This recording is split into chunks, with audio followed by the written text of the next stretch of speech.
Audio check.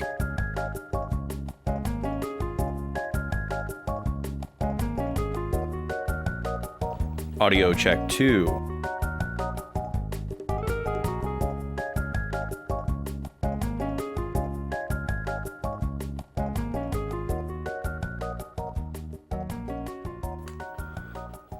Okay, everything appears to be working. Welcome in, folks. How are we doing? It's a Tuesday. It's a new week. But we're playing the Thursday-Friday game. I don't know if it's going to throw you off, but it's definitely throwing me off. Hello? Captioner is not wanting to work.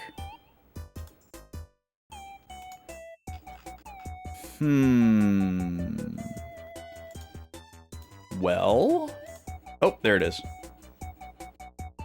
That was odd. It would be nice if Twitch would have the captions just built in. Like they do for the clips now. Like, it's great that they added them to clips, but it's odd that they just added them to clips only.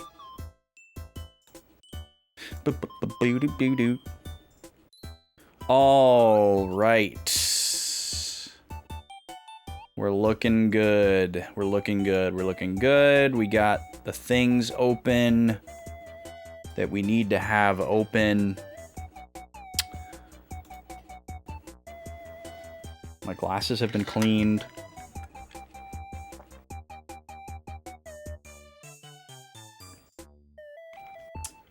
And the coffee is beginning to flow into my system.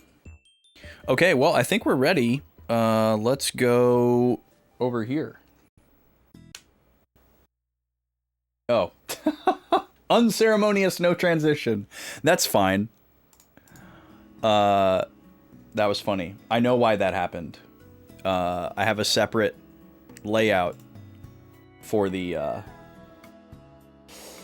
charity overlay.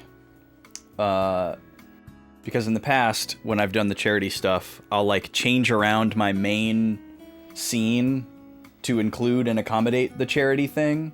And then when the charity thing is over and I have to go switch everything back, I feel like really annoyed with myself.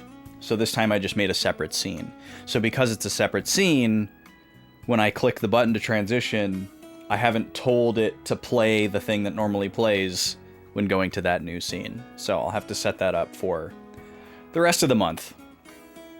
As if I don't have enough balls in the air. But welcome in.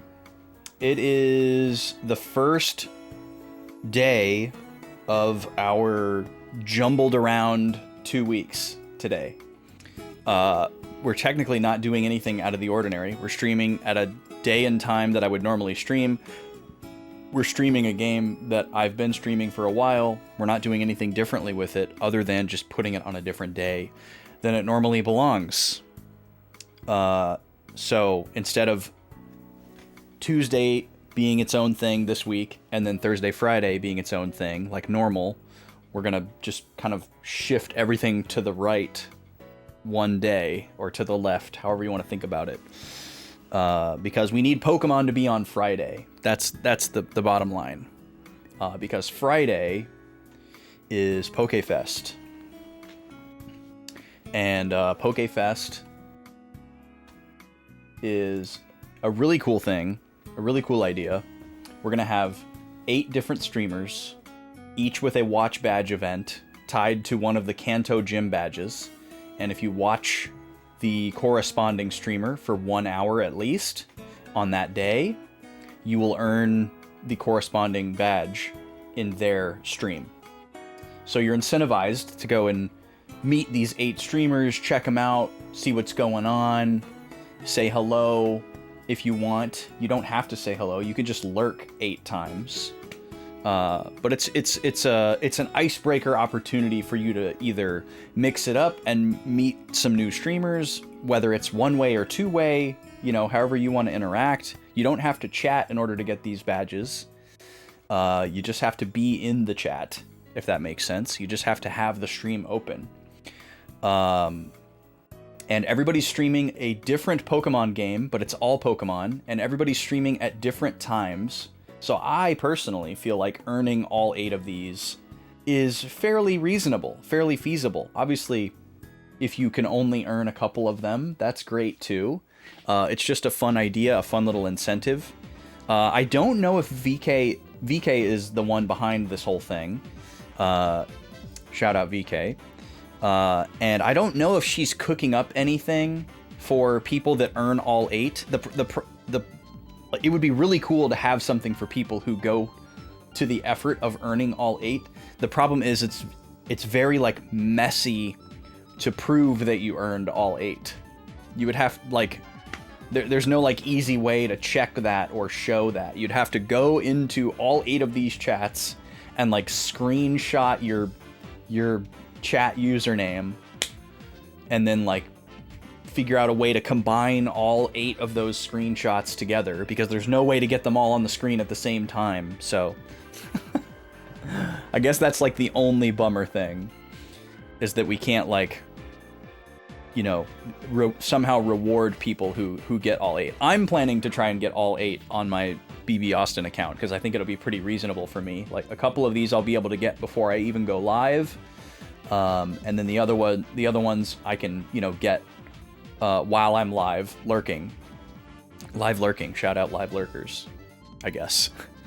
But yeah, that's happening this Friday. I'm going to be doing the normal Pokemon Black Nuzlocke Challenge stream that I would be doing every week. But instead of being today, Tuesday, it's going to be on Friday, because that's the appointed day for this whole thing. So if you were already going to be here anyways, you'll get this beautiful pink heart, aka the soul badge, next to your username in my chat. If you sub during this event, you will also be able to get the TVBB emote. This guy that I just posted in chat. That's going to be a sub badge during this event, because for some reason you can't do a watch badge without also having a sub badge. Makes it a little bit more confusing. So all 8 of these streamers are also going to have something that goes next to your name if you subscribe to them during this stream as well. That's not Pokemon related, or it might be Pokemon related, but it's their choice. So this is what I went with for our stream. I figured, as far as like people who normally hang out here, that might be one that they want. The weird thing about the sub badge is it doesn't work for a resubscription. So if you're already subscribed to me, it's actually more hoops to jump through for you to get that as a badge, which kind of sucks. But it only counts if it's a new sub or if it's a gifted subscription. And I have not been able to find definitive information on it. Like, I don't know if that means if you gift a sub to someone else if they get the badge because they're a new subscriber, or if you get the badge because you gifted. I don't know. It's very strange. It's a newer thing, and Twitch has like an information page on it, but it's not as granular as it should be. Like it explains itself in a way where it clearly thinks that it's completing the explanation, but there's still a couple of like what I would think of as frequently asked questions that it doesn't address, but apparently other people just aren't thinking about it that hard, or I'm thinking about it too hard. I don't know. But anyways, it's mostly about the watch badge, which you don't have to pay anything for. You don't need to sub. You don't need any channel points or anything like that. It'll just happen, which is very cool. I'm excited about it. That's happening this Friday. As for the rest of the month, we do have our charity incentive open. As of yesterday, 2 things happened yesterday in the Discord. I opened up donation incentives, which is what's pinned at the top of the chat. That's for these 2 streams in a couple weeks here, Mario Party 3 and Super Smash Bros. Melee.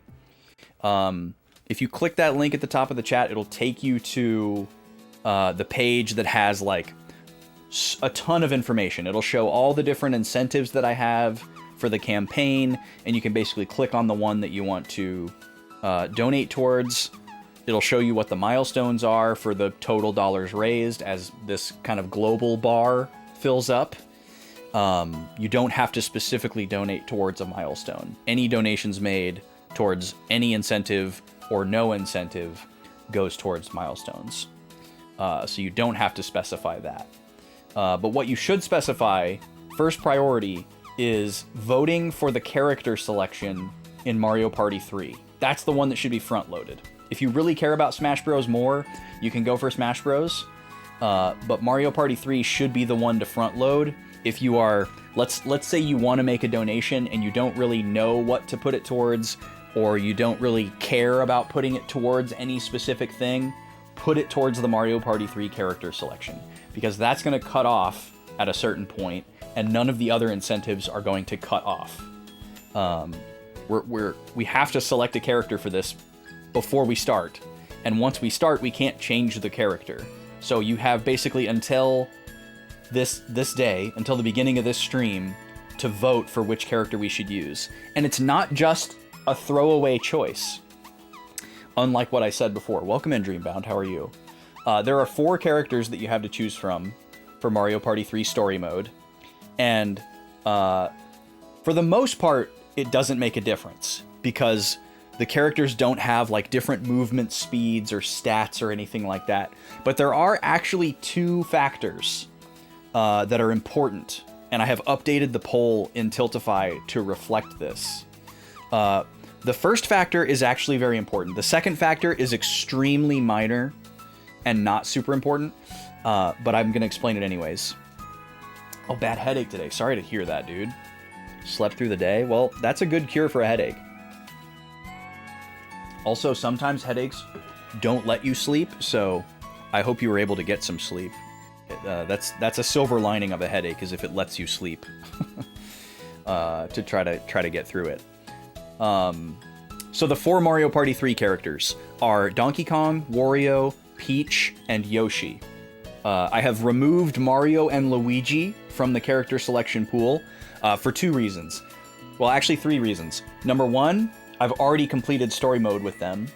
Number 2, they are arguably the least interesting out of the pool of 6 characters. And number 3, which is what I'm going to explain, is because they have really solid, basic companions in duel mode. So this is the big reason why the character choice matters more than you might think. In most Mario Party games, you might think that like Donkey Kong and Wario have like a bigger hitbox, and that might be a factor in some of the mini games, or they have like lower movement speed than the other characters. But as far as I know, in any Mario Party game, that is not the case. And every character has the same movement speed and the same hitbox. The hitboxes thing might be a factor in later Mario parties, but it's definitely not in the older ones, and it's definitely not in 3. But what is a factor is one of the coolest and most unique things about the story mode of Mario Party 3 is that in between the regular parties that you do, where it's, 4 players, the board game that we all know and love, or hate, in between those, you have to do what's called a duel map. Duel as in 1 versus 1, not duel as in 2 together. Interesting how those words sound the same but mean almost opposites. Duel maps, where you play as your character against one other character. And these are special maps that are not seen anywhere else in the game. All the mini games that happen on these boards are 1 versus 1, but it's actually more of a board game and less of Mario Party. Unlike regular Mario Party, when you're playing on a duel map, after both characters have rolled and moved their spaces, a minigame doesn't automatically happen. You just keep going. So it moves very, very fast. The minigames will only happen if you land on a minigame space, or if you tick down this certain timer by passing by it. So you could theoretically play an entire duel map and never have a minigame. Or, you could play a 20-turn duel map and only do 3 minigames. It just depends. And the board game itself is much more involved than the standard Mario Party board game, because each duel map has its own gimmick, where a specific thing can happen when you land on certain spaces, and none of them play exactly the same, and you have to use slightly different strategies to succeed. But it's a little bit like an RPG, which is fascinating. Each character has hit points, and then you get companion characters that travel with you. You can have one in front, one behind, or both. And every companion character has different stats and and some of them have special abilities. Most of them have a special ability. And there's combinations that can happen if you have 2 of the same one, and all that sort of thing. You can power them up. And basically, if you cross paths with the other character, you can attack them. And if you're facing each other, your front characters will face off. If you're chasing them, your front character will attack their back character. And then obviously, if they're unprotected, you'll attack them directly. And then, if you don't have a companion and you pass someone, you don't get to attack them, and you might be opening yourself up to an attack if you don't get far enough ahead of them on their next turn. There's a ton of strategy to it, and it's really, really cool, actually. And I'm just excited to kind of show it off. It can obviously be very unlucky and cheap sometimes, in the same way that anything Mario Party can, but I think it's a really, really brilliantly designed mode. And coming back to this character selection for the donation incentive, every character in the game has a default companion in duel mode. So when you start duel mode, you are given one companion for free to start, and you get to choose whether they go in front of you or behind you, depending on if you're going first or your strategy or whatever. But that companion is always the same based on the character that you're playing as. And when you pass start, you get to roll for another companion, and you can swap them out, or you can have somebody join them in the spot that's not filled, whatever. But that default companion is very important, because if you get off to a good start or a bad start, it can very much define the way that the duel map goes. And so I added in the poll, if you click the link at the top of the chat and you're going to donate, you'll scroll down one scroll wheel chunk, and you'll see the donation incentives for the polls. I put those at the very top. It's backed in yellow. And you'll see the 4 character selections: DK, Wario, Yoshi, Peach, and then in parentheses, their default companion. And they each have different strengths and weaknesses, certainly. None of them are necessarily empirically better than the other. But it's something else that you can consider when voting. I don't have a way to like give you easy access to all the information if you wanted to make like a really informed decision on this based on like weighing the statistical probabilities and strategic options of each companion character. If you wanted to make that elevated of a decision, you would just need to look up the statistics. I can't really tell you like, oh, this one is the best, so vote for this one, or this one is the worst, so vote for this one if you want to be mean.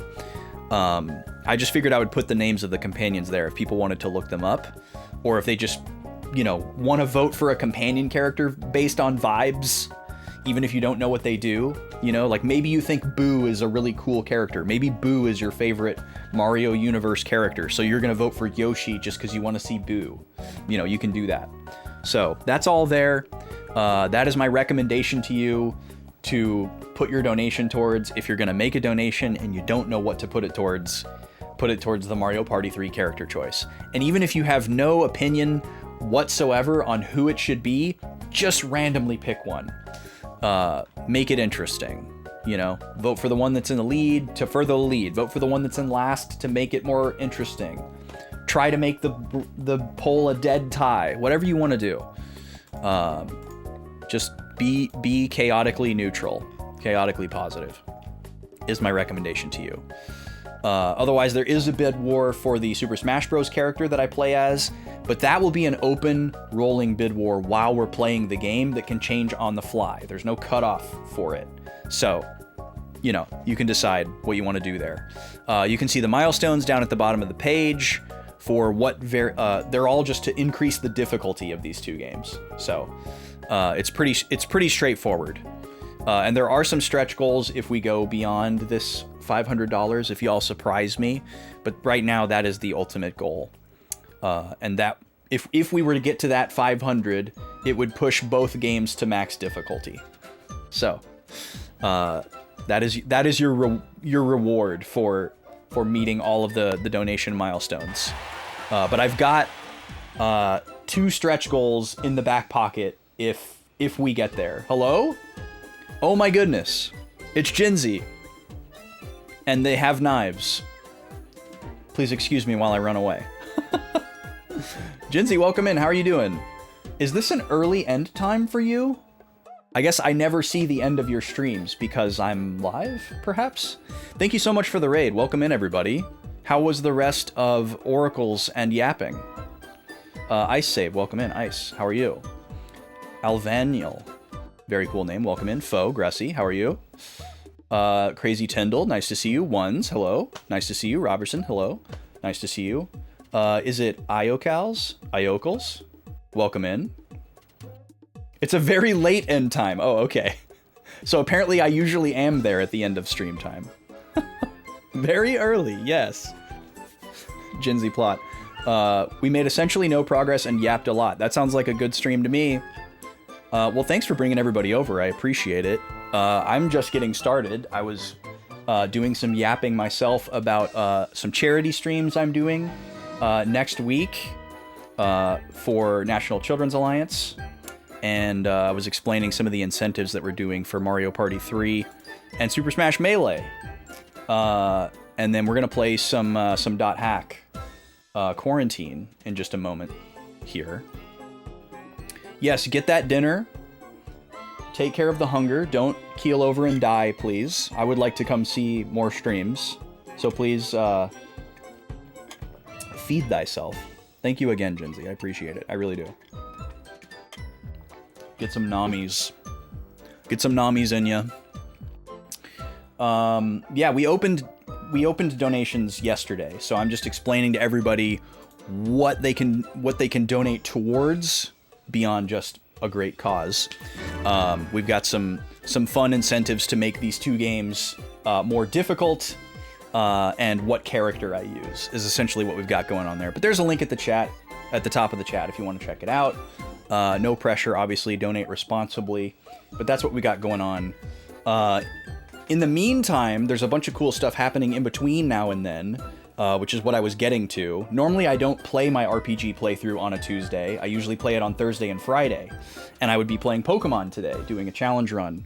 But I have a special Pokemon event happening on Friday with 7 other streamers called PokeFest, where you can go and watch each of these 8 streamers, including myself, for an hour and get a Kanto gym badge next to your name in their chat.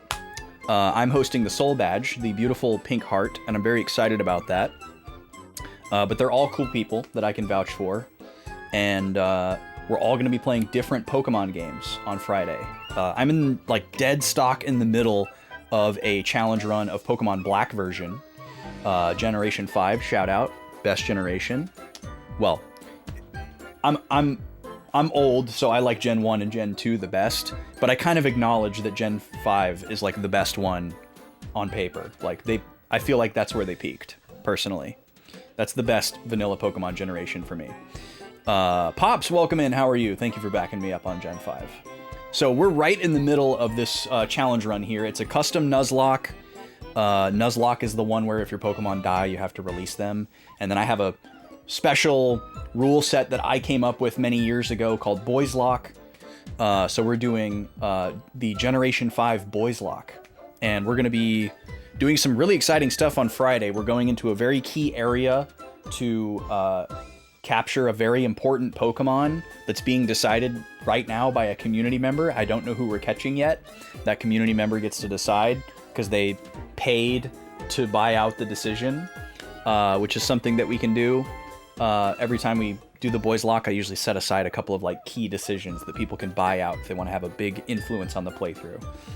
We're playing on a real 3DS modded for capture. So we'll be playing on OG hardware for people that matters to, of which I am one. Love emulation. I think emulation's great, but I like to play on hardware whenever I can. Those of you coming from Jinzy's stream probably know all about that conversation. We were having that conversation in chat today when I was there. Physical forever, for sure. I try to play everything on this channel on hardware, if at all possible. I just like the tactile museum experience of interacting with these old consoles. It's a big part of the nostalgia beyond just the game itself. You know, sticking a cartridge into a deck or a disc into a drive, the mechanical sounds of it all.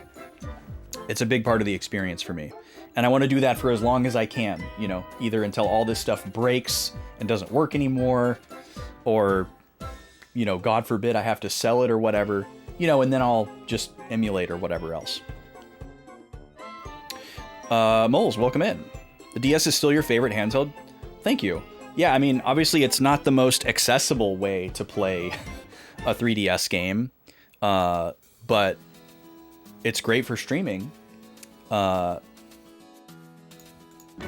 quite as convenient as an emulator, certainly, and it doesn't afford any of the advantages of the emulator, but I do like being able to play on hardware. It's nice to be able to just, like, you know, offline, if I need to grind, I can just play it on my DS like I normally would, instead of having to, like, sit at my PC. Yeah, if I was at my PC, I could just fast forward, or I could edit my save to get the levels up to where they need to be, but, you know, I like the OG experience. But yeah, the DS, I think the DS Lite is still the best, like, form factor of a system I think I've ever interacted with. I'm a huge fan of the DS Lite. I had every hardware revision of the 3DS, and I like all of them for different reasons. I'm actually not a huge fan of the original 3DS, which is what this one is. This is the old school 2010 model.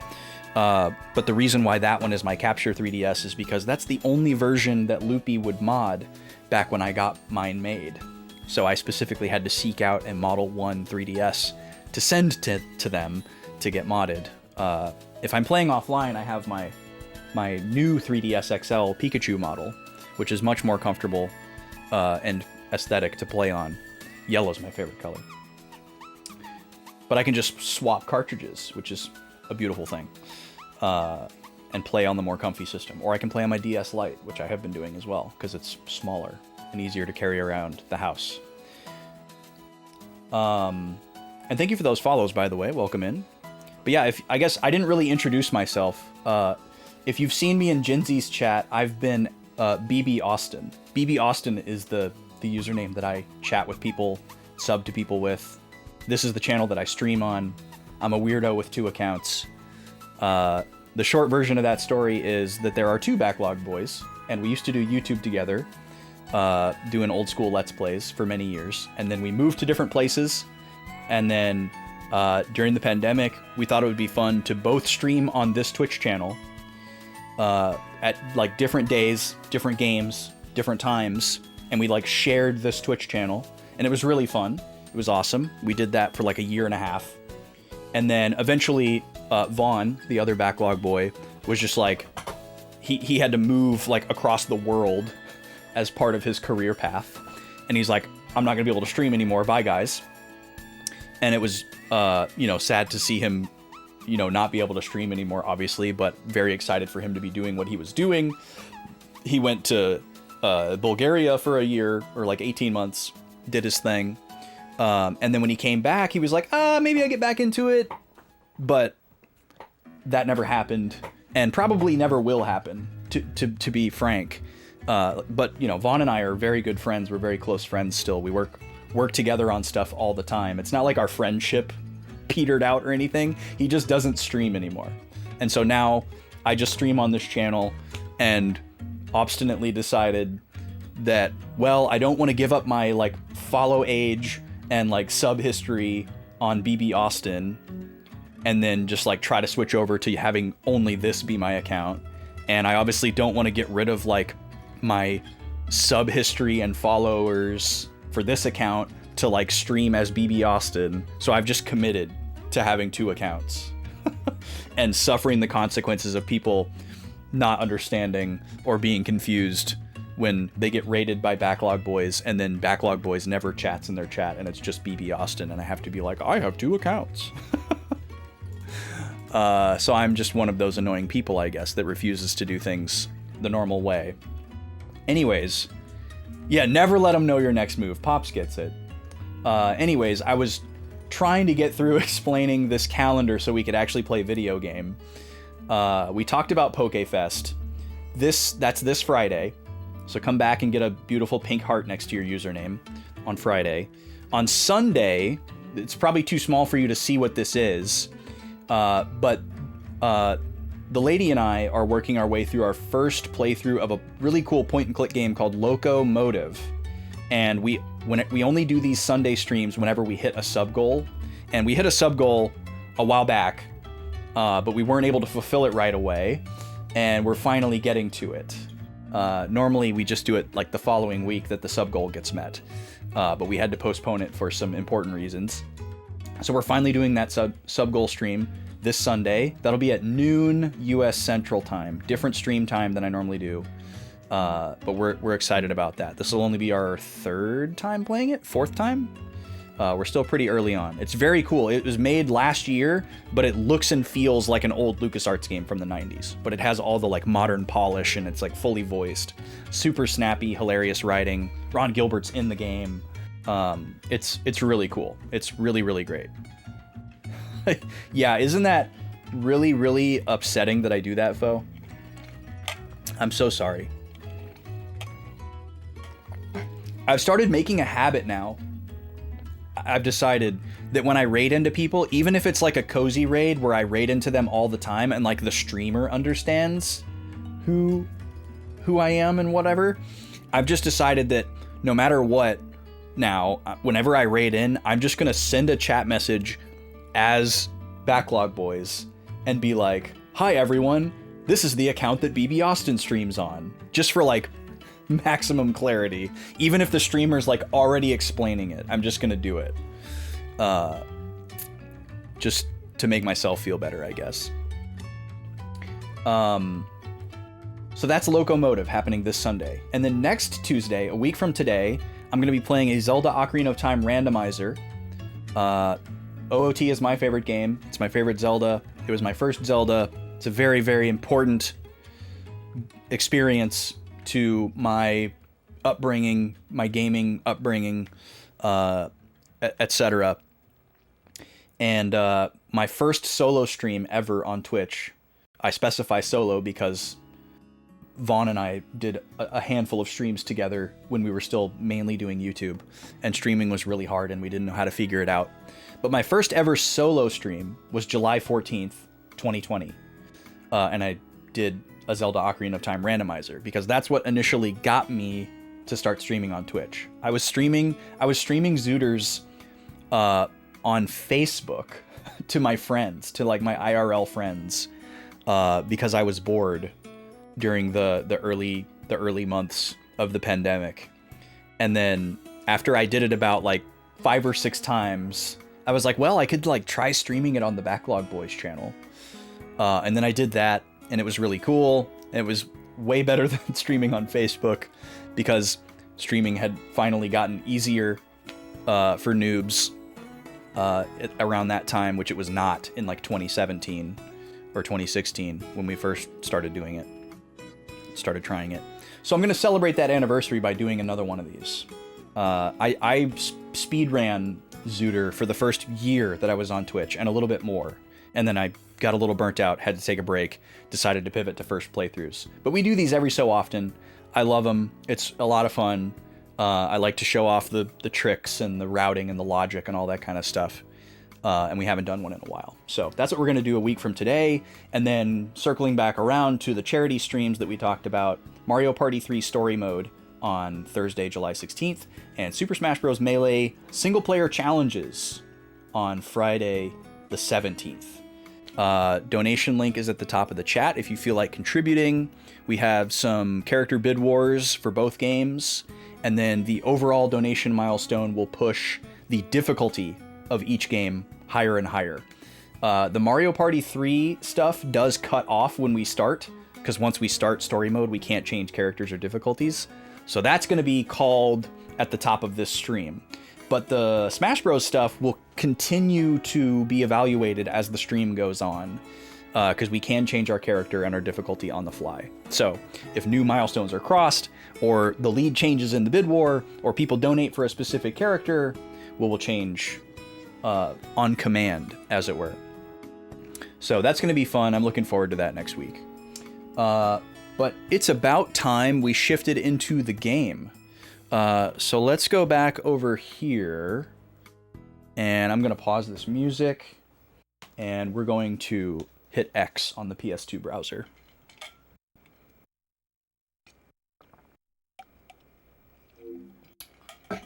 So we are nearing the close of a long .hack journey. I did not stream Volume 1 and Volume 2, unfortunately. I played those for the first time back in like 2012, 2013, very long time ago. And then had the bright idea when I started streaming first playthroughs after I got burnt out on Zooter. I was like, oh, well, we'll do a vote and see which RPG we should play. And I picked 3 RPGs that I was interested in playing and made everybody in my Discord vote. And one of the options was .hack Volume 3. And I was like, oh, I can like resume my 7-year-old at the time save. That'll be cool. And then .hack lost the poll to a very long RPG called Wild Arms 3, which was an absolute blast and is one of my favorite RPGs that I've ever played. Great memories of playing it on stream.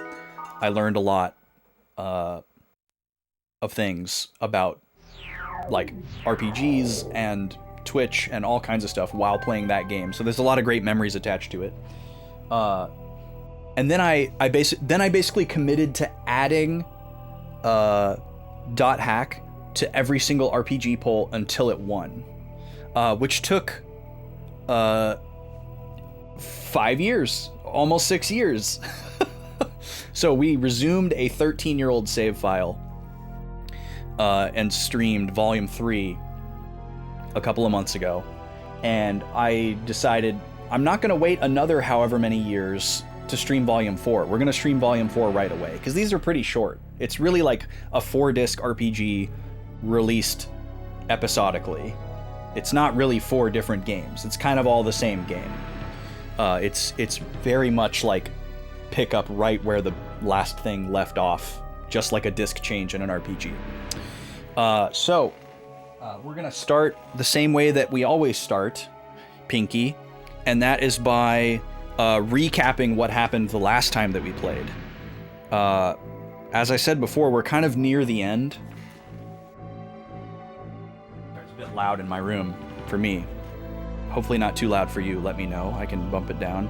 We're near the end of the game. We're kind of in this like pre-end game state where there's a bunch of like side stuff that we can choose to engage with, or we can just like make a beeline for the finish line type of deal. And obviously I want to do all the side stuff. I want to spend as much time in this world as I can, because I really like spending time in this game. And I'm sorry if you're hearing my dog. One of my dogs is whining. I don't know what's bothering her. She has anxiety. Usually it's associated with storms. I don't think there's any stormy weather out there today, but if it's like, you know, within 30 miles, she can sense it. It's going to be a stormy weekend for her, though, unfortunately. But today should be fine. I don't know what's going on. Maybe it's windy. Anyways, you're not imagining that if you're hearing that. I was ignoring it, and I didn't want anyone to think that they were imagining it. So the fact that we're in this like pre-end game state and there's all this like side stuff, a lot of my notes are pretty scant, because I usually write, the bulk of my notes is like summarizing the story and doing a little bit of analysis. So our last stream, there was no story progress whatsoever. We spent almost the entire time grinding this specific type of item that we need to get into the side quests. So the structure and like format and flow of this game is very formulaic, which is something that I relish. I'm a big fan of kind of a cozy, predictable gameplay loop that I can just kind of like sink into. And whenever you go to a specific area in the game, it's like a field or a dungeon. What's the matter, Nima? What's bothering you, huh? She came to see me. Did you come to tell me what's going on? I can't do anything about it. I can't do anything about it. I'm sorry. Even if I knew what was bothering you, I probably couldn't do anything about it. It's too late to give you a pill. By the time the pill kicks in, it'll be over. What do you think, Neil? Are you happy with pets? Does that fix it? Show the people your nose. It's also like about to be her dinner time, so that's probably adding to the anxiety. She just wants to eat. So last time we played, we did one side quest with a character named Rachel. And then we did a ton of virus core farming. And we managed to get all the virus core farming done that we needed to do, which was great. We had a strong start, and then we spent a lot of time trying to find places where we could farm the specific cores that we needed to farm. Because we had to farm, like, there's a virus core for every letter of the alphabet. And the first half of the alphabet, and maybe a little bit more, are all found in a very like formulaic, predictable way. It's like, okay, if you want this letter, you need to go to this type of area and try to get it from this type of enemy. And the way that you get it from the enemies is by using a specific ability on them. And you're not necessarily guaranteed to get the virus core when you use that specific ability on them. You might get something else. So the best you can do is just give yourself as many opportunities as possible to use the right ability on the right enemy in the right type of place and hope that they give you the core that you want. And we had to farm these in very large quantities because here's the thing. We got this like awesome laundry list of side quest areas, which is great. It's exciting. I want to do them all. But every single one of them requires a certain combination of cores, virus cores, to get in. So I just made a total tally and decided we're going to just figure out the total number of cores that we need for all of these side quests, and we're going to get them all now. And that way we can just bam, bam, bam, bam, bam, do all the side quests, instead of like farm the cores you need for a quest, do the quest, and then go farm more cores for the next quest, then do that quest. I didn't want to do it like that, because we've done that so many times throughout these two games that I was just like, let's just do it all at once. And so we're done with that. That's what we spent the whole last stream doing, was farming like 30-something virus cores. And we barely made it in time. And then we also found 2 areas that have high-level springs that we can just save for later. You can use these springs kind of like you would in like a Harvest Moon game, where you throw something in, or even like Link to the Past. And depending on how you respond, something happens to the thing that you threw in, and it can be a good thing, it could be a bad thing, it could be a neutral thing. It's a little bit random, it's a little bit predictable. But we found 2 springs that were the highest level that we've ever seen before. And we did a little bit of save scumming, testing to see kind of the threshold for what they could do, because the use for these springs is to upgrade your equipment, whether it's your weapons or your armor, and every piece of equipment has a level. And I've theorized that the springs also have a level, and it must correspond with like a certain range of equipment levels. So basically I was trying to find kind of like the top end, like what's the highest level piece of equipment that I could upgrade at X level of spring. So we kind of figured that out, and then reset the game so that the spring hadn't been used, because you can only use them one time. And now I've just written down the locations, and if we find something that we want to try upgrading that's kind of in that range, we have an immediate place we can go to and try it. So where we're gonna start today is with some of these side quests that we got. And I think the first one that I want to try is one that we believe to be a grunty race, which would be very exciting, because we've never been able to do anything with our grunties. Yeah, I have the same problem, Moles. I have a notes cam. This is a big part of the experience. I like to write things down in a spiral notebook. I have markers and highlighters for color coding, so I can kind of like do a manual Control F when I need to go find something. Helps me keep track of like stuff that I found. Because I'm not going to be able to remember all this stuff. Like, I play this game 2 days a week. Even if I didn't have anything else going on in my life besides this, I would still forget stuff after 5 days. But you know, information overload and all that sort of thing. So I like to focus on writing down my specific thoughts in the moment, because the way that I think about something after the fact might not be the same way that I thought about it in the moment. So it's a good way for me to like kind of get inside my head at a specific point in time. I'll write down questions that come up. So like if something happens and I wonder, well, what does so-and-so think about that? I'll just write that down, because I'm probably not going to remember that I had that passing thought during a cutscene of like, what does X character think about this thing that's happening? You know, I might remember what I thought about it. And so I keep track of those questions, and if a answer ever comes along to some of those questions, I'll go back in my notes and kind of like annotate them in. But yeah, I like to get pretty into it. I don't like fancy myself some like grand analyzer, you know, whatever. I'm just trying to like engage with the media as critically as possible, because that is exciting to me. I like trying to figure out, I'm not trying to like necessarily figure out what's gonna happen before it happens. I don't really like to make predictions, but I like to have a record of like how it made me feel, if that makes sense, beyond just the recording of the stream itself.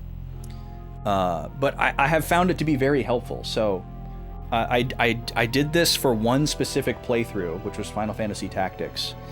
Before this, I was taking notes on like a little yellow pad like this, and my notes at that time were more just like a summary of what happened and writing down things that I wanted to revisit later. Like, oh, chest left behind in X dungeon, couldn't find path to, you know, if I wanted to go back for it later.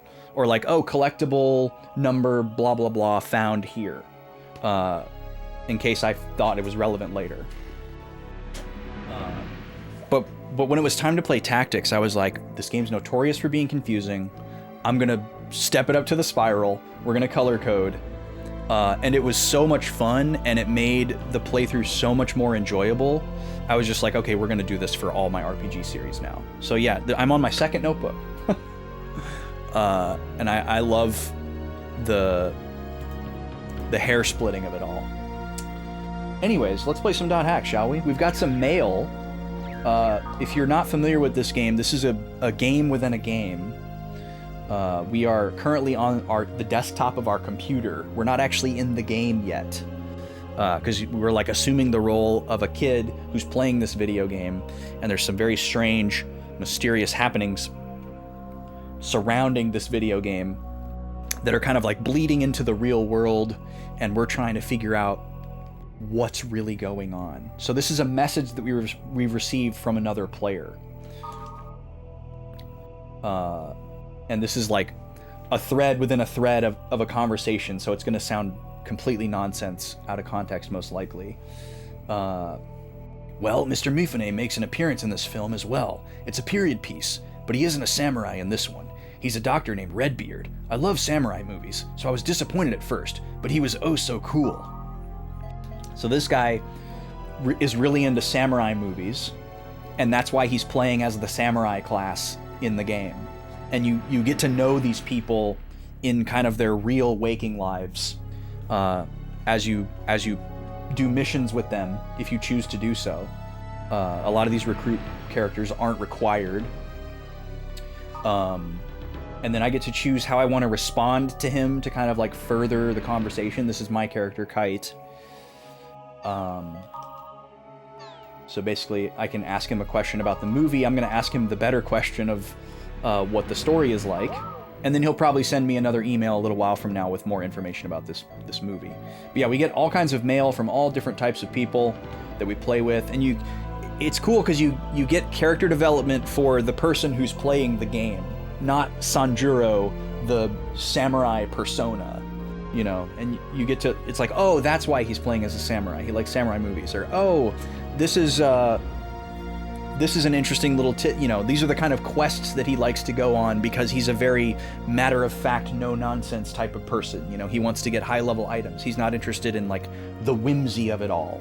Whereas some other character is, like, fully role-playing and, like, speaks to you with medieval vernacular and is, like, 100% engrossed in, like, the role-play of the whole thing. And they are the character that they're playing as.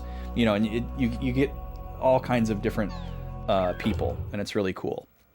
So then we go to actually sign into the game, and before we sign into the game, we can look at the message board, which is another thing that's like outside the game within a game, where you can kind of see what people are saying about certain things. You get a lot of your side quests from here. Some of the ones that we're gonna do came from there, and it's like all these different ways for you to kind of try to like piece together the world building and the lore of not the game within the game, but the game. .hack. The game within the game is called The World, which is a very confusing title. So we're gonna go to Muted Starving Dry Sea and see if this is a grunty race. And I'm gonna choose not to party up because I'm gonna assume I would need to do the grunty race solo. Gameception, yeah, exactly. Also, welcome in, Vashi. I forgot to say hello to you. How you doing? Happy Tuesday. I have to keep reminding myself it's Tuesday. I don't normally play this game on Tuesday. That's not supposed to happen. That's controller drift. Bumped my analog stick or something. There we go. So, This is an absurd number of virus cores to get into a mission here. I've never had to use half that many virus cores to get into a mission. So hopefully these are really, really cool and worth it. If they're not, that's fine too. That would be really funny, Foe. That's another cool thing about this game is it's very of its era. These games were made from like late 2001 or early 2002 to like mid 2003, and so it's like very early internet kind of culture, and it's very cute how the game tries to like kind of make predictions about the future because it's supposed to take place near future. The game takes place in like 2007. And so you'll read these like news articles that are kind of predicting online shopping before it kind of became the norm, which are really funny to read in retrospect. And then people on the board talking in like leet speak and saying sucksors and hacksors and stuff like that is just fascinating to revisit. Well, nothing happened when I arrived here, but there's a spring. What free buffs can I have? But yeah, if you're like the same age group as me, give or take, these are very fascinating games to just kind of exist in. So I want to check what this spring is, but if I look at it, I will need to reset. Am I even carrying anything I can throw in? I'm probably not. Oh, I have a bunch of crap in my inventory. Okay, we need to do item management. Okay, this is perfect, actually. I've got to run the first ad break. I will check the level of this spring, and then we'll have to reset because the spring will get used up. And then we'll do item management and come back here. Maybe the grunty race is in the dungeon. I don't know. You're gonna see, well, I'll save you the spiel. I'll be back in 3 minutes.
Okay, we're back. Sorry, Luigi, you don't have enough coins.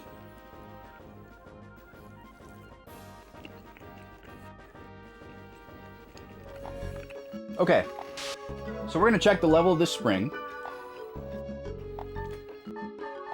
It doesn't really matter what I throw in here. We'll try this, because we're gonna reset. Also, I'm eating something. I grabbed a snack.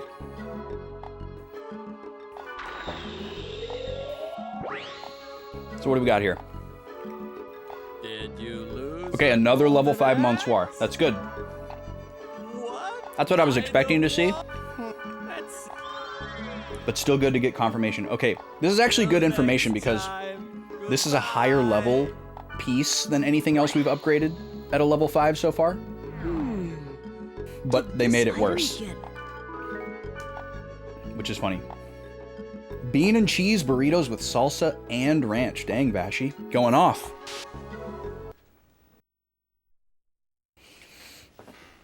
You know, the bean burrito is such a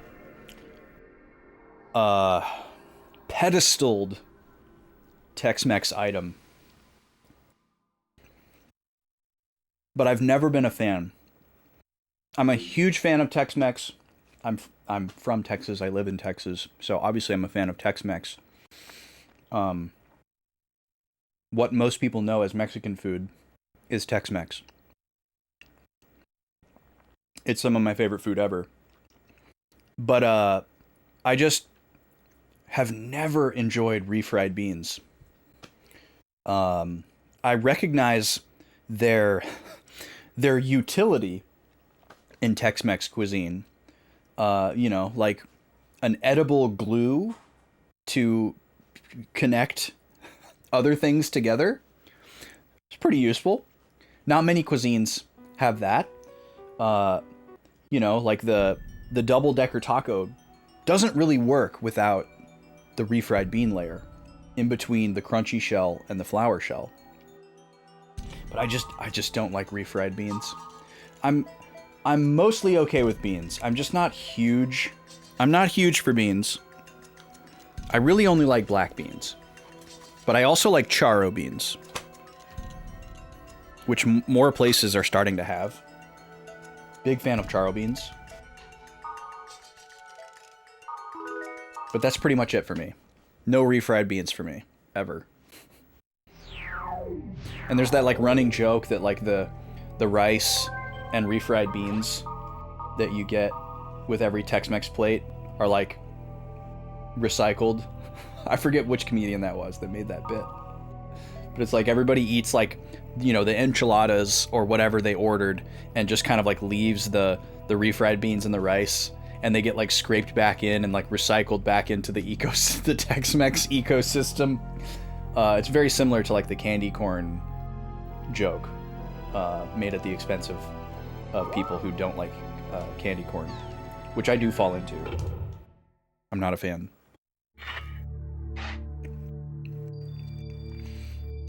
You're not a fan of normal beans, but you can handle refried. Yeah, I feel like it kind of makes sense for people to like one or the other. Because refried beans is like beans as mashed potatoes. Which honestly sounds like something that I should like. Because I love mashed potatoes. But like it's so far removed from being bean.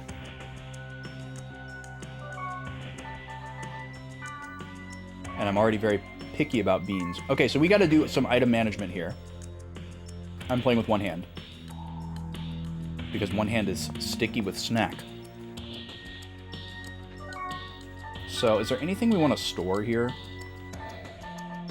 Dang, we picked up a lot of these burning brands. That's going to be good cash. I think I'm going to save this and this. And that's it.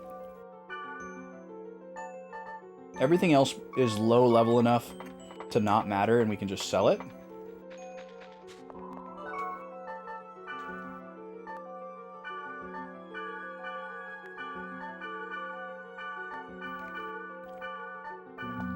$68,000 for those wands. Huge sale. We're over 550K now. By far the most money we've ever had. I'm going to go ahead and just drop a quick save here. With that item management done.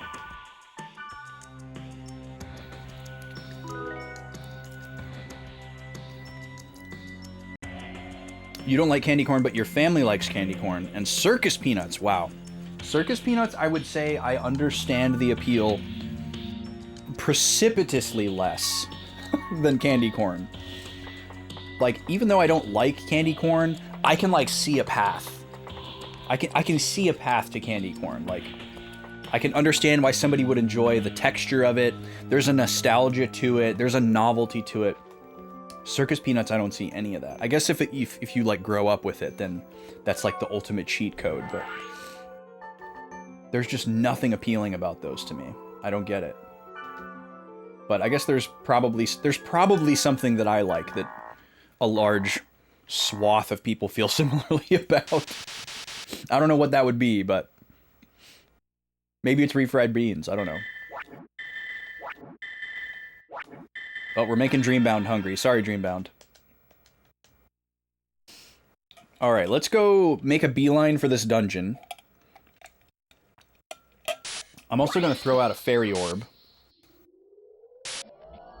Because I didn't see any enemy portals in this field. It's very rare to run into a field that has no enemies, but the conversation is too American. Never had any of the things we're talking about. Interesting. Well, with something like circus peanuts and candy corn, that doesn't surprise me at all. But it's funny with beans, because that's like something that we stole from another culture. And like bastardized. Like everything else that's American. Okay, so there are enemies here. Okay, so... wait. Hold on.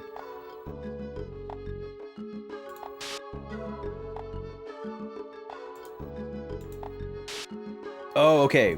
I was trying to see if I was saying your name completely wrong. I've been saying moles. Let me know if that's incorrect. I was like, wait, is it Moa is more and that's an I? But it looks like it's an L? That just occurred to me. Please correct me if you prefer your name to be said a different way, or you just go by something else. It's Moa. Okay, thank you. Thank you for not just yelling at me for getting it wrong. And just rolling with it. I'm glad I asked. Okay, where is this dungeon? It seems like this might just be a dungeon, but something could happen once I step in. But I feel like if it was racing, it would happen out here on the field and not in the dungeon, but let's just see.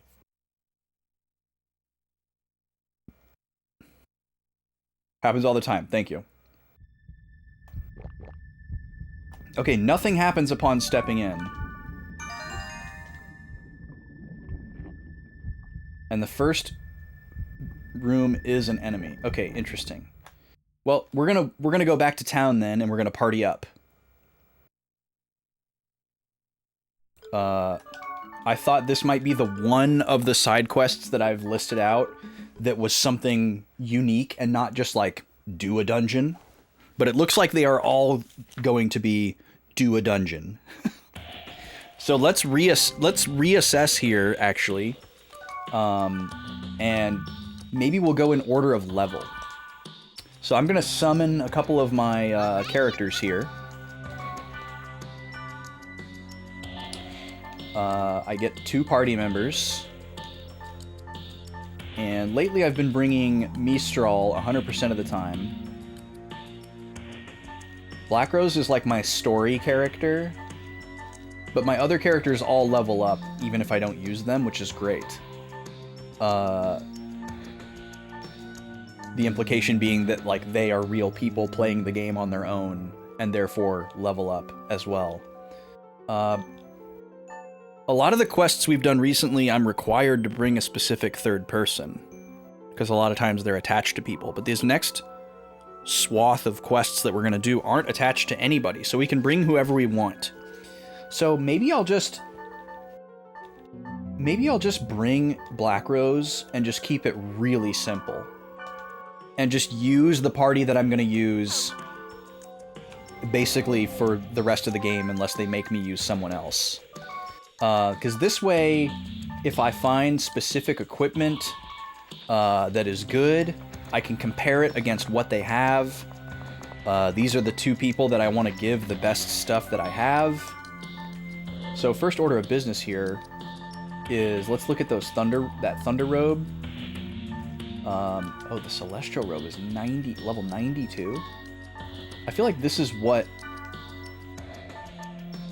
either I or Mistral are already wearing.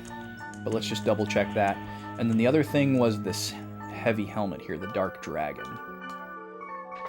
Alright, so when characters are in your party, you can actually look at their equipment, which sounds like a normal feature of an RPG, but this game is a little bit different because this is a game within a game. These people that are in my party aren't just like nameless game characters. They're like real people that are also playing the game. So you can't just like change their equipment around at will. You can't just like make them do whatever you want. You have to give them equipment. So you have some level of agency over them, but not to the degree that you might in a typical game. Okay, yeah, I was right. She's wearing the celestial robe already. What about Black Rose's helmet? Oh, interesting. She's wearing the downgraded version of that thunder robe. Maybe we give her that. We'll have to take a look at that. 91122225. Yeah, we do kind of backseat them, yeah. Interesting. Okay, interesting that downgraded that way, because this is a magically oriented piece of armor, and she's wearing a physically oriented piece of armor. I don't think we're going to give her this. But let's look at this thing. 10, 1, 13, 3, 3, 3, 6.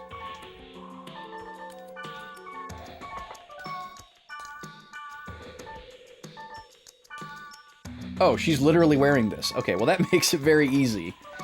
We can put this stuff right back in. Because they literally have all this stuff. These eagle hoods we can sell.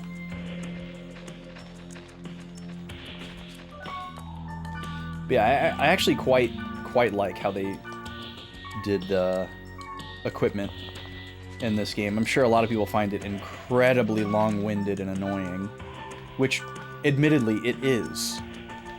But for me, being somebody who wants to like get really stuck into like the way of the world, lowercase, I appreciate the attention to detail. Like, it feels like I'm playing with two other humans that I don't have complete control over. And they don't always do exactly what I want them to do. Not because the game is programmed with poor AI, but because they're imperfect human beings. And that makes it kind of fun. So let's take a look here. Let's just look at these levels. 85, 81, 81, 80... So which one is this level 81? Splendid Emerald Nobleman. Seeds to Open Gate. Alright, we'll do that one first. Works for me. It is a very cool concept for a game. It's a very high concept.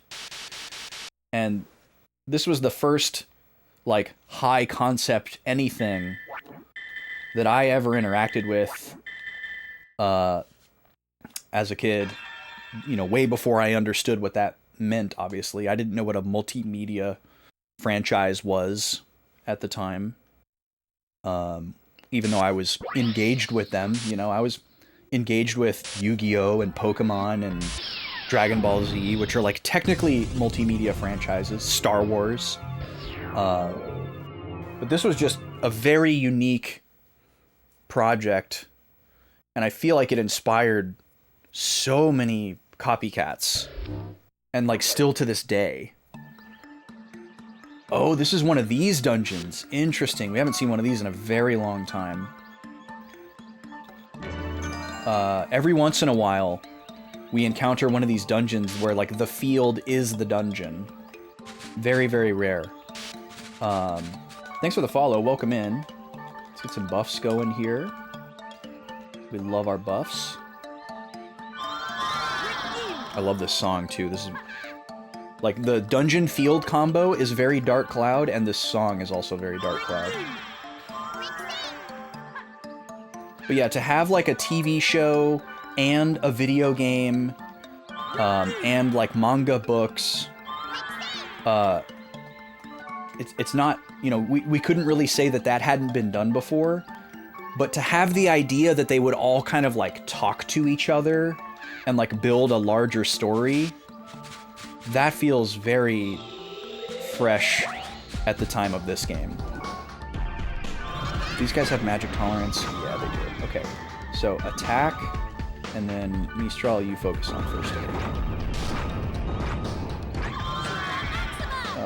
Okay. Black Rose, don't die, please.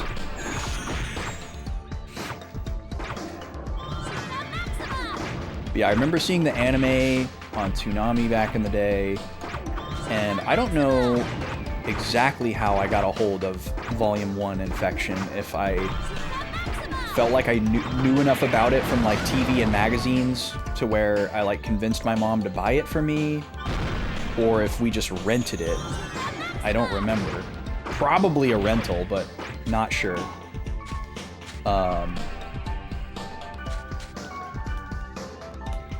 And I had no idea what was going on. I had no idea what was going on, but it was so cool. I thought it was so cool. I loved it. It was especially... Oh, dang it. It was especially novel for me because there was this, like, mystique. Because I was a young child with a child-sized brain. Where, like, I had never played an MMO before because I was really young. But also, like, I didn't really, like, I wasn't smart enough to realize that, oh, of course this isn't an actual MMO with other players. You know, this is a game that's, like, simulating that. But there was, like, the mystique of, like, the childhood imagination where I could kind of, like, trick myself into thinking, like, oh, are these other players running around that I can chat with? Are they, like, real people playing this game at the same time as me?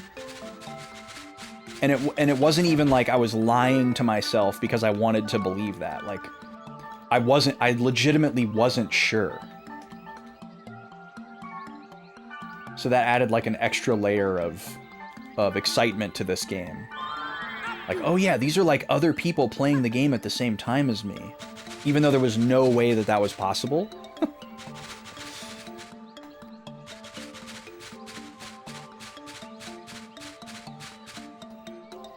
Kids in general just didn't know what was happening in games. Yeah, there was, I mean, there's lots of layers there. Oh, interesting. So you grew up playing games in English, even though it wasn't your first language? Am I understanding that correctly? That's fascinating, if so. Not a lot of enemies in here, which is, I'm not complaining.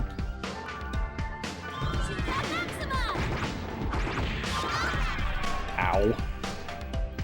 Lots of games didn't get translated in Dutch, sure.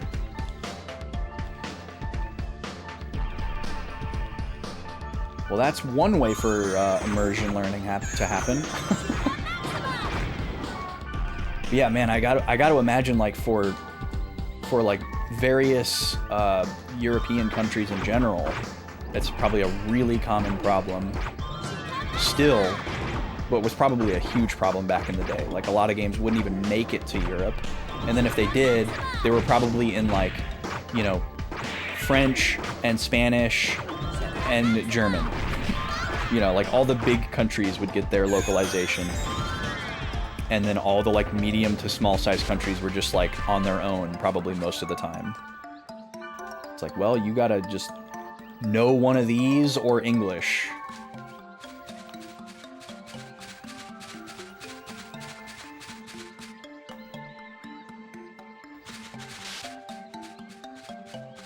Oh yeah, that's an interesting question, Bashi. Okay, so there's a spring here. I'm gonna intentionally skip it because I'm gonna assume that it's another level 5 Monsieur, as all the rest of these have been. So I'm just gonna leave it alone because if I use it, it's used and I can't use it again. And there's no way to check what level it is without using it.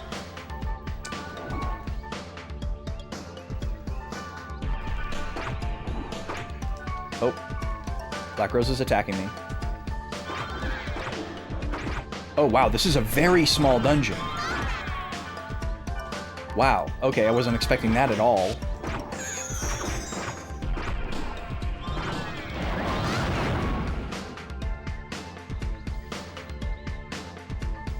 Yeah, that is interesting too, Moa. Like, because of the internet, maybe it's easier for kids in other countries to learn English? I don't know. I've never really thought about that, but I suppose that does make sense. God dang it. Black Rose died. It's okay, this is the last battle of the dungeon, apparently. This is like about as small as a dungeon could possibly be. What are we gonna find here? This is so unusual. Because this one is called Siege to Open Gate. Or it's not called that, but that was the clue associated with it.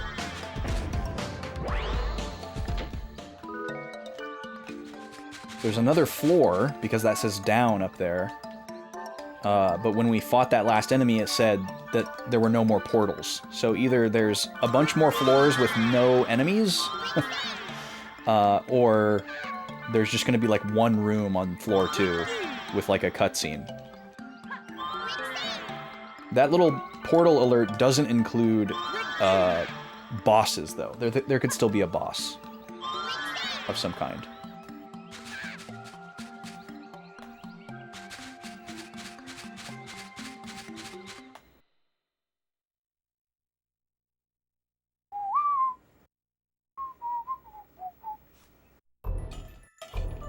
Oh, okay. Got it. So, in another unprecedented move, the field dungeon combo has now moved into a regular dungeon. This has also never happened to me before. So now we're just in a regular dungeon. This makes a lot more sense.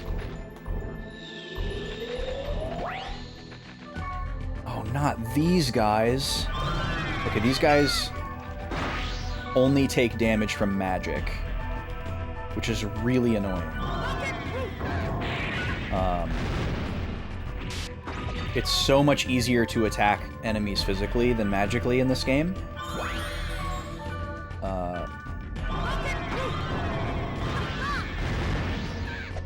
It doesn't cost any resources to use a spell, or to use a physical attack. You just press a button. So you have to manage your SP. Spells take a long time to cast. They have cooldown.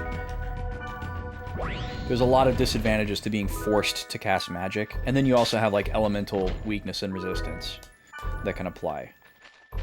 So finding an enemy that is completely impervious to physical attacks is so far the most powerful buff in the game that we've seen. Tales of Fantasia for the GBA. Shout out, Tales of Fantasia. That is the version of Tales of Fantasia that I have played. I own about twice as many Tales games as Tales games that I have played. But I have played a good number of them, and I do like them a lot. I've kind of been getting the itch to play another one. It's been a very long time since I've played one. They're notoriously long and long-winded, and have a massive breadth of content most of the time, which luckily I seem to be pretty resistant to. I have very strong completionist tendencies most of the time that I have to watch out for. But luckily I've never gotten sucked into 100%ing a Tales game. Usually because they're so incredibly tedious and there's so many missables that you'd have to look up, and it often takes more than one playthrough to get everything. Maybe that helps me kind of resist the urge. But I have played Tales of Fantasia, and I did like it. I'd love to replay the fan translation of the PS1 version sometime. There's a Japan-only PS1 version of Tales of Fantasia that has some really cool stuff. It's got like some voice acting and like cutscenes and expanded story text and whatnot.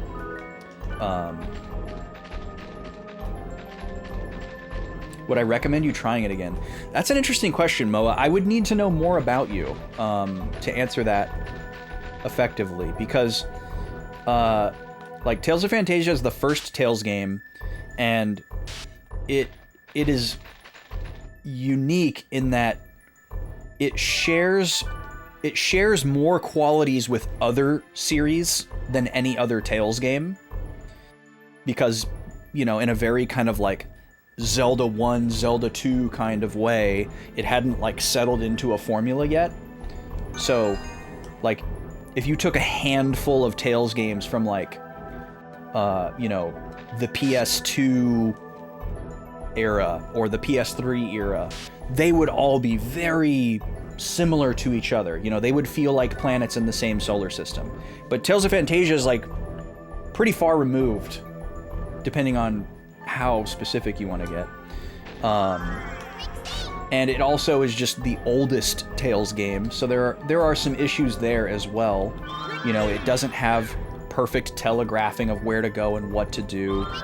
I would say, without knowing anything about you, and like what other video games you like, but just knowing that you got stuck in Tales of Fantasia, first of all, I will say it's a very common game to get stuck in. A streamer that I really like and enjoyed watching for many years before they stopped streaming, got stuck and frustrated with Tales of Fantasia and quit. And there was not a language barrier issue. It's just the age of the game. And so I guess I would say, if you have like fond memories of when you played it and you enjoyed like the, you know, the linear 2D real-time combat, if you enjoyed that aspect of it and maybe like the cuteness of the character art and like the dialogue, I would say go back and just use a guide.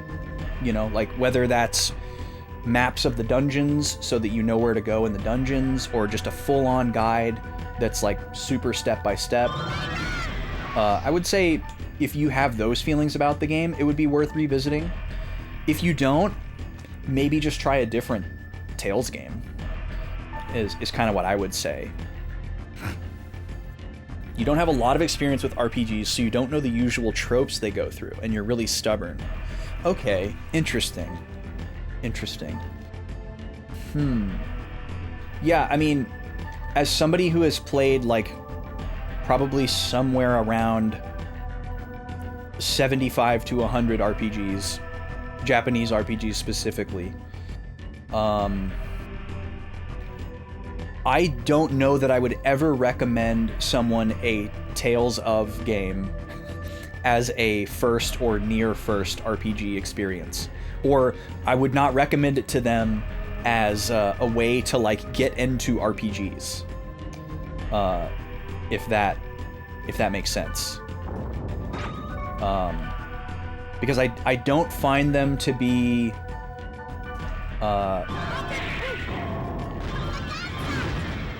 I don't find them to be genre adherent in too many ways, if that makes sense. Like there's a lot of aspects of Japanese RPG games that like kind of link them all together, and there's like transferable knowledge and stuff like that, that can like, oh, if you liked this aspect of this series, now you can jump over to this series because it does that too.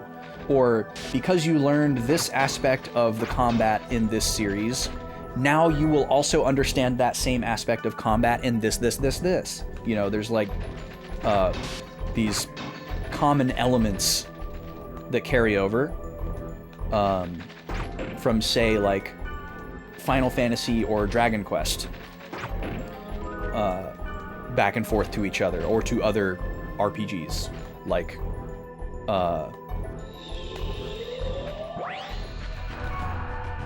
I'm struggling to think of a more specific example, but you know, if you've played a couple of Final Fantasy games, you will have some transferable knowledge for like Bravely Default or Octopath Traveler or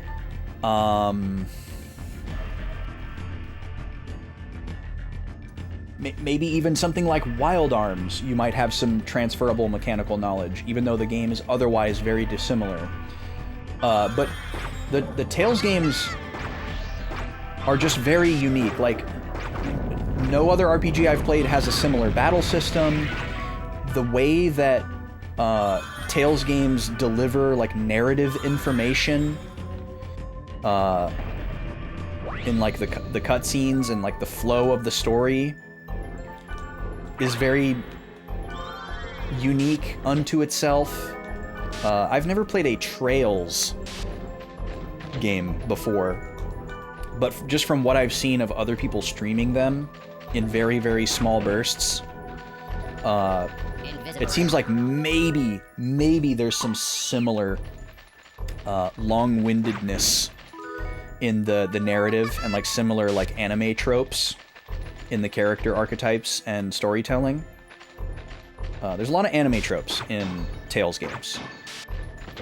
Not necessarily as heavily in like the very early ones, like Fantasia, and maybe like Destiny, but pretty much all the ones from the PS2 era forward are very anime. And I feel like if you're somebody who has watched a decent amount of anime and recognizes anime trope stuff, you might have like more fun playing games like that. You've never thought about transferable knowledge from game to game, you just press buttons and pray? I mean, I don't think that any game should rely on a player having transferable knowledge. So that's perfectly fine. I don't mean to imply that like that there's any type of like necessary gatekeeping. I hope it didn't come off that way. I wasn't trying to say like you shouldn't play a Tales game unless you've played other stuff first. I'm just saying that, yeah, I don't think it's like a great it's not like a quintessential representation of a JRPG, just because of its uniqueness. But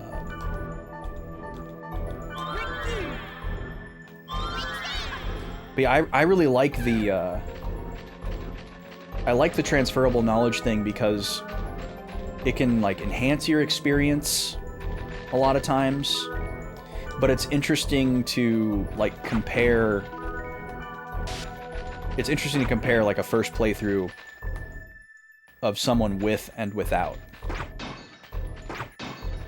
You know, like somebody who's played like 10 Zelda games, but they haven't played Twilight Princess yet, is going to play Twilight Princess way differently than a person who has never played a Zelda game and is playing Twilight Princess for the first time.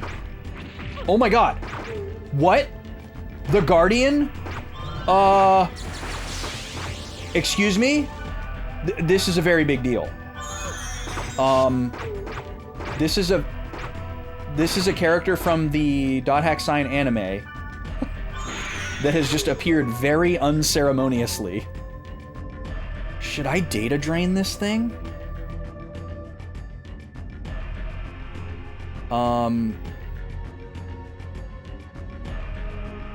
I feel like something really cool could happen if I data drain this thing.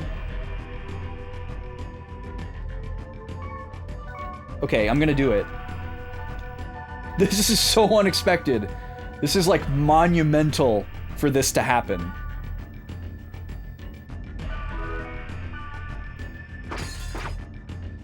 turns into the bracelet. Oh my god. This is so significant.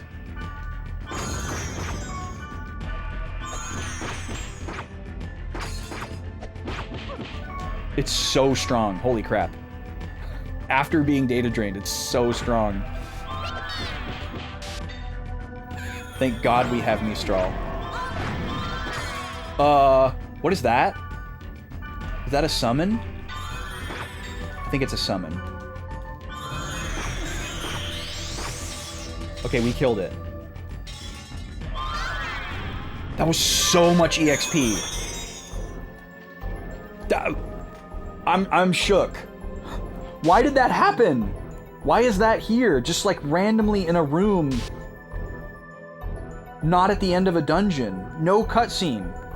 No nothing. What?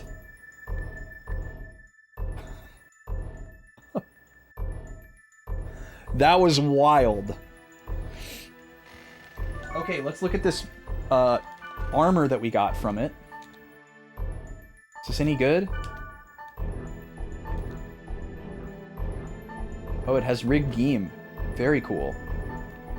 6110, 6111.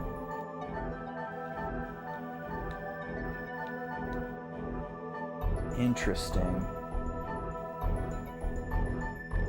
Huge increase to our physical evade, which is fantastic. I think this is worth it overall.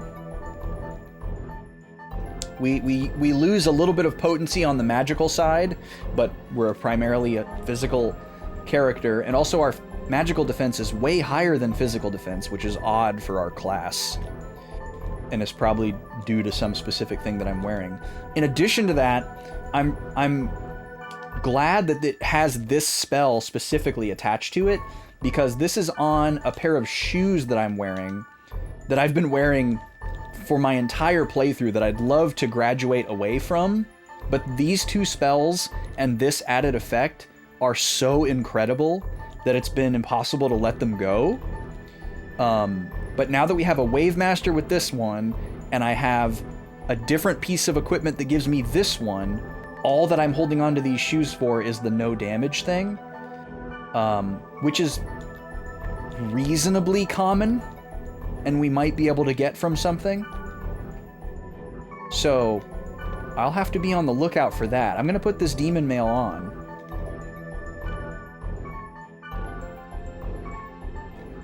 We might actually be able to phase out the lucky shoes. I thought we were never gonna get rid of these shoes. They are indeed very lucky. Yo, very lucky. I don't know when we got them. It would have been sometime during my playthrough of Volume 1 and Volume 2, because they were in my transferred save already. I was already wearing them when we started Volume 3. Okay, let's get our buffs back on.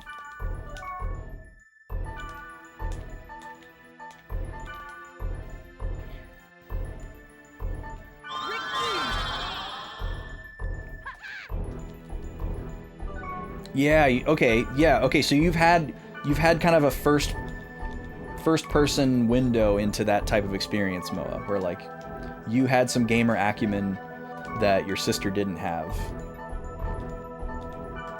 Yeah, I think that stuff is really, really cool. Oh, I need game. Okay, got it. I can't believe we just fought the Guardian. Just randomly. Is that going to show up again? I hope that it doesn't show up again. I hope we never see that again, because theoretically there should only be one of those. And it's too strong to just be like a single enemy. Or a common enemy is what I meant to say. You're as surprised as I am, Vashi? Yeah, that was really something. Alright, how big is this floor? Okay, we got a big floor. But this is the bottom floor, it looks like.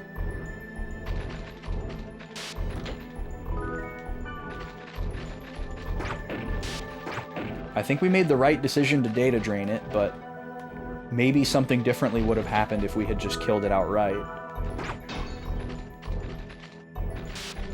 And if there is only one of them, as there should be, that makes me wonder, like, what its rare drop is. You know? Okay, we're gonna switch to magic. Oh, this is a horrible mob. These Lich Lords are super strong, and they are the opposite of these pumpkin heads. So the pumpkin heads can only be hit by magic, and they're impervious to physical. And the Lich Lords are the opposite. They are impervious to magic and can only be hit by physical attacks. So, it sucks.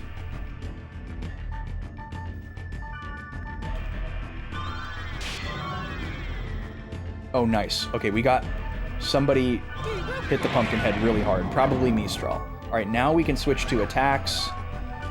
Let me quick heal Black Rose before she dies, and then we're gonna tell Mistral to just focus on healing because she can't use physical attacks.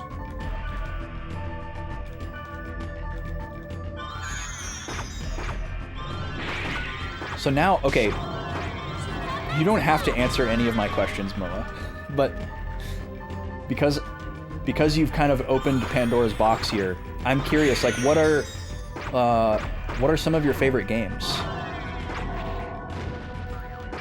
Because I love recommending games to people, but I don't like recommending games to people just like in a vacuum without knowing anything about their tastes and preferences. But since you mentioned that you haven't played a lot of RPGs, that's really got my wheels turning.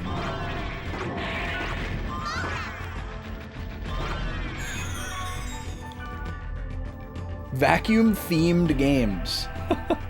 Do we have any of those yet, Pops? Is there like a power wash simulator equivalent for vacuuming?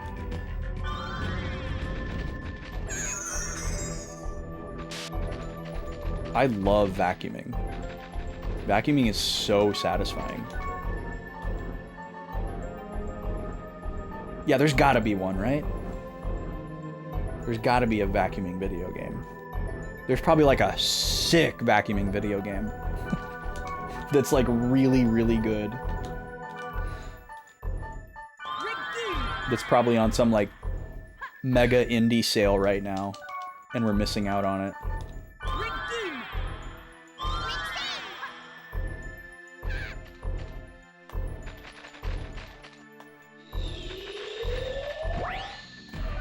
Okay. 3 pumpkin heads.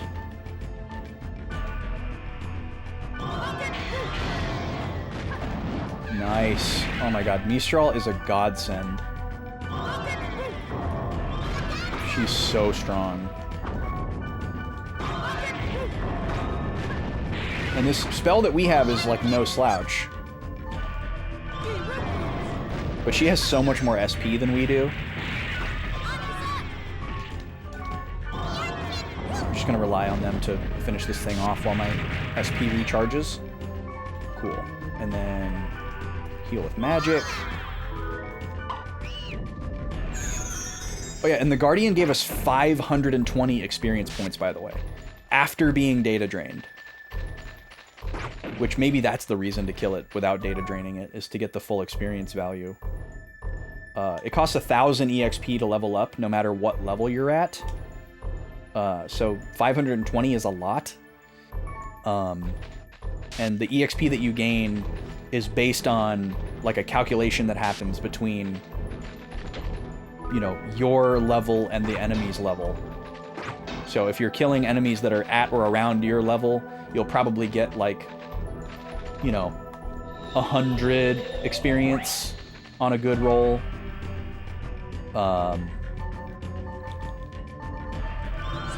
Maybe like 70 or 80. And then if you're fighting enemies that are like, even just like 8 to 10 levels below yours, you'll get 1 experience point. Like, it's very strict. Okay, we're gonna go for these guys first this time, instead of the Pumpkinhead, since it's 2-to-1. Hopefully we don't regret that. But these guys are very annoying. Luckily we're in a small room. Oh, I opened the chest. Glad it wasn't cursed. These Lich Lord guys have a very fast movement speed, and they can just run away from you. But because this room is very small, they don't have a whole lot of places to go, so that's good.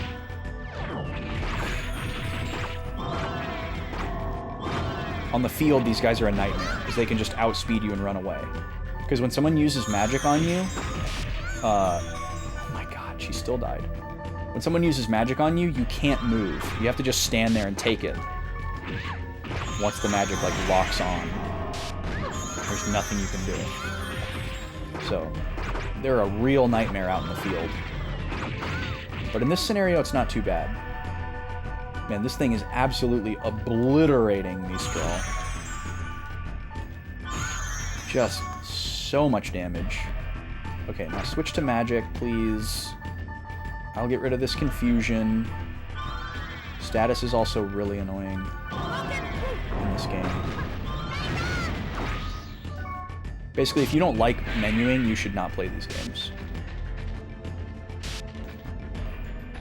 I think that turns a lot of people off with these games, because it's technically an action RPG, which definitely sets a certain expectation for a lot of people. And I think it's very unlikely that someone's going to expect that an action RPG, or something that might be billed as an action RPG, has a ton of menuing. But you gotta do a lot of menuing in this game. And it's very, like, in and out. Like, you might only be in the menu for half of a second, but it's crucial to have those half seconds in and out of the menu to make sure, you know, like, I have to tell them to use magic on this thing, or they'll just attack it and do 0 damage over and over and over. They won't, like, learn that doesn't work. They'll notice that their attack isn't working, and you'll see their little text blurbs be like, oh no, physical tolerance? Bummer. But they'll still just keep attacking. So, it's not, like, perfectly human.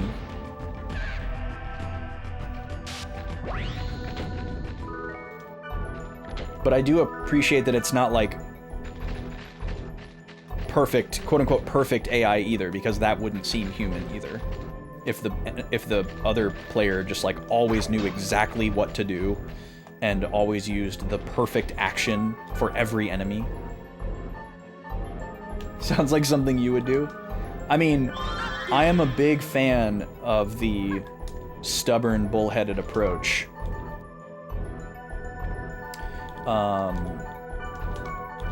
So I get it. I'm also a very, like...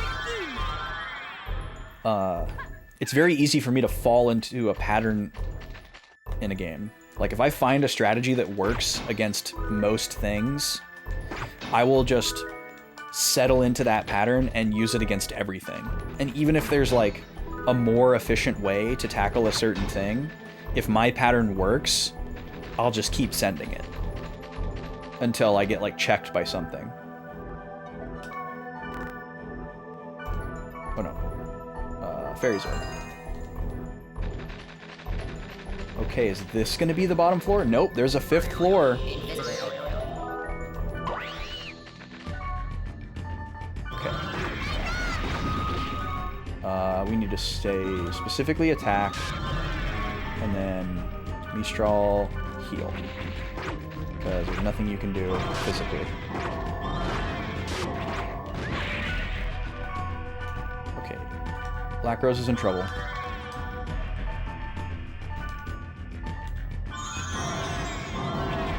Also, items are way faster than healing magic. So, a further strike against magic is that relying on it to heal is not reliable.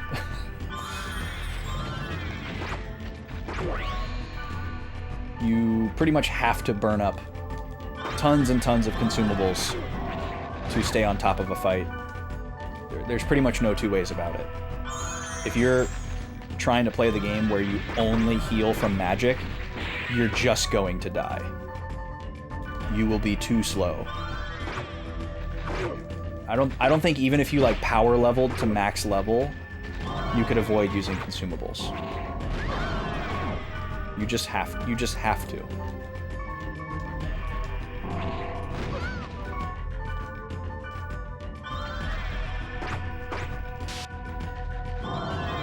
So that's another thing that keeps you in the menu for lots of time. You know, like I heal myself, and somebody's dead. Time to revive. And somebody's got a status. Time to remove status. This is kind of a never-ending deal. Oh, I got my resurrect back. How nice.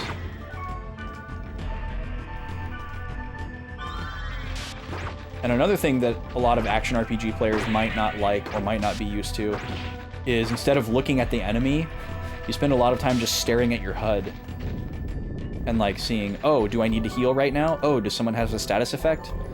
Because it can be hard to tell if you don't have your eye on it and you're watching the fight. Yo, Rich, welcome in. Thank you so much for the raid. How's it going? Welcome in, everybody. What's going on today? How was the stream? Welcome to the .hack zone. .hack's going great. I love this game so much. We're definitely at a point where it feels like we're getting close to the end, and I'm going to do everything in my power to spend as much time in this world as I can. We're doing a bunch of side content. I guess you could call it grinding, but we're doing side content. We're not just fighting for the sake of fighting. We're doing everything in the assumption that we're going to get other stuff, like lore or items or both. But we will pick up experience along the way, obviously. Beat Bangai O, and now you're playing Sin and Punishment for N64. Nice. I've always wanted to play Sin and Punishment, but I've never gotten around to it. I do like rail shooters a lot, and it's always seemed like such an interesting game. I actually have a way to play it on N64, too. Someday I will play it. I just haven't gotten around to it. But I don't know what Bangai O is. Tell us about that. Hard to control? What are you playing it on? Are you playing it on, like, Switch or on the Wii, or... I was very interested when they made that Wii port of it. I might collect that at some point, too.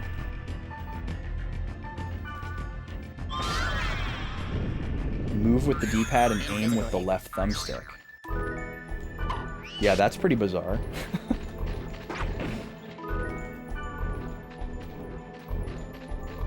Are those the N64 controls? Oh, we've got a double portal room coming up. That's scary. Bangai O is a shooter-type game for Dreamcast N64. Oh, interesting. Not a lot of dual releases for Dreamcast N64. It's a very brief overlap period. It's pretty cool. Dreamcast is such a fascinating little piece of history.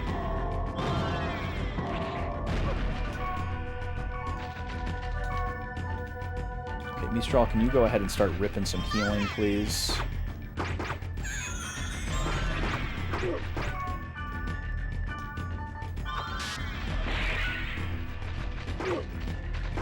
It's odd, they play differently from each other? Okay.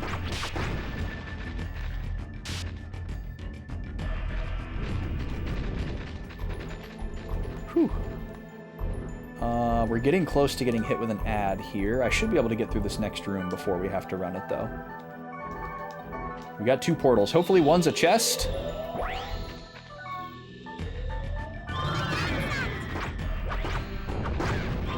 Nope. Alright, well, we'll try to just take this guy out as quickly as possible, because he's not that scary. The other guys are... Jeez. They both have powerful summon magic. And they both attacked Black Rose at the same time. There's 3 Lich guys? God. I'm trying to do the healing myself so that Mistral can use magic. Okay, I think he's dead now. So let me do this.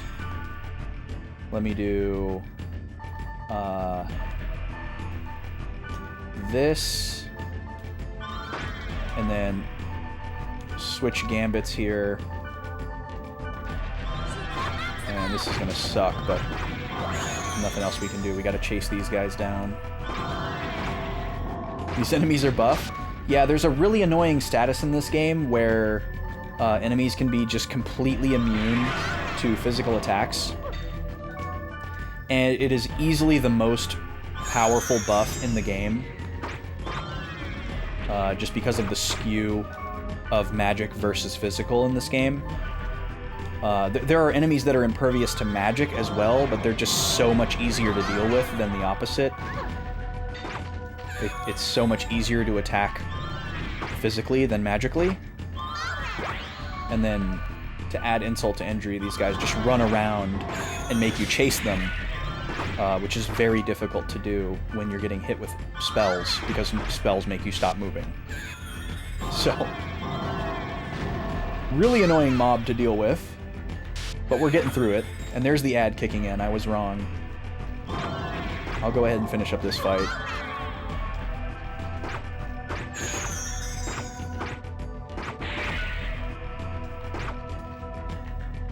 I haven't... If there's a way for me to use that buff on my characters, I haven't figured out how to do it. Seems like it would be pretty broken if we had a way to give it to ourselves. I don't even know if Rich is hearing me right now. Anyways, I'll be back in a couple minutes when this ad is done. And have a good night, Dreambound, if you're hearing me. Get some good rest. We'll see you soon. Alright, see y'all in a few minutes. Check out those charity incentives at the top of the chat, maybe.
All right, we are back, folks.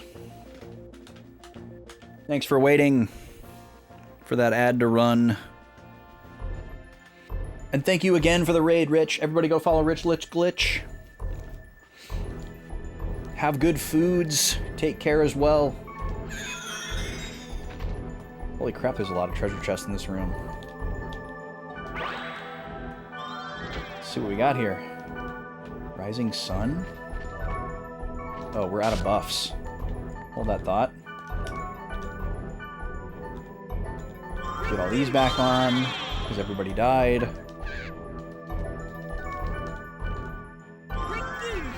And we need another speed charm. Did I die during that fight? Can't remember if I did or not.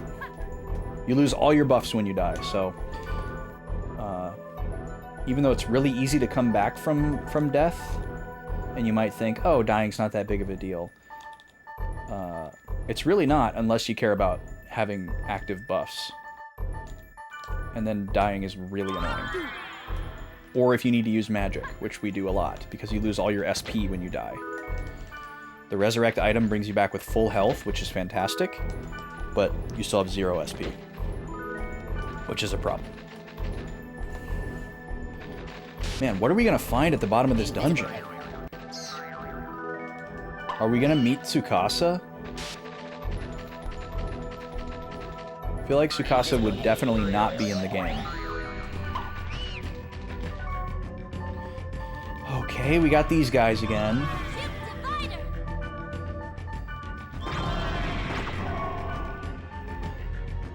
It would be really nice if we had a spell to protect against status.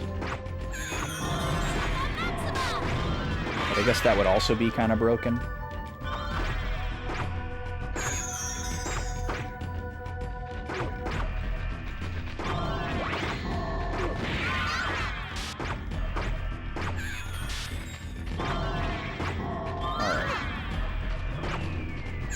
That wasn't too bad.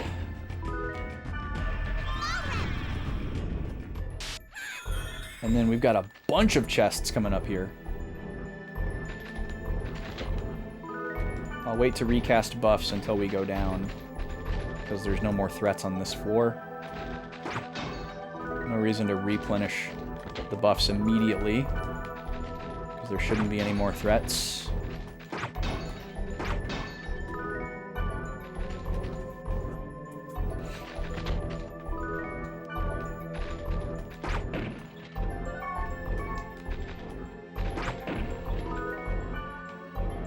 What is this empty room going to be? A virus core?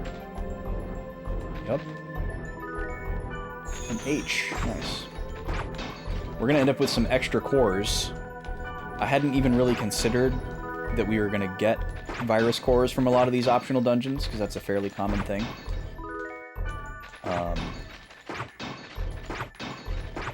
But that'll just be nice insurance.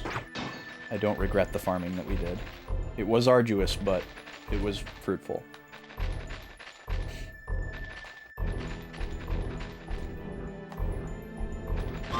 Free buff, I'll take it.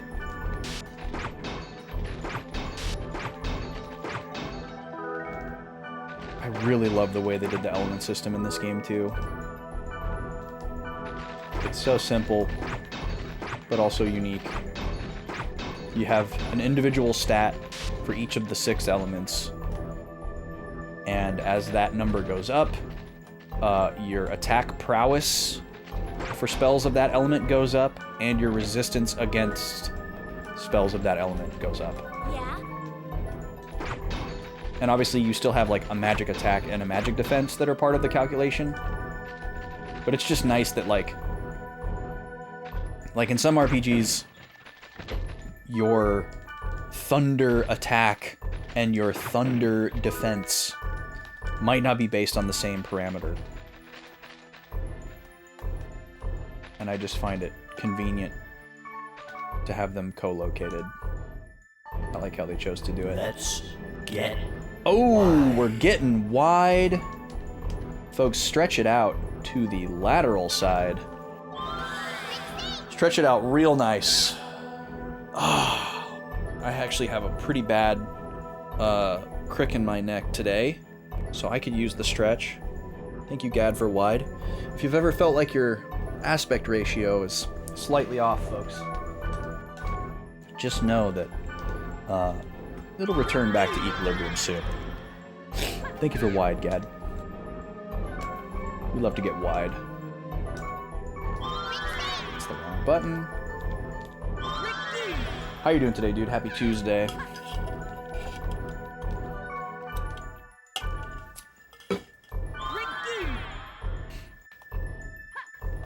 Been yapping so much, I still have coffee left. That's pretty awesome.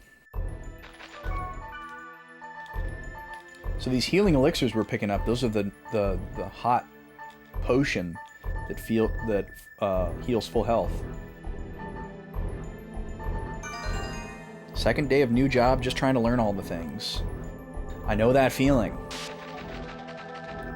It's like exciting, but also overwhelming. Alright, we might have a boss room here. Or just a cutscene room. I'm just gonna lay into this guy. There's only one. Just keep the pressure on. Don't let him get too far away. Nice. Easy. Jungle Rage. Great name for a spell.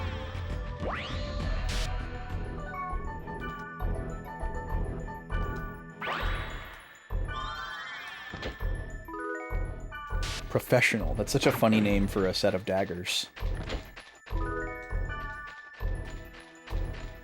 Alright, hopefully this isn't one of those dungeons where if you go into the boss room or cutscene room, you don't get to explore the rest of the dungeon, because there's clearly a GOT statue behind there, and I do not want to do this dungeon twice just to get the treasure, but I absolutely will, given the fact that we saw the Guardian here. So hopefully the cutscene doesn't warp us out. Sometimes when you run into a cutscene at the bottom of a dungeon or fight a boss, the game just like automatically warps you out. I'm sorry, what is that? Is that a dragon? That is a dragon. Oh god. Okay, well we're gonna have to focus on this thing first.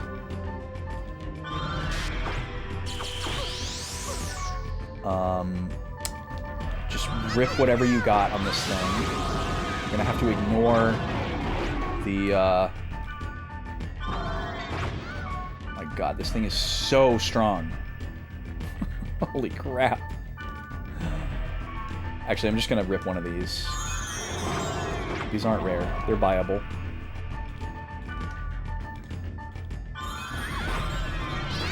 I hate this situation where you, like, are forced to focus on one specific enemy and therefore ignore another. Did she just die? Yes. But yeah, this guy is basically one-hit KOing everybody. The Drygon.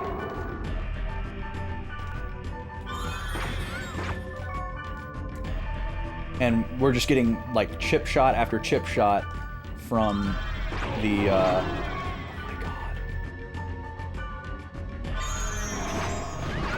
From the Lich Lords.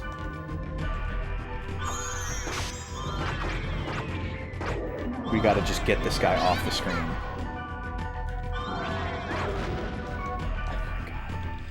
It's very scary to die as the player character, too. So we want to especially avoid that. If you die as the player character, you can no longer issue specific commands.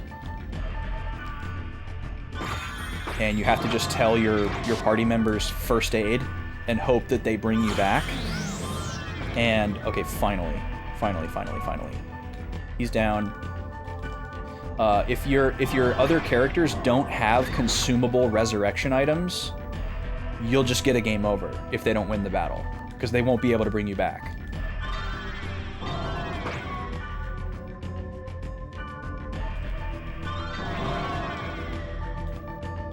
So it's really important to keep yourself alive. Queen. Okay, we just died. But because we have a Wave Master, she has a revive spell, which is good, which she can theoretically use infinitely as long as she has SP, which I'm going to give her a refill here. We are getting absolutely dominated by these idiots. These guys are so annoying, and my speed charm ran out, so they're harder to chase down. They like to confuse Black Rose, so she tries to attack me. There's just like, they have so many indirect, annoying weapons that they can use. Gotta get rid of you. If we can just get rid of one of them. Okay, good. Okay, let me reissue these commands.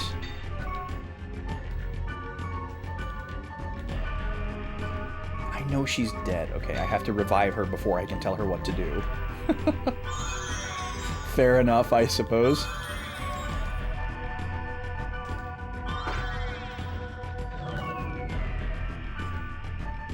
Oh, she's not fully alive yet. Gotta wait for her PFP to turn white. Then she's alive.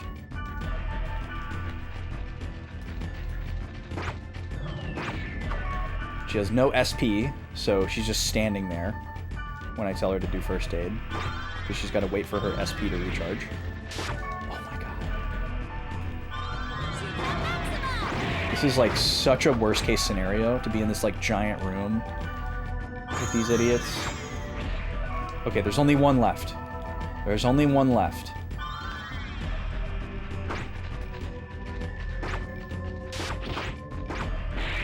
We can gang up on him.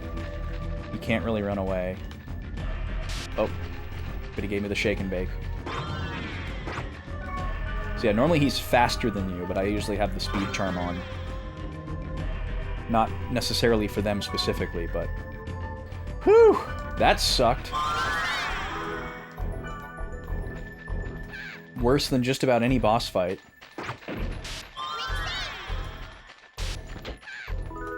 Just a mob of random dudes.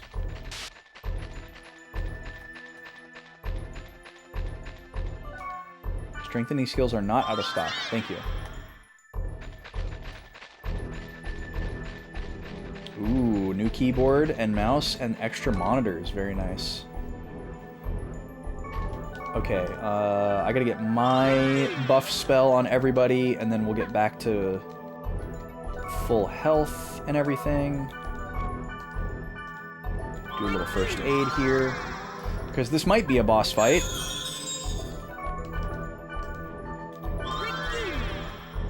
I can't believe we fought that Guardian so randomly and unceremoniously. That was such a thrill. I should have put a speed charm on. Oh, okay, it's a data bug. So, hopefully, killing this thing doesn't warp me out of the dungeon. Because if it does, I'll have to come... Okay. If it does, I'll have to come all the way back down here. Okay, we're gonna turn this into a ranged fight, because this thing can one-shot me. And that's really annoying.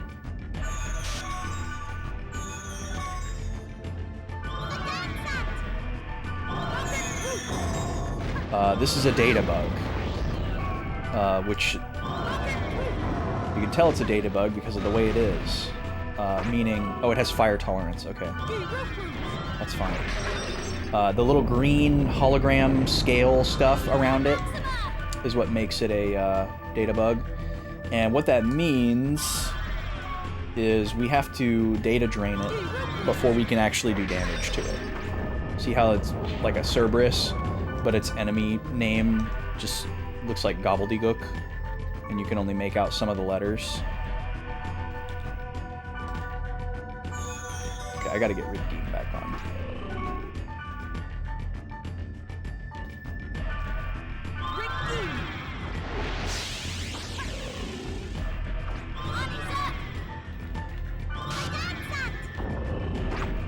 Yeah, this is like herb brew. And herb and rue bracket. They have like glitched out names because this is like the world lore here is that this enemy isn't supposed to exist and it's like a glitched monster. And normal players wouldn't be able to defeat it.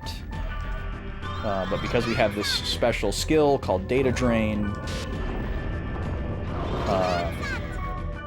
we can.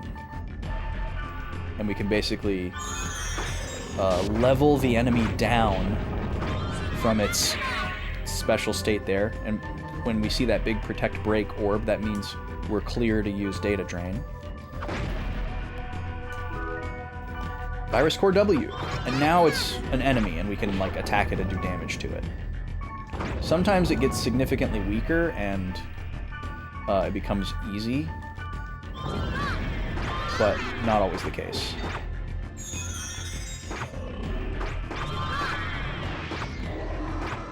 Looks like this thing is pretty weak, though.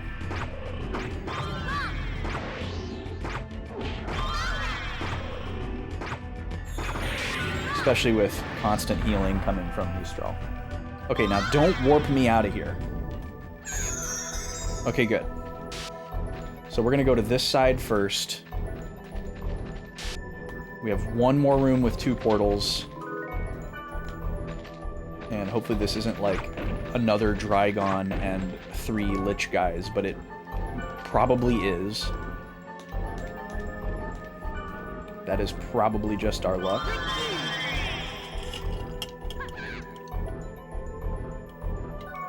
So we're going to prepare accordingly. Let's get a Speed Charm this time, because we're going to need it. And honestly, if it's the mob that I think it's going to be, I might give Black Rose a Speed Charm too. Yep, there he is. There's the Drygon. And only 1 Lich Lord. Okay, let's pivot then and go after this guy. They will attack the enemy that I attack, because that's what I've set them to do. You can tell them to do differently, but that's what I have them set to do. Oh, I died. Okay, Mistral, please. Okay, good. It's a little scary.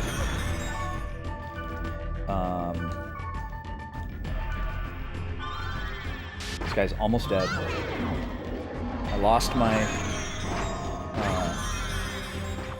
my speed by dying. Okay, there we go. Now we can focus on this guy. Let's do this. It's almost dead. Nice. Okay, that was so much easier than with 3 Lich Lords. That Drygon guy is no joke either. He hits like a truck. Artisan Axe, that's a new item. Okay. So we're gonna go get a treasure here, and then get warped out. If there's no cutscene here whatsoever, I am stunned. But honestly, like, it also makes it really cool. It also makes it really cool that we just ran into the Guardian here unceremoniously. Maniac Sword. And some treasure. Oh, and we also don't get warped out. Wow. Alright, well, I'm going to take this opportunity to write some things down. So, this was... which one is this? Splendid Emerald Nobleman, which was described as Seeds to Open Gate. Don't know what that means. After completing the dungeon, I still don't know what that means. Okay. So... in the midpoint of Splendid Emerald Nobleman,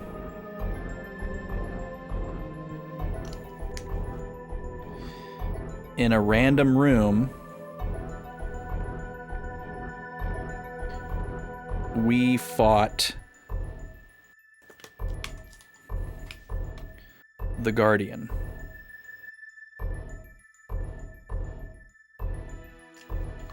From Sign. There was no cutscene or any pomp and circumstance associated with it.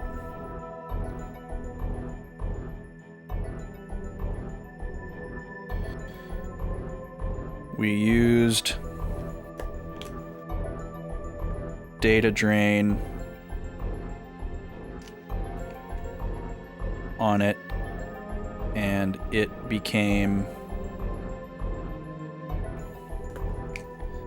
the bracelet.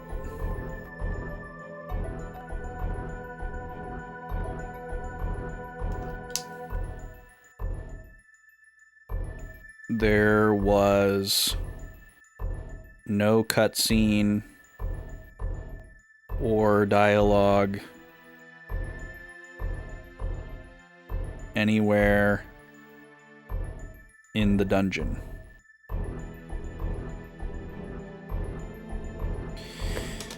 Fascinating. Let's check out this sword that we got. Maniac sword, level 77 rare. 33 is very strong, and then 7 magic attack. This is a really solid sword, plus life drain is great.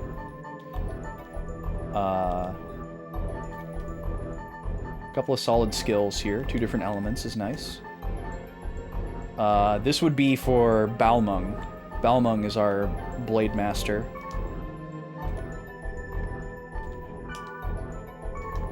The other stuff that we picked up here is unremarkable. It's all pretty low level. And we will probably sell it.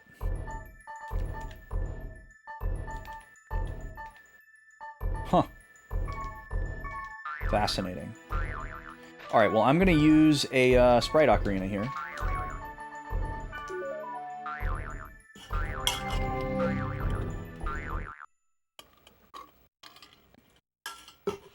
Yeah, I would have expected the game to make a bigger deal out of the fact that we ran into that specific enemy. Because it's not even really like an enemy so much as a very significant character from the anime that has not appeared in the game at all and hasn't even been like referenced in the game. This is... you don't understand. Smashy, welcome in. How are you?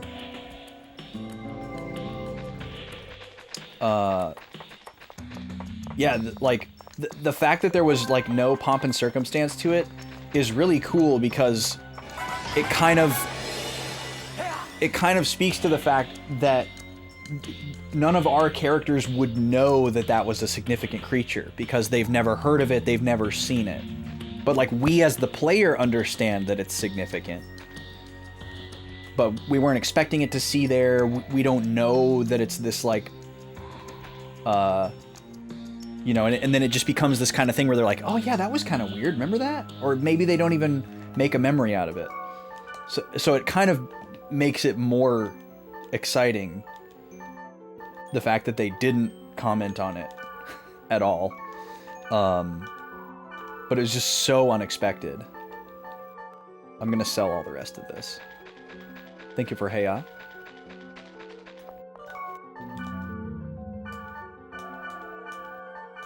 Man, if we ever find something to spend money on, besides potions, we're gonna be in business. Maybe we can finally afford to start stocking the full heal potion now. What's a full stack of healing elixirs cost? 198k? I mean, we can definitely spare that. Sure, let's do it. And then we need to probably restock a couple other things here too. Resurrect is getting a little low.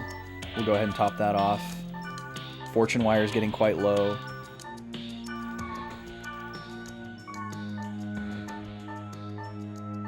Fairy Orb, sure.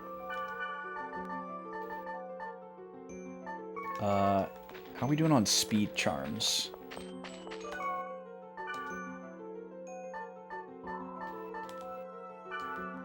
Oh, we're fine. Wow, look at these level 2 summons that they have for sale. I didn't know we could buy those. I didn't even know we could buy level 1 summons. These would be interesting to stockpile. They could be a really quick path to, like, trivializing certain enemies. If you kind of, like, knew what you were up against ahead of time. Alright, I'm gonna save.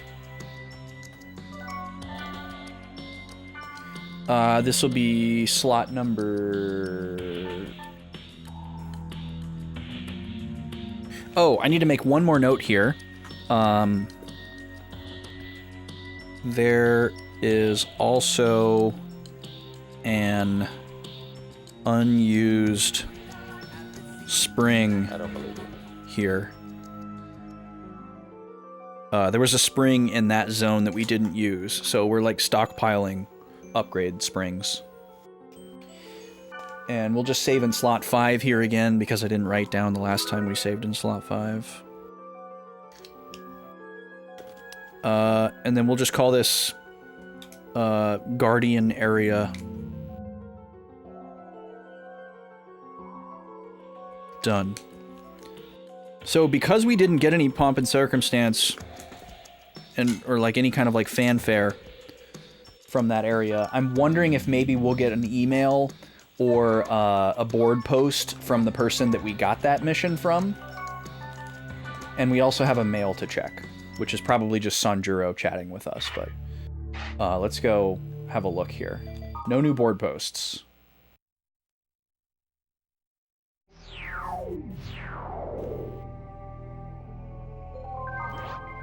Yeah, it's just Sanjuro.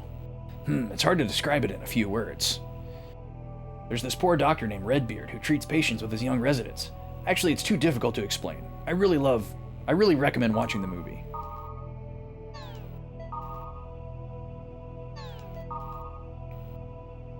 Who's a Mifune? Is this... Are we to assume that this is a Mifune movie, or is that something unrelated? Alright, these are kind of the same answer, so whatever. Let me see if he sends another email, because sometimes they send a response, like, right away. And it gets annoying when you, like, sign back in to go start playing again, and you, like, immediately get another email. Okay. That's probably the end of that conversation thread. Or I'll just get an email as soon as I log in.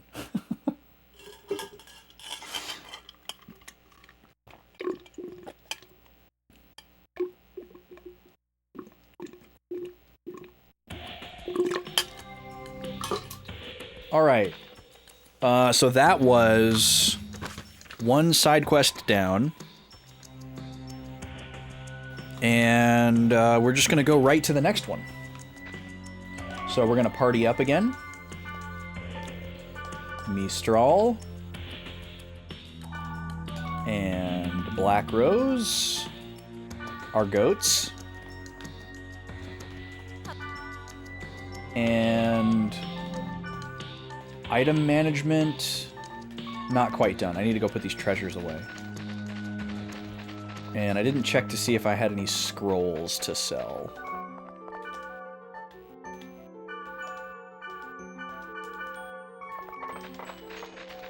Are there any scrolls I need to get rid of? Let's see here. Any level 2s? One level 1 summon. Alright, we'll get rid of those. Okay. Save again. Same spot, just in case we die, so we don't have to do that little bit of management again.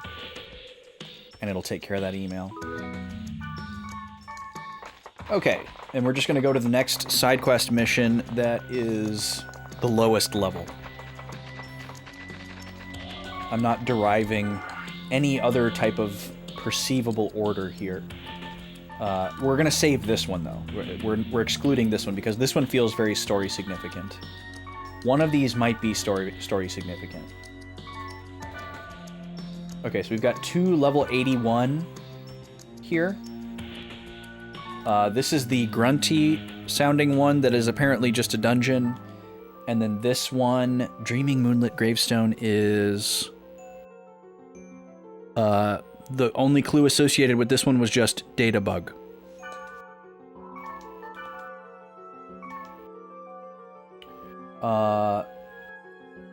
Let's do this one since we've already been there. High 90s there? Yeah, it's high 90s here too. It is pretty warm outside. But yes, we are doing just fine. We have a well-insulated home that is new and has good HVAC. And Texas air conditioning is a real thing. Many people who live in like other states or other countries will see like average summer temperatures for Texas and wonder how people live here. And it truly partially is because the air conditioning is like built different. Alright, well, we'll check the field here and see what we've got. I'm only going to clear this field if they're super easy encounters. If there's anything with like magic tolerance or physical tolerance, we're just going to go right into the dungeon. Because we're already below, or we're over-leveled for this dungeon. Like, how much experience am I getting from this guy? 13? Yeah, it's really not worth it.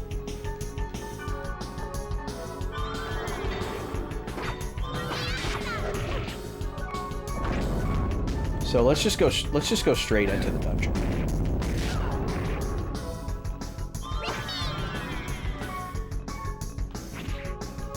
Oh no, you don't. Don't attack me, Strahl. Don't you do it. We're just gonna go straight into the dungeon here.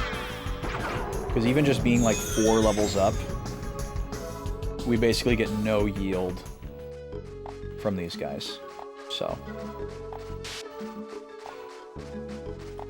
But yeah, it is a beautiful, cozy 70 degrees inside here. So we are literally chilling. I'm just gonna run straight into this dungeon here.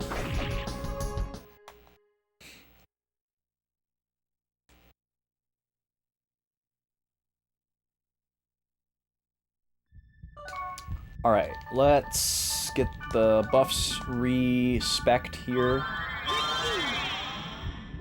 And a speed charm. I also got to go to the dentist yesterday, which was fantastic. My teeth are all clean.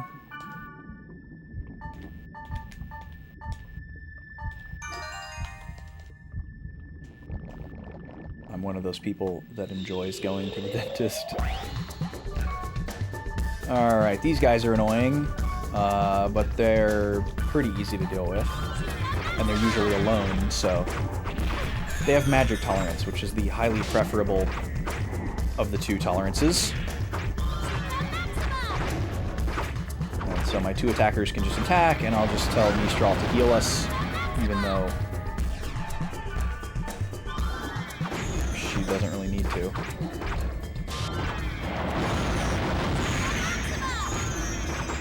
Or maybe she does, I don't know. These guys are very strong.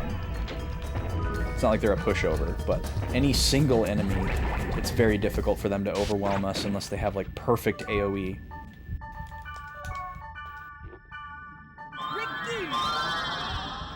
How much work the AC has to do to bring the temps down by 25 to 30 degrees.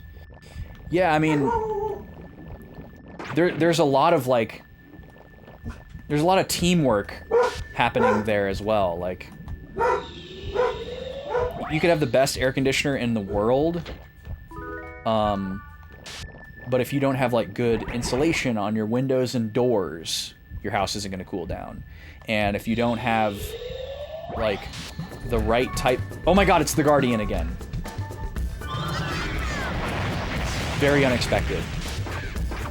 So it's not a 1-of-1. So maybe that's going to be the through line with all of these side quest dungeons, is that we're going to see one of these every single time.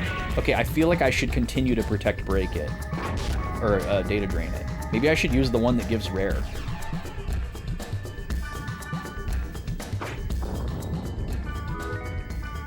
noble wine. I mean, that is a really good item.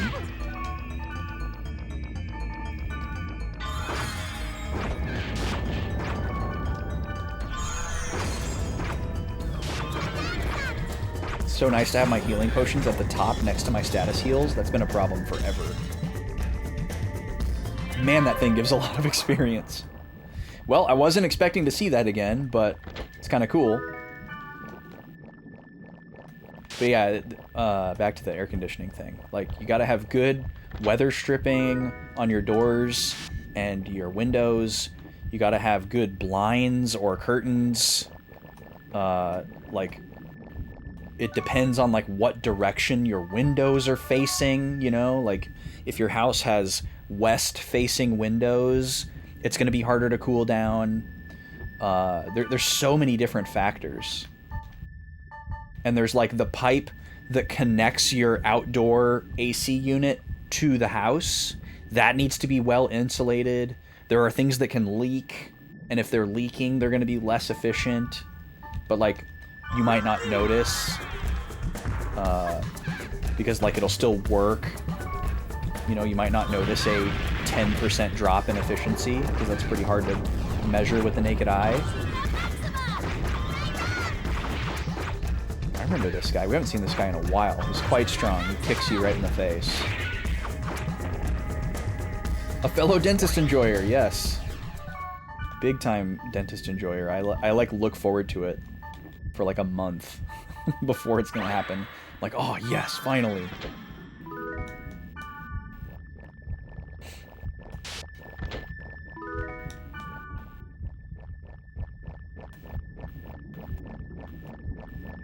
But I am blessed with, like, abnormally strong, healthy teeth. They're not the most beautiful teeth in the world, but they are very strong. So I don't really have to worry that, like, another guardian. Oh my god, there's so many of them. I wonder if we're supposed to, like, am I supposed to assume that this is the same guardian and we're fighting it over and over and over?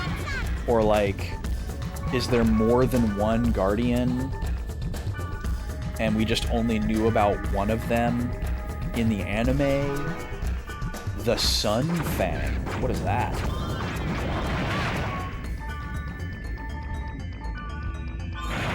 Forgot to do the rare drop one again.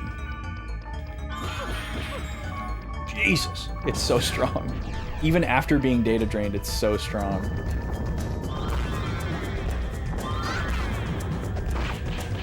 Recently went to the dentist too. You've never had a cavity. Wow. Yeah, that's a good track record. That's good teeth. I was a very... why did I click Fairy Orb? I was a very scared of doctors kind of kid. And then I had a very doting pushover of a mom, which is a very dangerous combination. So I actually didn't go to the dentist as a child because I was so scared to, and my mom couldn't bear to put me through it. So the first time I went to the dentist, I was 18 years old. And on that visit, I did have 4 cavities that needed to be filled. But those 4 cavities are the only 4 cavities that I've ever had. So I can't say I've never had them, but basically never had them.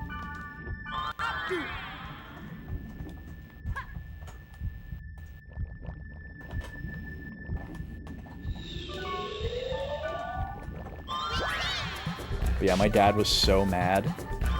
Because my dad does not have the same kind of teeth. He has, like, you know, normal people teeth, where he gets cavities from time to time and needs fillings, and he's had a couple crowns and things like that.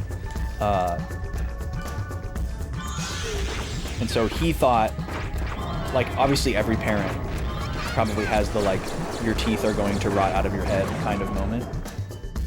I'm gonna kill one of these straight up and see what happens.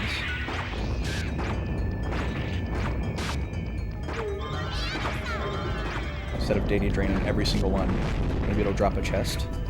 Oh, we get less experience. Significantly less. Okay, so we always want to data drain it. Interesting. So my dad was really worried that, like, my teeth were, like, actually going to fall out of my head because they weren't being, like, seen regularly and taken care of. He was very concerned. I just remember, like, when I finally went, he was very happy that I was finally going, but he was also, like, convinced that I was gonna need so much work.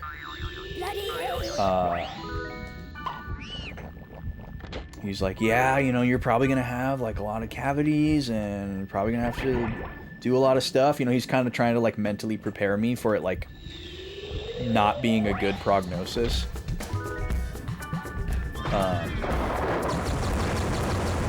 And I don't want to say he was, like, disappointed that that's not how it went, but he was definitely, like, eating crow in a way that he did not expect to.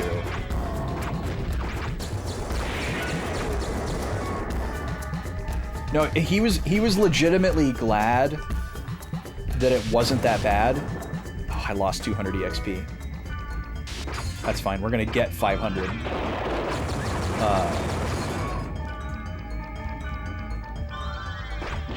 No, like, I remember, I can vaguely remember him telling me, like, oh, I'm really surprised. I thought, you know, about, and, you know, he wasn't like, you got away with it, you know. Like, he was actually glad, especially since, like, I was on his insurance, you know, and he would have had to pay all of the differences on everything that I would have needed. So he was legitimately glad that nothing serious happened or was needed. But yeah, the thing that actually pushed us to finally go to the dentist is that, like, my wisdom teeth were coming in, and, like, we knew that we were gonna have to do something about that. There was gonna be no avoiding that. And so between me, like, you know, being older and being less scared, and just kind of knowing, like, the inevitability of that, and, like, how bad it could be if I didn't go, and just tried to, like, ride out the wisdom teeth, it was like, yeah, no, we're gonna go now. We're definitely gonna go now. So my first dental appointment of my life was literally kind of like the wisdom teeth prep appointment. But I also got 4 fillings. Actually, no, we'll click this. This guy's so goofy looking. He's not nearly as strong as the other skeleton guys. So that's nice, we'll take that.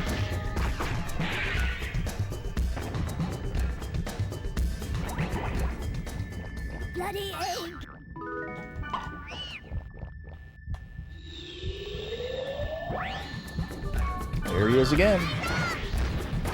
Totally don't mind fighting these guys. I guess I kind of like fighting the Guardians because we're getting so much EXP from them, as well as rare items.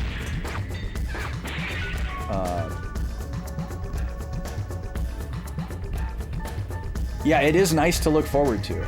Well, it sucks too, because, like, there's so much programming, at least in America.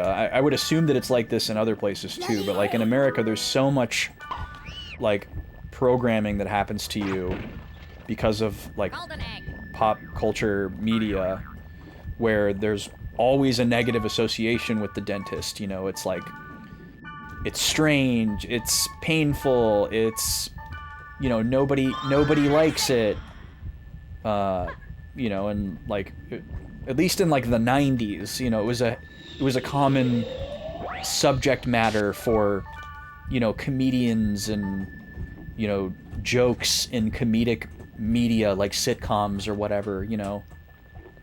You know, it was, like, constantly associated with, like, oh, I'd rather be strapped to the dentist chair, you know, like that kind of stuff. Yes, along with the Bermuda Triangle and quicksand. Exactly, Mozzie. Child of the 90s detected. Impeccable timing with that, Mozzie. Welcome in, how are you? Yeah, so I just, like, assumed that all these people were telling the truth and that, it sucked. Ooh, level 90 for Heavy Blade? Hold on, this could be a new weapon for Black Rose right here. 36, 10, 7, 10. I think 36 might be the highest attack stat we've seen on any weapon ever. Yeah, her current one is 35. So she would trade skill drain for life drain. She would get 1 less magic attack and 1 more physical attack. I don't think that's actually worth it. Skill drain is better than life drain. And yeah, it's not quite worth it. Her physical attack stat is already almost maximum, which is very cool. This armor might be good for her, though. 9, 1, 12, 2, 2, 2, 5.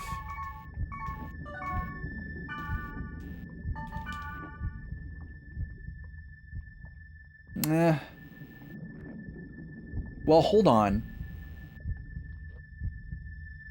It gives her more magic defense, slightly less physical defense, but she would also have Rig Geem, which could completely absolve me from needing to cast it, which is interesting. This is the same armor that I'm wearing. This is very, very good. I hope we can collect a couple more of those. Yeah, exactly, Moa. Yeah, very counterintuitive, like... And I guess it wasn't necessarily kids media that I was getting that information from. It was more adult media or just general media.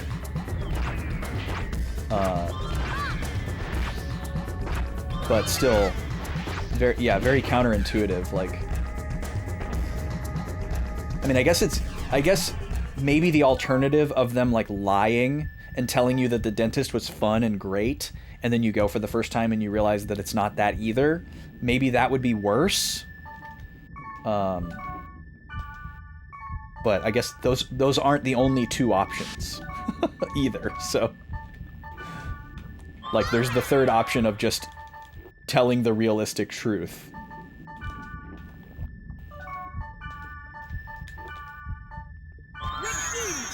We will never know, yeah.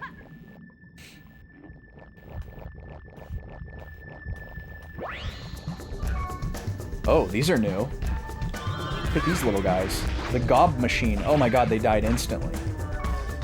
I'm gonna data drain you because you might have something cool. Suigetsu. He turns into a little bunny. Suigetsu sounds like daggers. Yep. Okay, this could be a good candidate to throw into a spring. I don't know. Maybe we throw this into a spring. Maybe a level 5 spring can upgrade stuff that's level 90. That would be a fun test.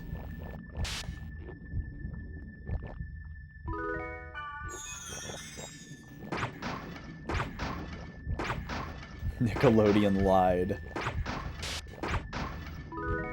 You haven't been to the dentist since yours retired. Oh, interesting. Yeah, that's another thing that sucks about dentists, is because people are so afraid of getting hurt by the dentist, and because of, like, the cultural association with it being a negative thing, is that they'll find a dentist that they like, and they're like, oh, actually, this dentist doesn't hurt me.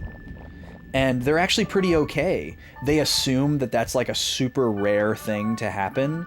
And they're like, okay, well, I like going to the dentist because of this one particular dentist. But if I ever had to go anywhere else, I don't know what I would do.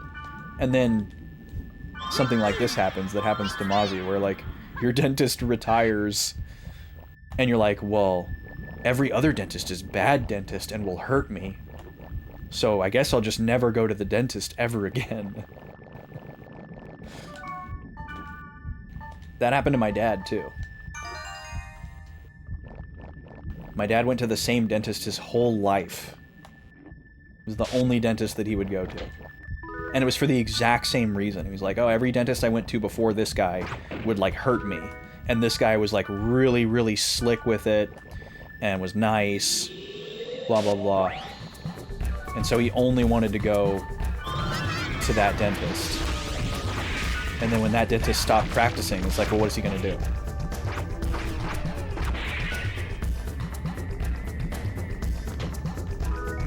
And I guess I'm kind of in a similar boat. Like, I really like where I currently go. And because I'm blessed with strong teeth, I never actually do anything with the dentist. I just only see the hygienist. I just go in, I get my teeth cleaned, they look at my x-rays, we update the x-rays, like, you know, every 3 appointments or whatever, however often it is. And, like, all the dentist does is just come in and, like, say hi to me and, like, look in my mouth for a second. And he's like, yeah, looks good. And he, like, looks at my x-rays and, you know, makes small talk with me or whatever. He's never actually done anything, so it doesn't really matter if he's a good dentist or not. All I really care about is the hygienist. Until I need, like, a filling or something.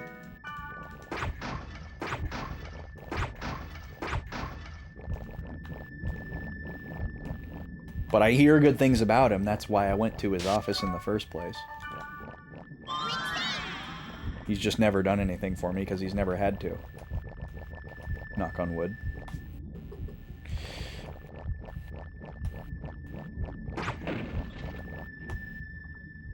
Alright, we haven't seen a Guardian in a little bit here. I'd like to see some more of them.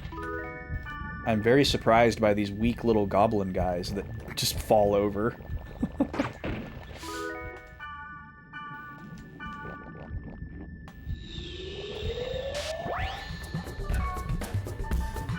More goblins. Oh, but with a snake. Okay. These snakes are very strong. They're super annoying.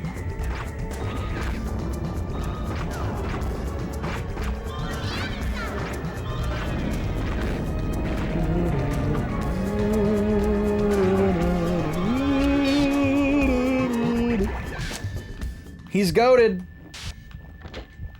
Johnny Williams. Number 1. Not up for debate.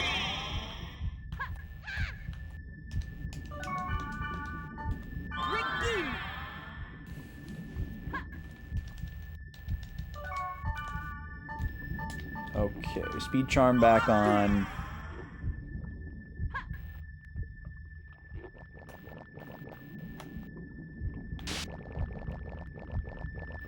Not debating, but who? John Williams, famous film composer. Star Wars, Indiana Jones, E.T., Jaws.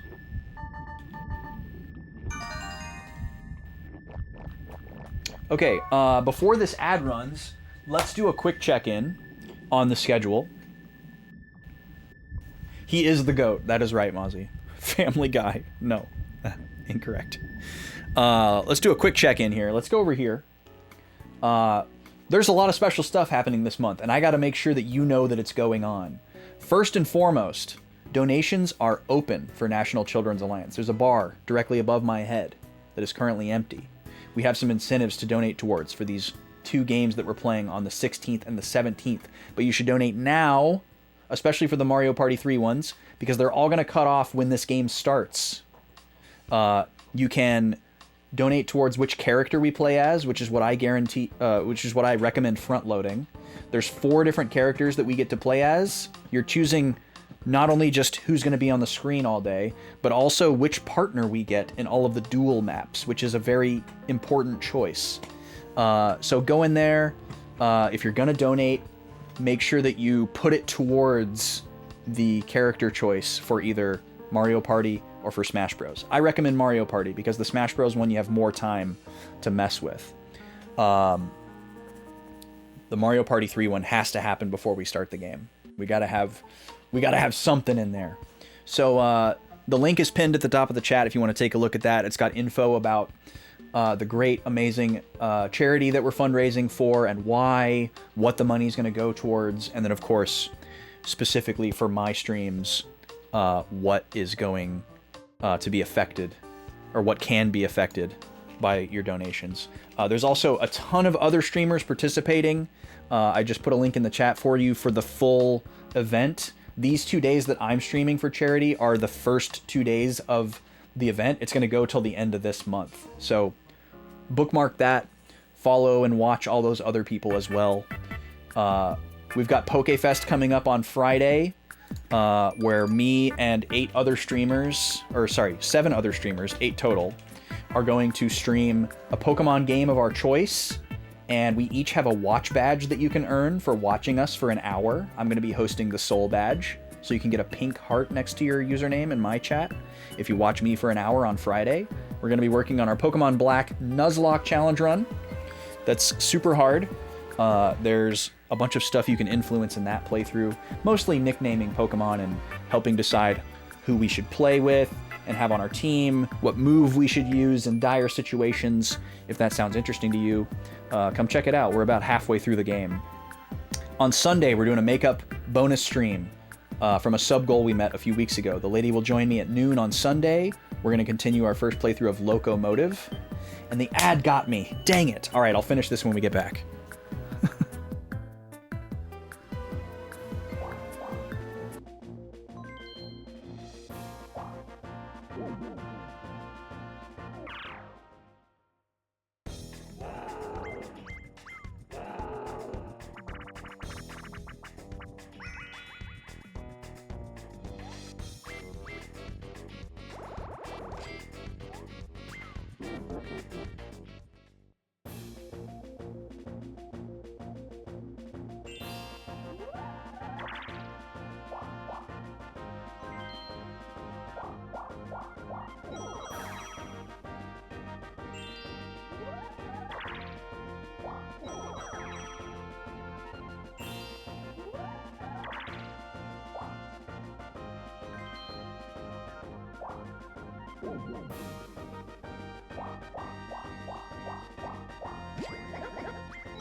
Welcome back, everybody.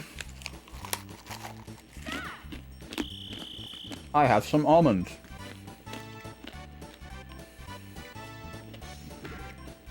Forgot about this minigame. Whoa.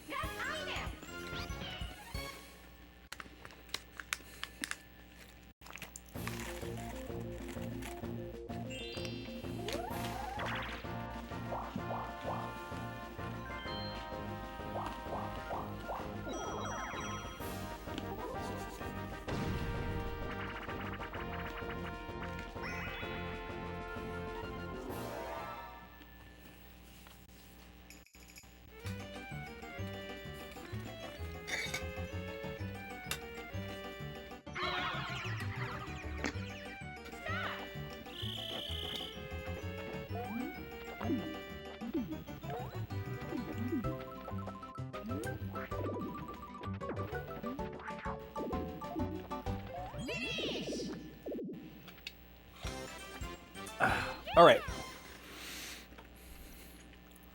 Almonds consumed.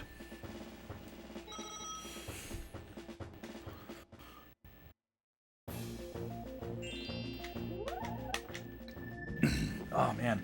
My neck is still so sore. Oh, we didn't finish our check-in. Let's finish our check-in. I was just leaving off talking about the sub-goal bonus stream that's happening this Sunday. Come check that out. Come hang out with me and the lady. Continuing our point-and-click first playthrough, Locomotive. A week from today, on Tuesday, we're going to be doing a Zelda Ocarina of Time randomizer seed. Haven't done one in a while. I've been itching to do one. It's going to be fun. We'll continue to push the charity incentives. While this is not actually a charity stream, it's not actually part of the NCA event, we're going to use it to push the... Hold on a second. What's this? Did somebody do something while I stepped away? That looks like a donation.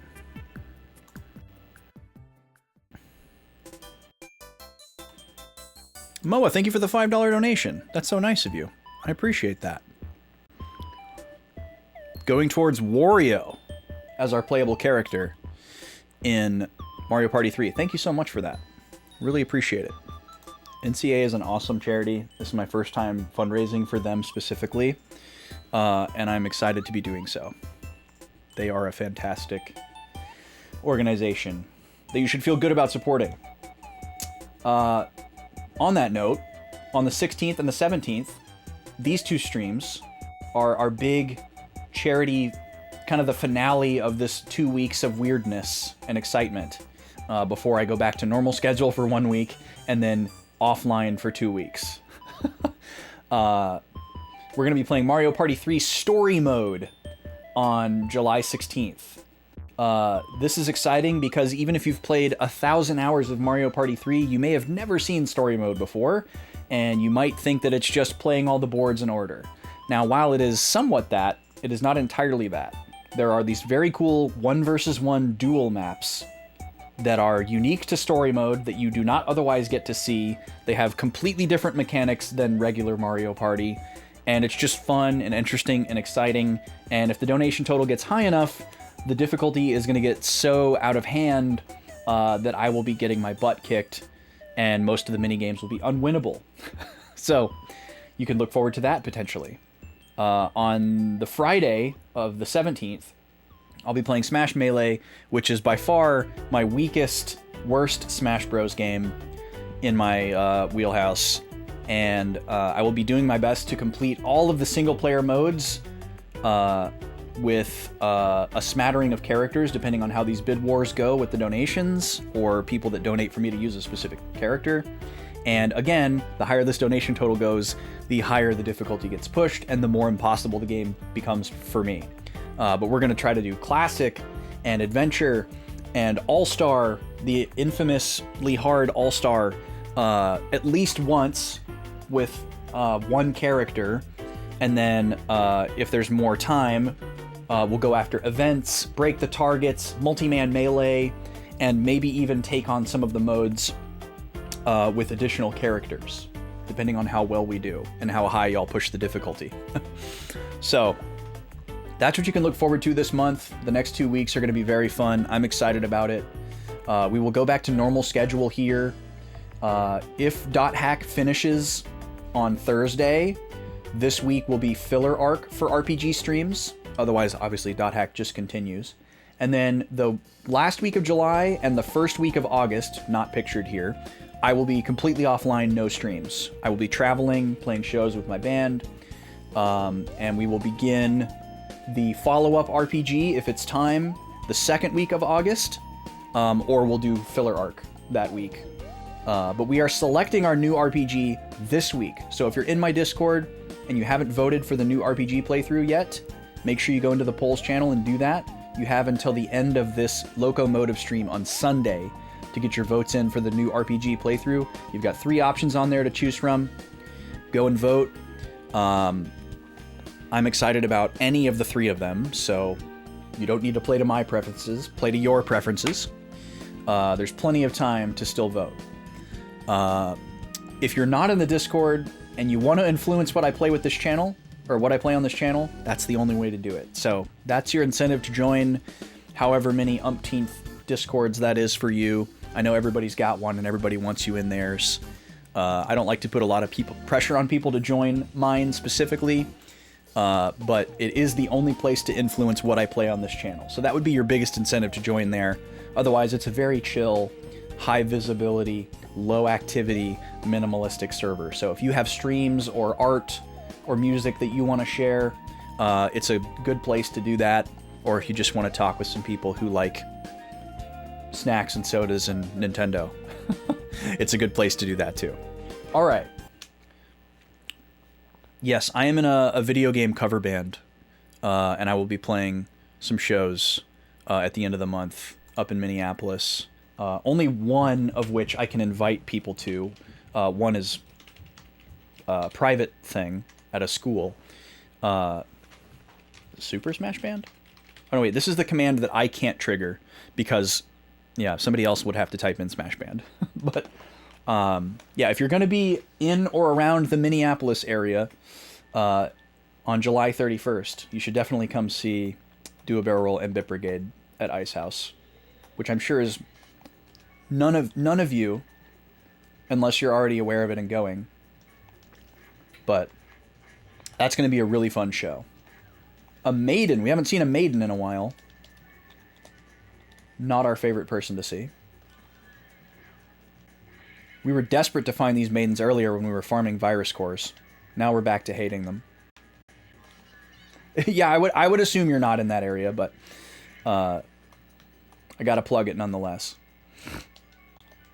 It's gonna be very fun. We got to play with Bit Brigade last October, and that was our first time. Oh, I still have the schedule up. Oh my god. Thank you, Smashy. It's okay, you haven't missed anything. We got to play with Bit Brigade last October, and it was a blast. That was our first time playing with them. They very graciously invited us with minimal information as to, you know, what kind of people we were. So they definitely took a little bit of a chance on us as the opener for their Minneapolis tour stop. But it went well. We got along well. We were a good fit for them as an opener. And so they asked us to come back. And we're very happy about that. They are a band that I've been a fan of for a long time, so getting to play with them is really cool.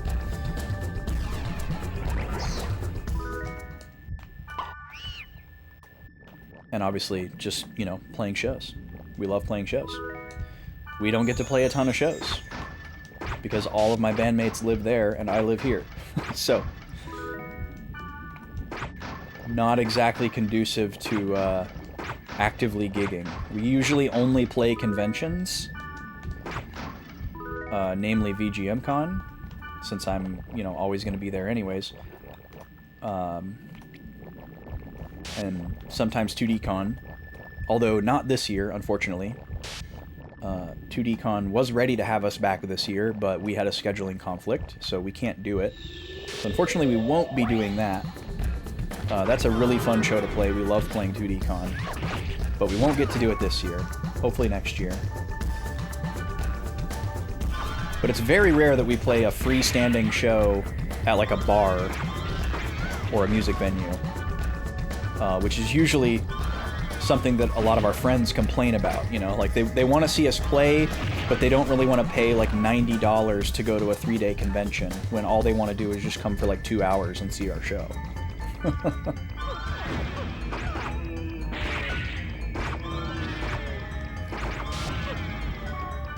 Man, the status effects are just on full display here. Unreal. What is this third enemy over off the screen over here? Oh, it's the maiden. Okay, that's where all the status is coming from. We're gonna have to buy a fresh stack of restoratives after this. I haven't had to buy restoratives in a long time, but we're just getting pummeled.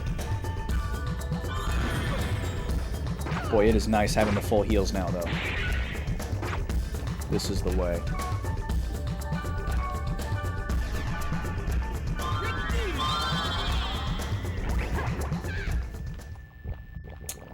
But yeah, I'm excited to play. I'm very excited to play. My bandmates are some of my closest, best, longest friends. And the fact that I don't live there anymore, I miss them dearly. In addition to just missing performing. So it's many boxes checked all at once.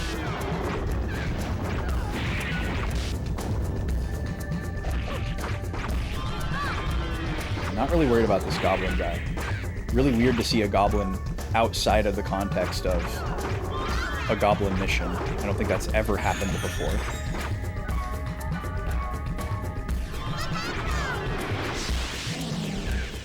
There we go.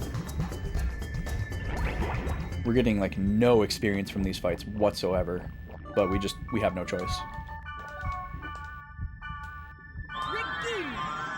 Battles in this game are kind of like certain rooms in like a Zelda game where if there's an active enemy encounter in a room, you can't leave the room until you defeat the enemy, and then the doors open. So most fights are required. You can really only run from fights in the field. When you're in a dungeon, the only way to avoid fights is just to avoid the room entirely. There might be some rooms that are large enough where you could, like, get from one door to the other without triggering the portal. But I think even in the biggest room, that might not be possible. Even if you, like, hug the perimeter. Okay, we're on B5 here. This should be the final floor. Yep, looks like we're gonna fight a boss or see some kind of cutscene in this next room here. The hint about this area was data bug, so let's see. No cutscene. And it's a data bug. Different data bug than last time. Instead of a Cerberus, it's this lady, who we have fought many of in non-data bug form. I don't know if we'd fought that Cerberus thing before. This is a Unix system.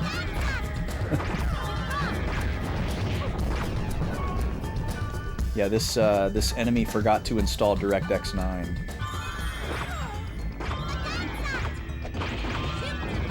Needs a codec update. And I'm missing a lot. Oh, that's right. I forgot that was a thing with these enemies, is that they have like really high physical evade. Let me just try some magic here.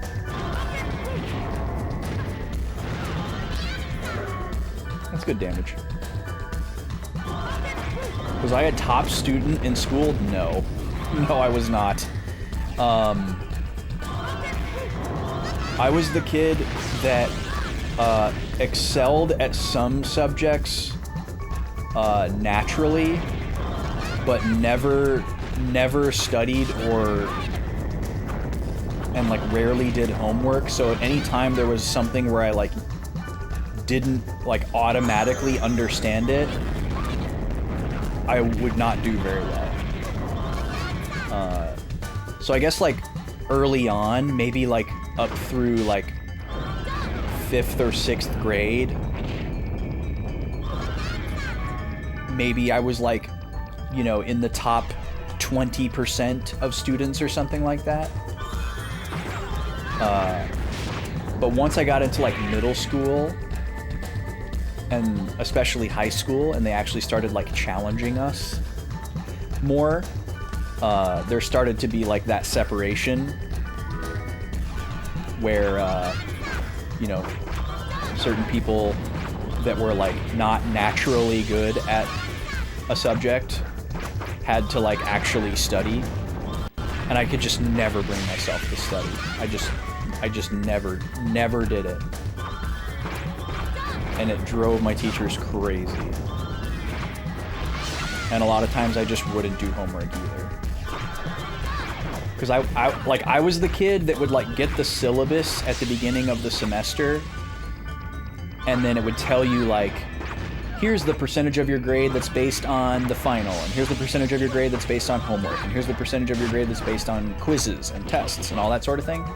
And I would just mathematically figure out, okay, how few things can I like do or pass and still get like a C in the class? so that I know that I pass. Like I was like the calculated laziness guy.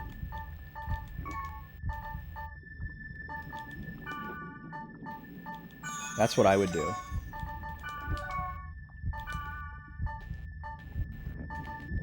Yeah, I would put like maximum effort into doing the bare minimum.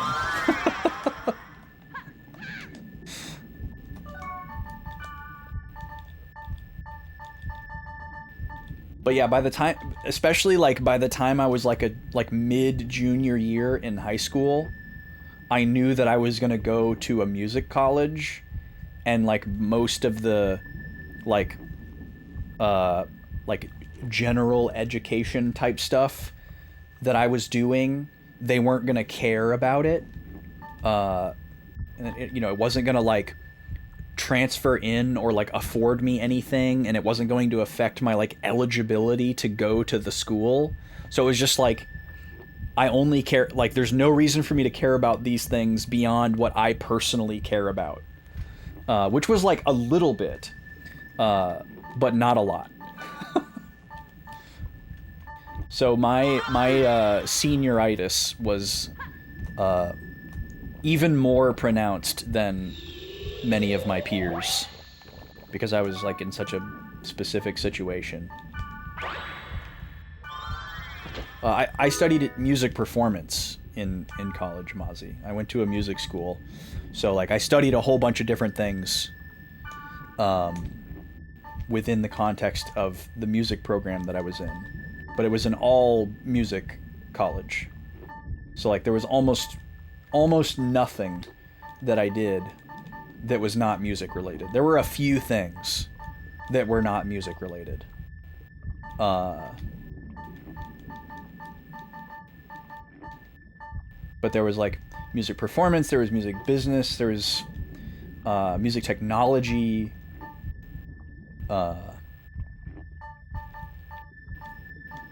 and I was focused on performance.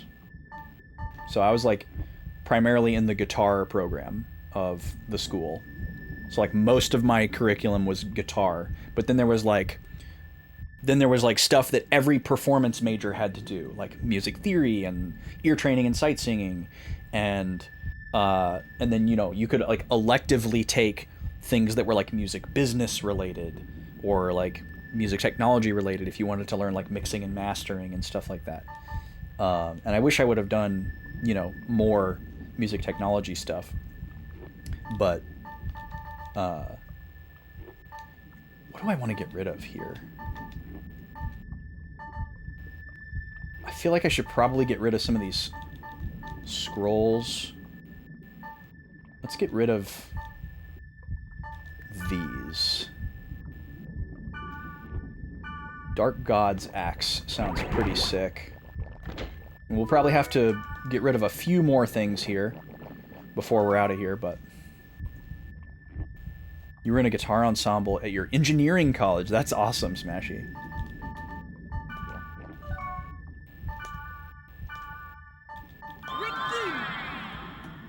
Oh yeah, no. It's funny that you say that, Moa. The reason why I say I wish I would have taken more of the music technology stuff is because that I would rather have learned it then than be learning it now. Because now I find myself in a lot of situations where I'm forced to teach myself certain things because it's like required knowledge for a lot of stuff that I do. Even though I, you know, would like to be focused mostly on performing, it's like required for me to know a certain amount of music technology related stuff. And I would have rather have learned it then than be teaching it to myself now. That's why I wish I would have taken more of it. So I do have a lot of that knowledge. I just wish I would have learned it a long time ago rather than in the last like 5 years. Your students are awful nowadays, Mozzie? That sucks. I'm sorry to hear that. I do believe you though. Like, it's such a weird, bad time. Like we've done such a poor job of like incentivizing younger generations to want to learn things. Like, we've created such a horrendous environment for knowledge. We've done so much to, like, devalue it, that it's, like, understandable that they don't feel any motivation to, like, learn anything. Like, it's 100% our fault. It's not their fault at all. Or, you know, our meaning everyone that came before them, not, like, any specific generation. But, like, it's not their generation's fault that they don't want to learn anything. Because we've created this environment where everything is telling you that knowing something is not valuable. Or that it's just unnecessary. And it's really messed up and sad. Maybe I drop this.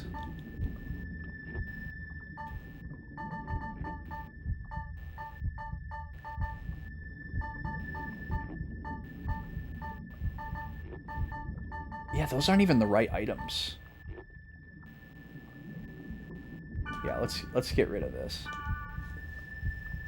I don't know what Watcher is, but... and then we can also... I don't think I want to get rid of the Hermit Bloods. These should all be in storage. But there's nothing I can do about that now. Probably have to drop some more scrolls here. So let's get rid of one of these waters. We'll get rid of the one we have less of. Golem parts? That might be a really high-level trade item. Oh man, it would suck to get rid of one of these. Let's get rid of the one we have one of. You still want to punch Kid You for giving up on music lessons? Yeah, well, you know, it's just like that. Okay, so other than seeing a bunch of guardians in this dungeon, there was nothing significant about it.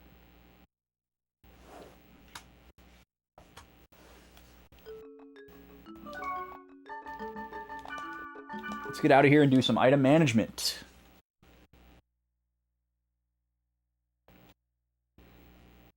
Before we get bamboozled by something. Oh man, my neck really hurts. Not as bad as it did last night, and not as bad as it did this morning, but it still really hurts. Golem parts. That feels like a very unique item. Alright, do we want to save any of this? We said we wanted to maybe throw this in a spring. This is a very good item we could also try throwing in a spring. Dark God's Axe, despite how cool the name sounds, seems pretty mid. Ooh, but look at this one. Watcher? Now that is a high-quality axe. We can store that for a Pyros quest or something. That we can sell. Demon Mail we gotta store. That's super good. Okay, so... I think I'm going to sell all of this except for the Sunfang. And then...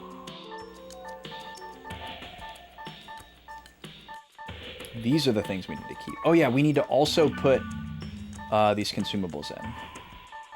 So we love collecting these.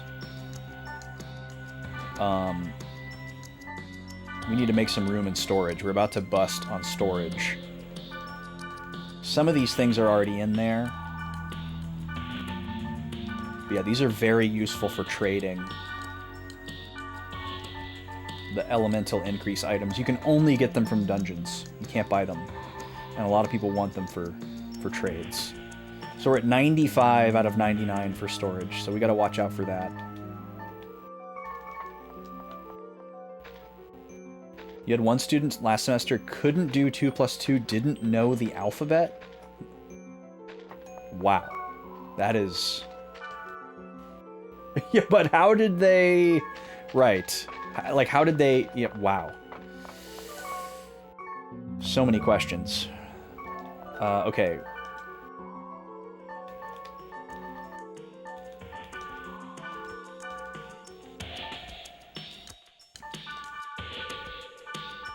Okay, we're keeping the Sun Fang. Everything else is going.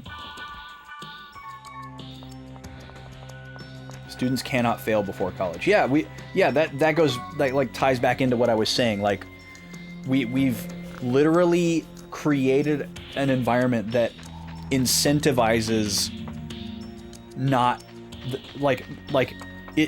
it reinforces the idea that you don't need to know anything and that it's okay if you don't know anything. And like if you do know stuff, there's nothing like reinforcing you, telling you that, oh, you're extra valuable because you know stuff. There's like no added value for you if you know stuff. All right, that's slot 1.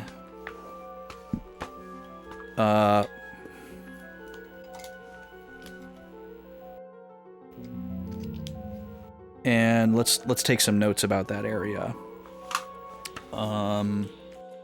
That was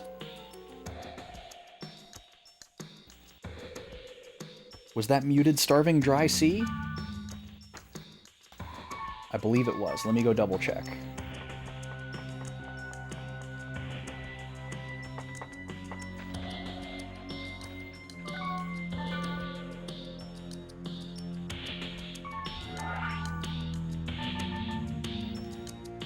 Yeah. Okay.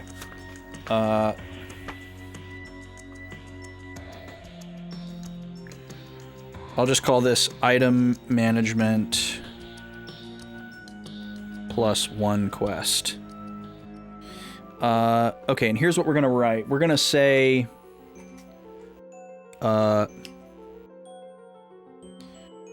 muted starving dry sea was not a grunty race, had many more guardian encounters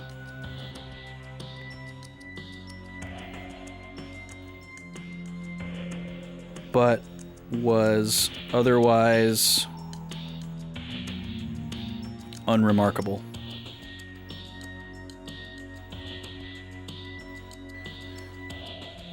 There was another data bug.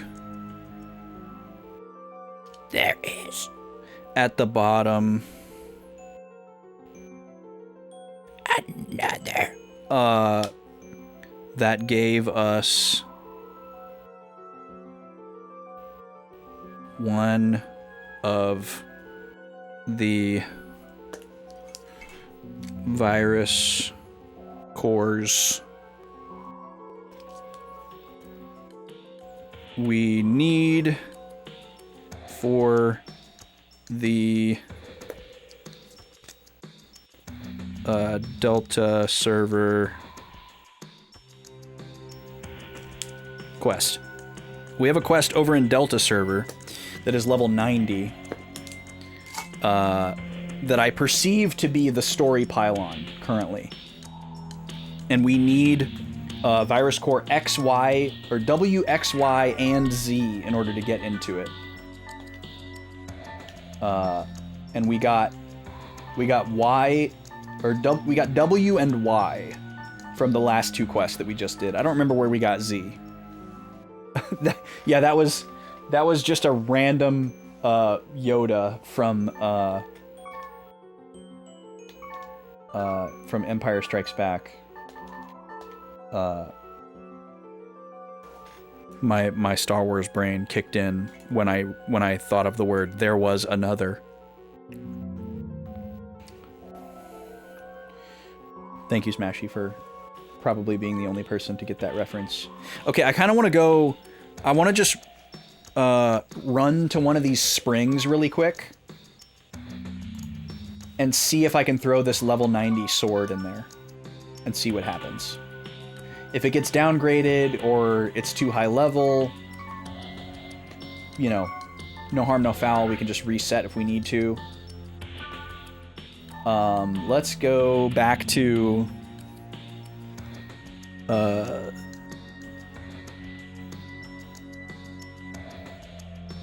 let's see. I believe this one has one. So let's go here and see. It doesn't seem like the spring level is directly related to the zone level, but it might be. I just don't have enough information. Also, thank you for exclamation point donate, Mozzie.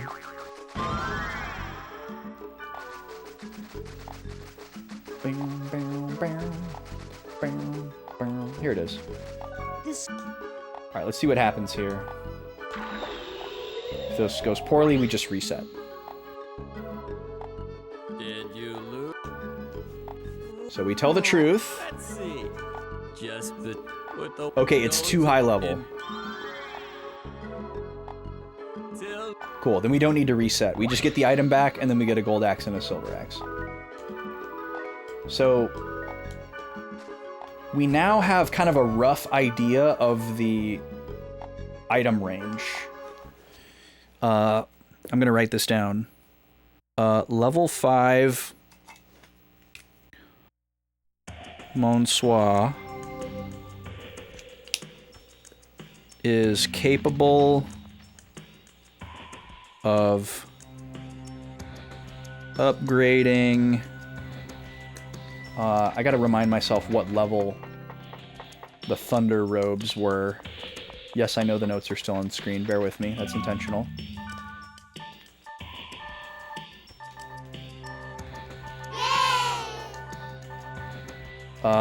Okay. Capable of upgrading level 76 armor, but not a level 90 sword. So somewhere between those two levels is probably what we're looking for. Hello? There are things on my head. Why are they not making sound? Are y'all hearing the NCA alerts? Maybe I just need to change the setting. You heard the sound. Okay, I just need to change it so that I can hear the yay! Okay, I'm glad y'all are hearing it. Now you know why I wasn't reacting right away. That makes sense. Let me fix that really quick because I want to hear it.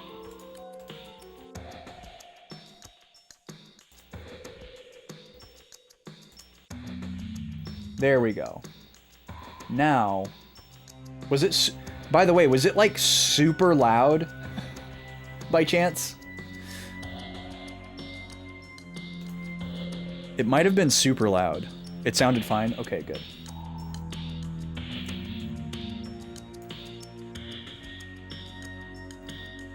And then I'm also going to move this event list so that it's not on top of my head.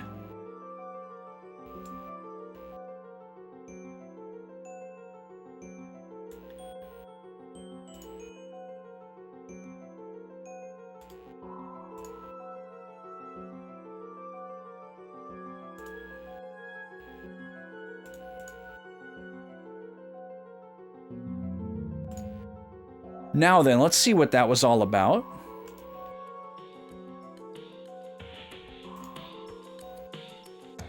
Mozzie, thank you for $20. Thank you for contributing to the Smash Melee character bid war. Appreciate that. Thank you so much, Mozzie. Amazing. That also puts us across the first milestone. I started out with a low bar. First milestone was hit at $25, which will make sure that we don't get to play Smash Melee on very easy. And we'll upgrade its difficulty to easy. If you want the difficulty to continue to go up for Mario Party 3 and Melee, get those donations in. Cheaty, welcome in. How are you? Nice to see you, dude. What's new? What's good? Do we just do this item management now? I think we do. Let's just get rid of everything that we can safely sell here to make room for more stuff, because more stuff is coming. We'll start at the top here.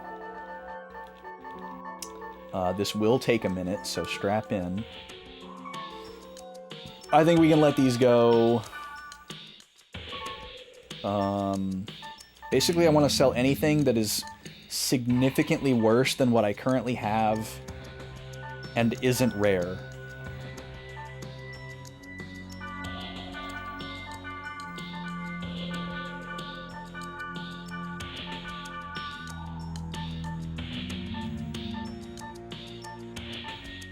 I'd really prefer to not get rid of anything that's rare. Because even if we never use them, I could potentially use it for like a super high level trade.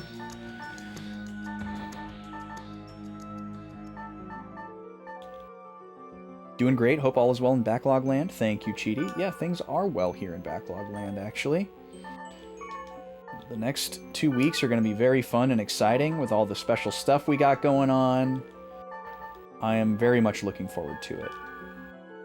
So this is 35, 10, 20 skill drain.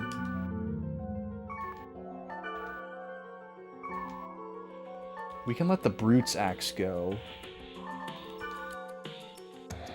But I want to keep the Miracle Axe, because we do have 2 heavy axe users.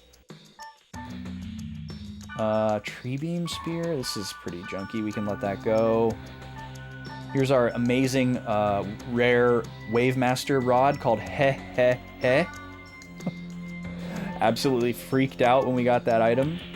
It's not that good, but I'm never letting go of it. I can get rid of this stun rod, though. Okay, hats. Armor is more annoying, because there's 3 different types of armor, as far as, like, who can wear it. So we have to keep, like, something good from each category. I'm going to be bold and get rid of this. And this. Okay, and now my personal items are full, so we need to go sell.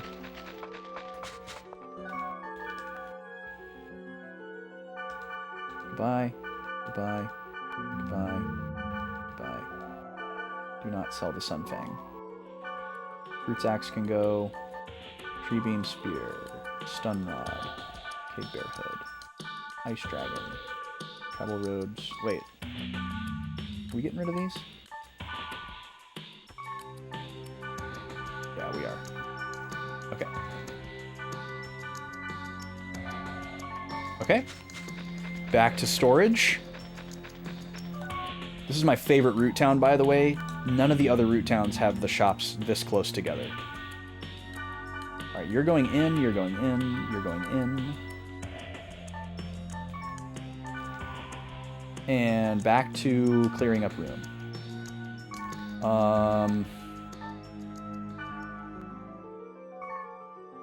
We only have 1 Wave Master, and she's already got an amazing hat. Nah, we'll just keep it. Okay, we gotta keep all the goblin stuff. Thunder Robes, Celestial Robes, we keep. Storm Hauberk. Not nearly good as Demon Mail. We can let this go. Yo, Halo Killer, welcome in. Tempted by a few of the GDQ shirts? Yeah, I usually try to buy at least one of the GDQ shirts just to, like, support.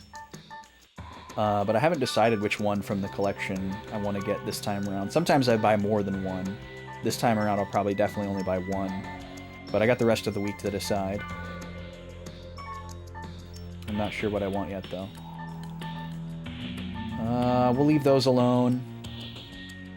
Am I a Xeno fan? Yes, I am, Mozzie. I just am very behind on Xeno stuff. But everything that I've played, I have enjoyed. I just have a lot of catching up to do.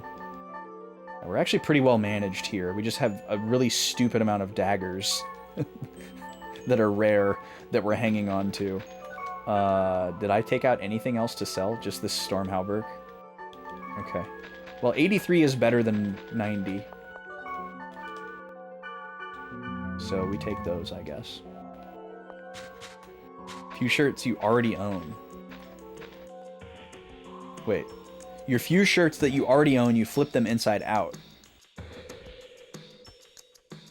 And to wash and dry. But they flipped themselves back and some of the art started peeling. Oh no, that sucks. Sorry to hear that, dude. Yeah, washing clothes is hard. You gotta really, really baby a lot of clothing for it to not destroy itself. And they don't, they don't tell you that. You assume, oh, well, this machine is meant to wash clothes. Surely it won't be mean to them. But it is.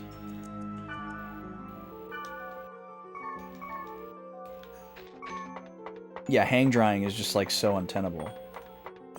I don't remember when... Yeah, the dryer is definitely meaner.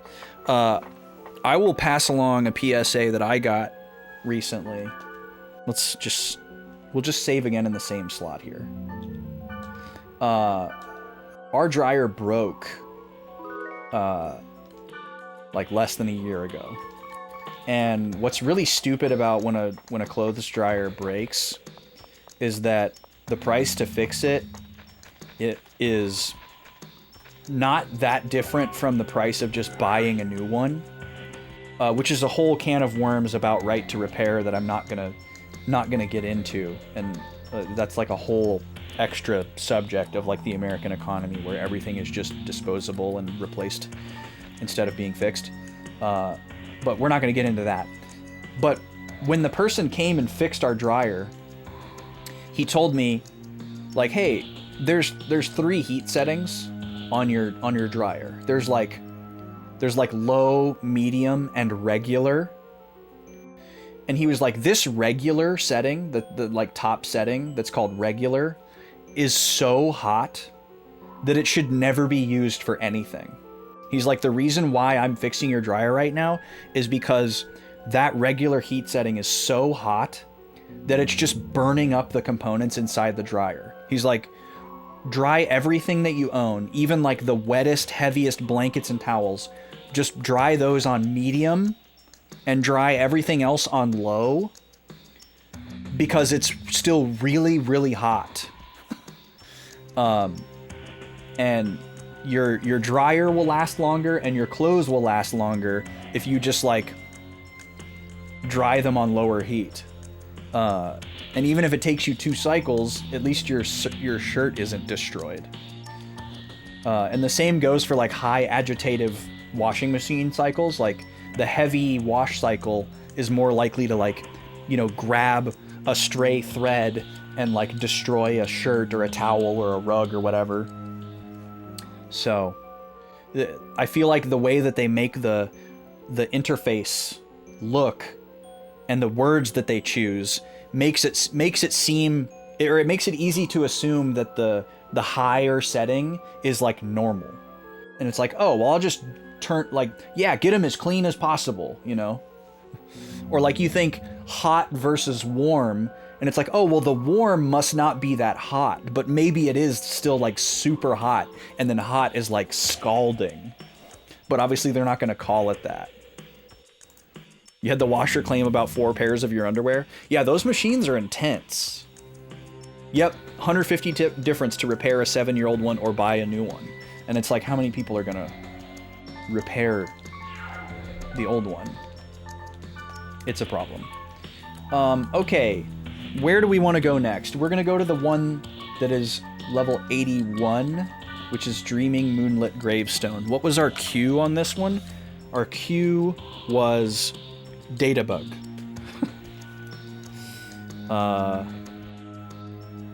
Did we do Rotting Countless Sacrifice already? No, that's the level 85 one. That's the other one that says Databug. Specifically, dream about Databug. These were all obtained from hackers. All of these quests that we're doing right now were obtained from sketchy hackers. But the one that was called Pig Run had nothing to do with Pig Run. Now we're going to go to one that's called Databug, followed by one that's called Dream About Databug. Or they're not called that. Sorry, I should stop saying that. And if there's time left, we'll get to check out the one that's related to the Crimson Knights, which is very exciting. But I'm assuming we're going to get the Virus Core X and the Virus Core V. Maybe we don't need V. Maybe we just need X. But we should get that from one of these. Don't your machines come with displays with the degrees? Mine don't. There might be more modernized washing machines and dryers that have thermostats. But I've never owned one that does. The washing machines I grew up with and the ones that I have had in my adult life are all the style where you're just turning a dial to a named setting that's like optimum dry, medium dry, or it's just like an amount of time that the dryer runs before it turns off. And then the heat setting is just low, mid, regular. And apparently regular is, yeah, incineration. Exactly. And then, the washer settings are just like warm, hot, cold, tap cold, and you don't really know what those mean. Your clothes have labels that tell you how to wash it and what temperature. Yeah, our clothes have that too, but nobody reads them because America.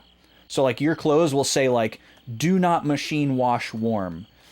But everybody will just throw all their clothes in on hot because they sweated in their shirt. And they're like, oh, well, cold water doesn't clean, or whatever. Or it'll say like, do not wash with dissimilar colors, only wash with similar colors, or hang dry only. And people they do not obey those instructions. They'll just be like, oh, that's not real. It's fine. And they'll just throw it all in the washing machine. Because nobody in America is going to, like, put out a clothes line for 2 shirts, They're just going to throw it in the washing machine with everything else. That's kind of how we roll around here. Yeah, Mozzie's being called out, apparently.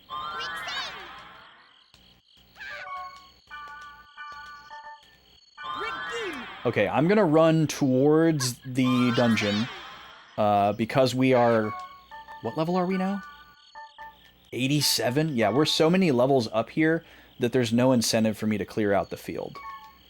We only want to clear out the field when we are at or very, very adjacent. Does that work? To the level of the field. Because then we actually get good experience. You're learning so much about the American way. Yeah, all of our don'ts. Yeah, the many don'ts and the rare do's of the American way. We're very intoxicated and allured by convenience. Very rare that we go out of our way to do literally anything. Don't ask for help. Do honk your horn. That's so funny because those two things aren't directly related, but you're describing like the same person. Ah, the old Lich Lord is back.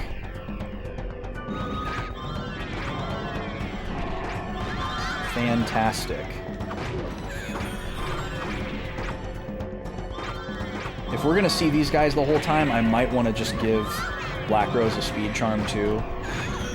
The trick is it's gonna be very hard to keep both of us alive.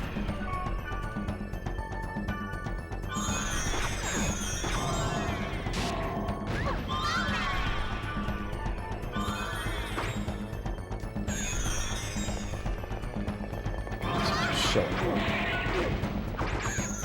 like as soon as they stop moving, we wallop them. But until they stop moving, they're just so dangerous. This is a weird layout.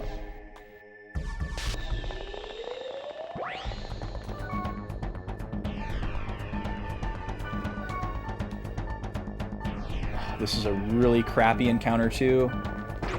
We gotta get the Lich Lord first, but these snakes are just going to pummel us until we take them out.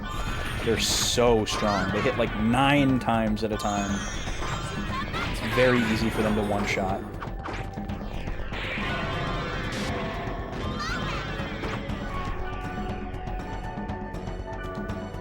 Actually, having the Lich Lord run away here is advantageous because he gets me away from the snakes. Okay, now we can go after the snakes.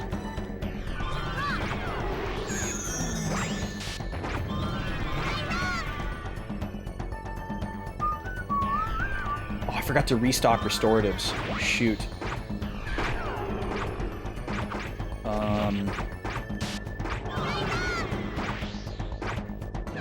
I should probably leave the dungeon. I will probably regret it if I don't have a full stack of these. Because we're only in, what, like the second room? So we'll have to redo a couple of battles here, which sucks. But we do not want to get down to, like, a low floor of this dungeon and then have no status heals. So... yeah, let's warp out of here. Shoot, that was a mistake. But luckily we realized it now. Luckily we realized it now.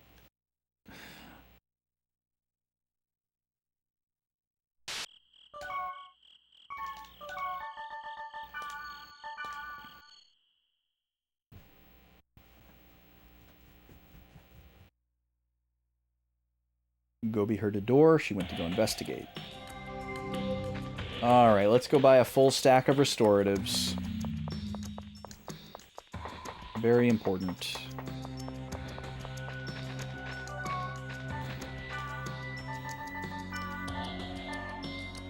There we go. And it always seems to be... I think we're fine on that. It always seems to be the... So the way status effects work in this game is there's 2 different parameters. There's like should I just sell both of these? Yeah, I'll just sell them. Yo, thank you for hanging out, Moa. I really appreciate it. It was nice to meet you. It was nice to chat with you. Glad you had a good time hanging out. And thank you for the well wishes. Maybe we'll see you again.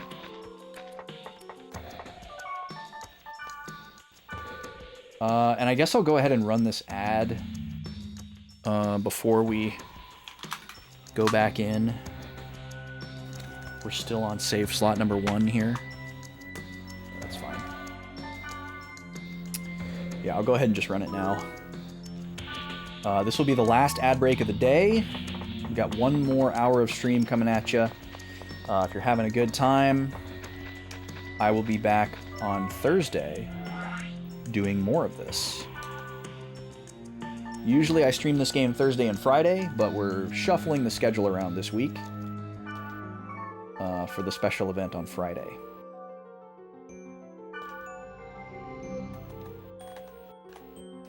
Alright, if you don't get hit with ads, you're going to see CPU versus CPU Mario Party 2.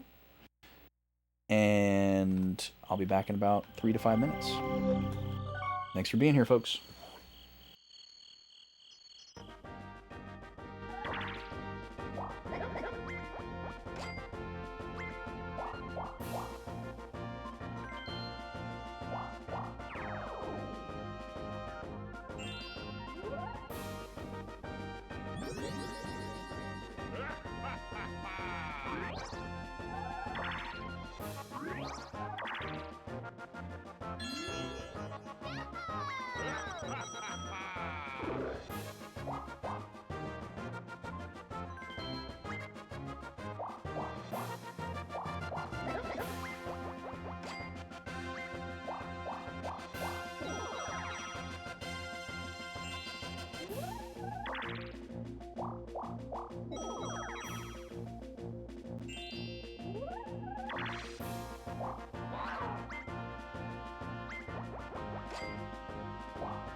All right, welcome back, everybody. Thanks for waiting. Oh, this is a classic minigame right here. This one gets heated with 4 people. Because if you're all really competitive, it can get really competitive, and then you can, like, accidentally own goal against yourself really easily. And so you end up getting mad against your teammate instead of getting mad at your opponent. Classic Mario Party right there. Alright, sorry, I was just waiting for an opportunity to pause. Welcome back. Okay, we're gonna get started on this dungeon.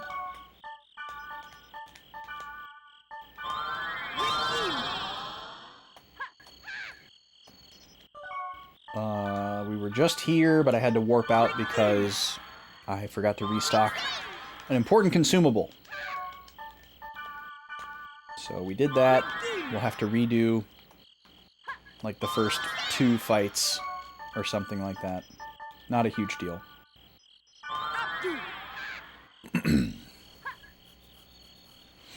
Even though you don't like 3 houses, you like the shirt that they have.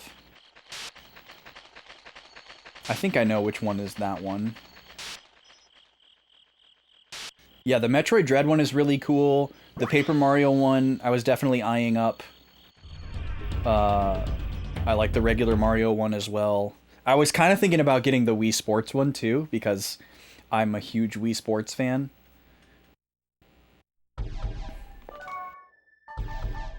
Do I have a favorite video game composer? I mean, definitely Nobuo Uematsu. Uematsu is a big reason why I wanted to pursue being a musician and a composer. Like I picked up guitar because I thought it sounded fun, and then, you know, certain things that I encountered like in my first year. Oh, another Guardian. You know, things that I learned and encountered like my first year of teaching myself to play guitar made me want to be a guitar player.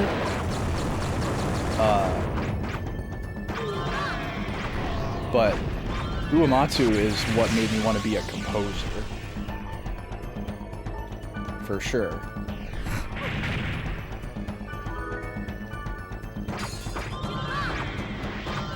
For you, it's Mitsuda and Shimomura. Yeah, I mean, they're fantastic. I love them too. But Uematsu is definitely the one that just resonates with me the most and had the most profound effect on me. So I don't think he could ever really be toppled.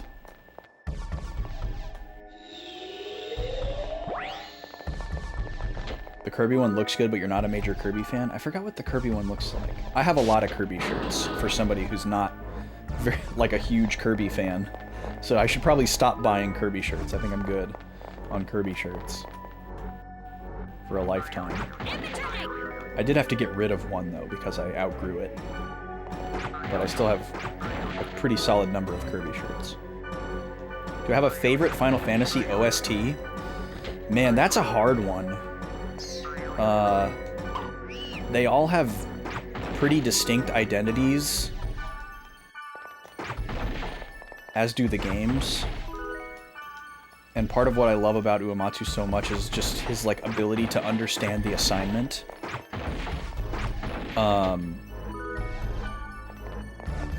And also like because he's self-taught, that's one of the big reasons why he resonates with me is, you know, I was a self-taught musician until I went to music college as well. You know, my formative years I was self-taught, I guess you could say. And so I like kind of like shared that in common with him. Like if you listen to like the first, especially like 5 Final Fantasy soundtracks, you can really like hear his like musical acumen growing, his vocabulary. And it continues beyond after that, but I feel like it's the most pronounced in like the first 5 Final Fantasies soundtracks. It keeps going. Favorite Final Fantasy soundtrack though, like that's tough because Final Fantasy IX is my favorite Final Fantasy game because it's the first one I ever played and it just had an unbelievably profound effect on me. And I adore that soundtrack. Some of my favorite musical compositions ever are in that soundtrack. But I also really, really love the Final Fantasy VII soundtrack. So it's kind of a toss-up between those two for me. Like, they have such different identities and such different vibes. And they're both so good. And I love them both so much for similar but different reasons.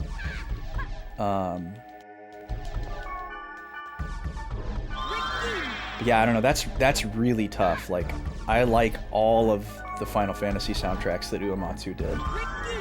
A lot. I mean, I guess there's definitely like a separate tier for like FF1, 2, and 3 versus the rest for me. Because like I feel like he didn't really start finding his voice in a really, really big way until the Super Nintendo.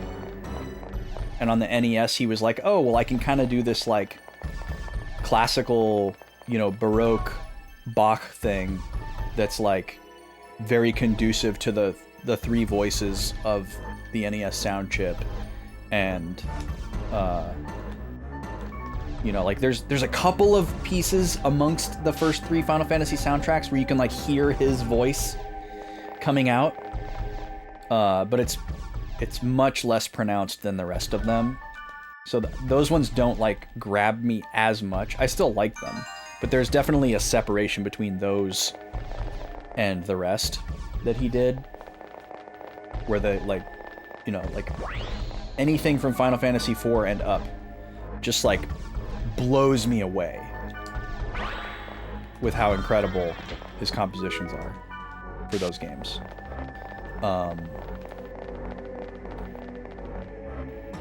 Yeah, I don't know. Like, I'm not good at picking favorites, really, when it comes to anything. So for something that's, like, really, really precious to me, it's especially difficult. I do love the Tactics soundtrack, Smashy. That is a fantastic soundtrack, which, of course, that's Hitoshi Sakimoto. Completely different type of composer, but I'm a big fan. Like, on paper, Sakimoto's music is not my preferred style. Like, I like more motivic, melodic music. But his compositions just match their environment so well.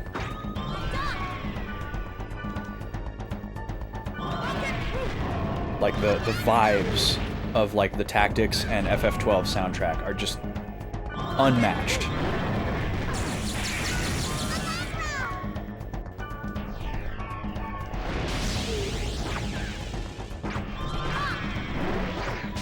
You really like Zidane's theme? Yeah, I feel like that's a song that a lot of people don't recognize in FF9. Oh no, bye.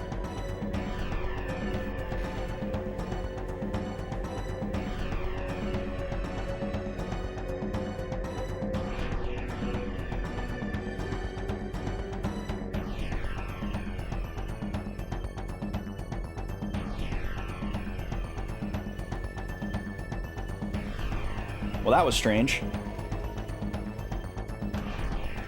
I'm back, though. Let's see, where were we? Yeah, I feel like Zidane theme is, one that a lot of people don't recognize. Or maybe they know the song, but they don't realize that it's Zidane theme. But it is a good one. Tried to learn guitar when you were younger and you were awful at it. I mean, everyone's awful when they start learning guitar. So you shouldn't feel bad about that.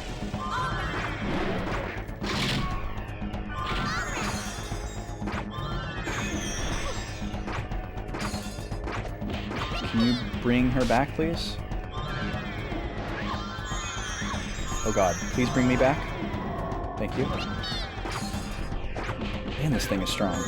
Just instantly killing me. Sheesh. Got that sweet, sweet experience, though. Yes, I have heard some Xenoblade 3 music.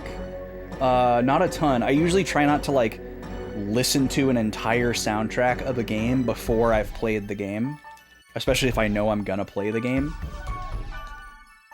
So I'll kind of, like, actively abstain from that.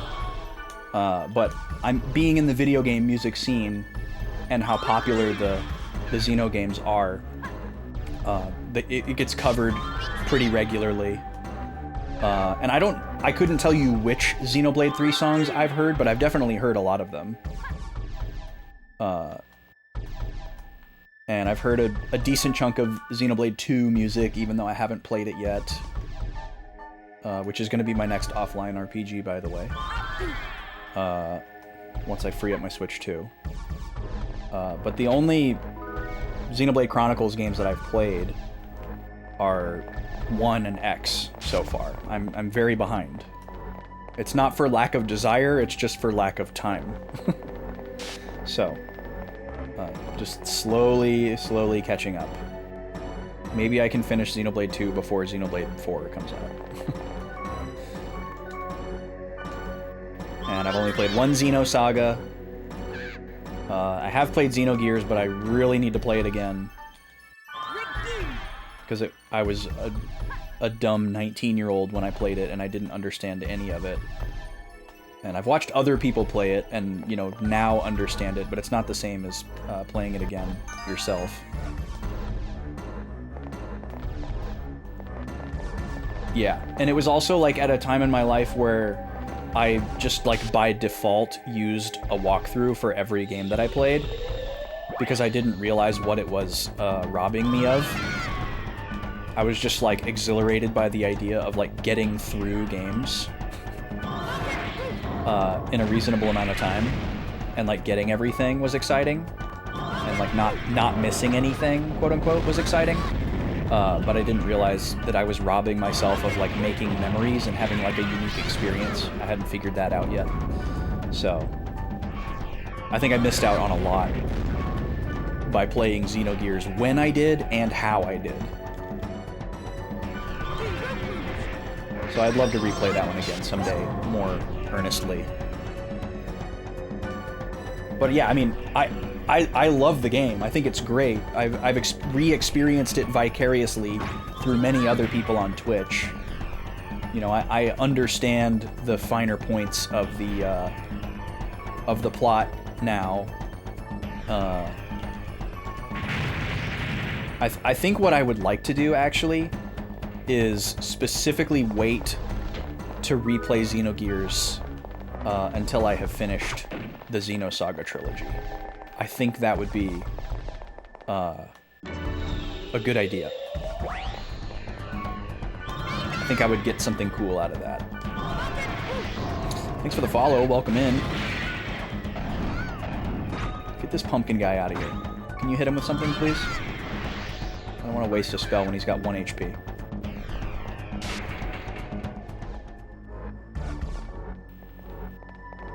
Oh, you thought Xeno fan meant something else? This is such a weird floor. I've never seen a floor like this. Okay, we can overwhelm one of these guys. Come on, Black Rose, just stay on him. Good job. Only got status once. One of those guys is not a problem. But as soon as there's 2, it's a nightmare. Oh, Smashy, did you try to send a link? Yeah, sorry. No links. It's not personal. I don't have like a permit command. Otherwise I would use it.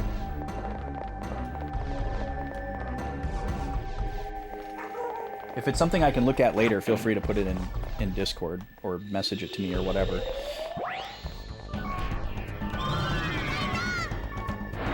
Oh shoot, okay, change of plans. Go after this guy first.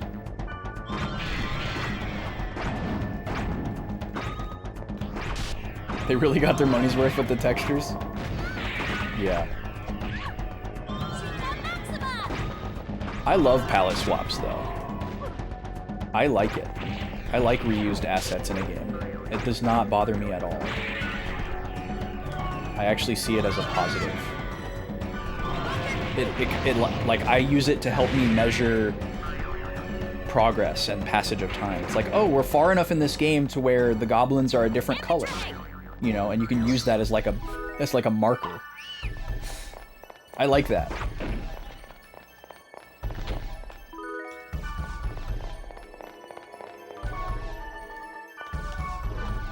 I've never had a negative reaction to palette swaps. I don't really get why people think that is like lazy game design. I also like how, you know, originally palette swaps were done out of necessity because of limited space, but then it became like a tradition. I think that's so cool. Like a newer RPG doesn't need to have palette swaps. There's enough space for them to have a unique enemy design every single time, and they don't ever need to do a recolor or a palette swap, but it's like a tradition to have a palette swap. And so they intentionally do it. I think that's sick. I love that.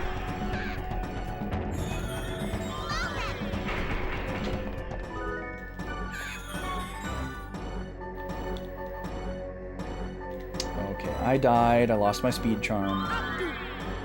You would.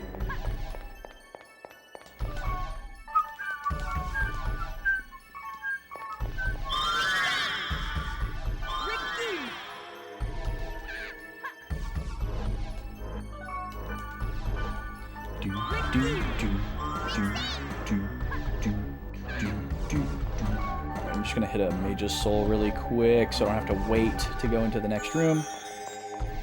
Hopefully it's not a pumpkin. It's 2 pumpkins! Shouldn't have said anything.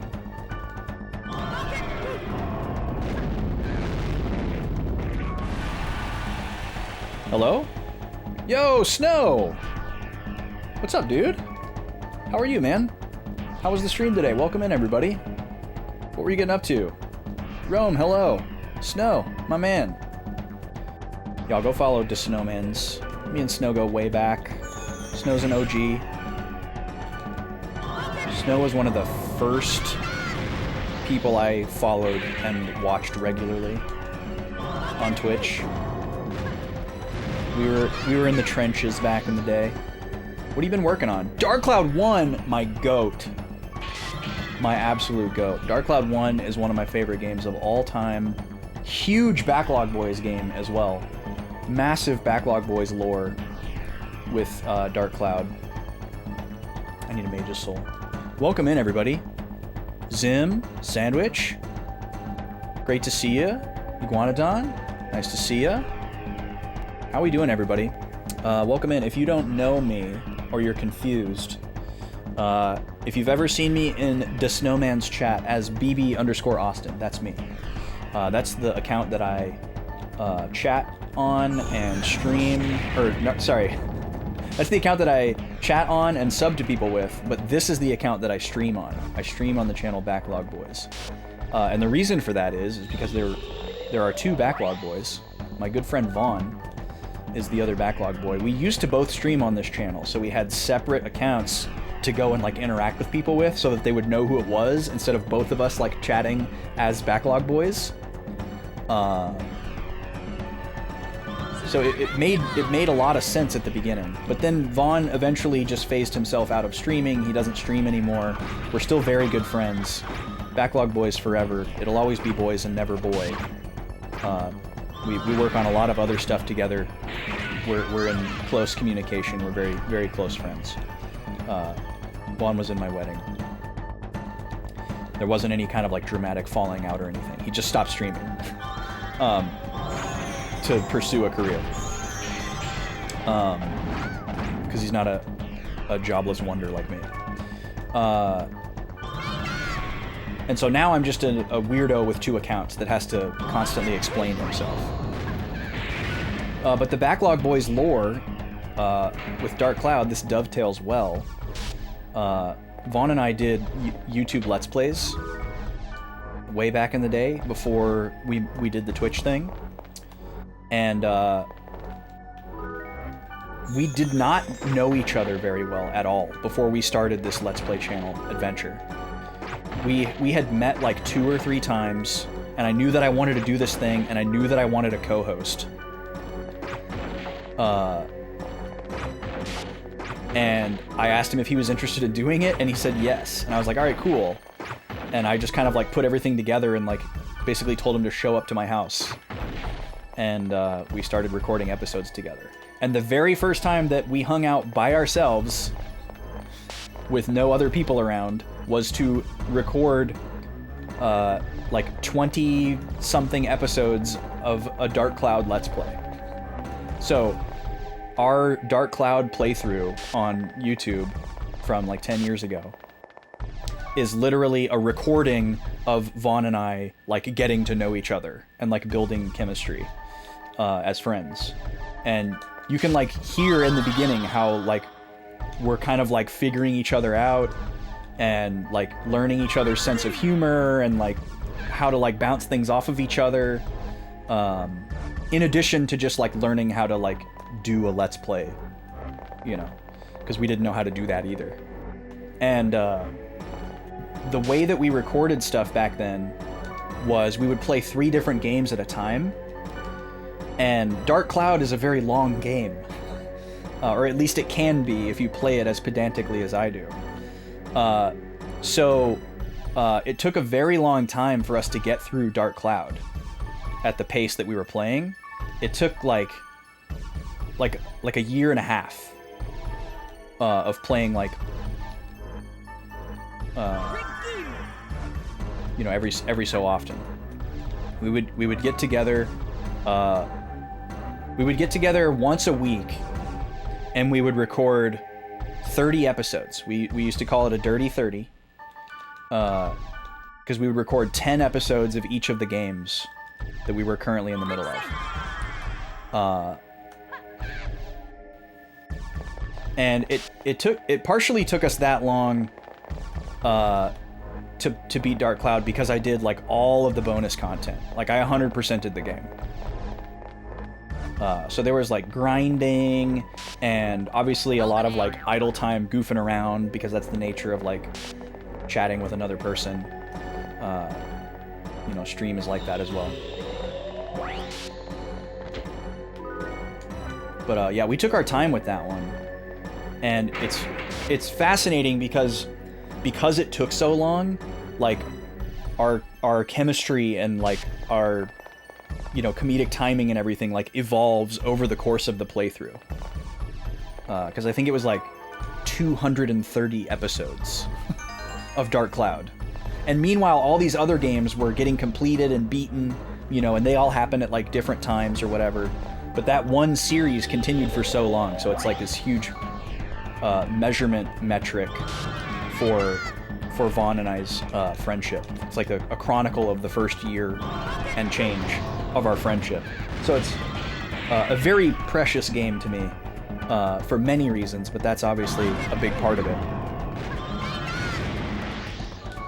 Yeah, and that's in general one of the things that I really liked about doing the pre-recorded thing, and I guess streams now, even though I don't put most of my streams anywhere after they're done, but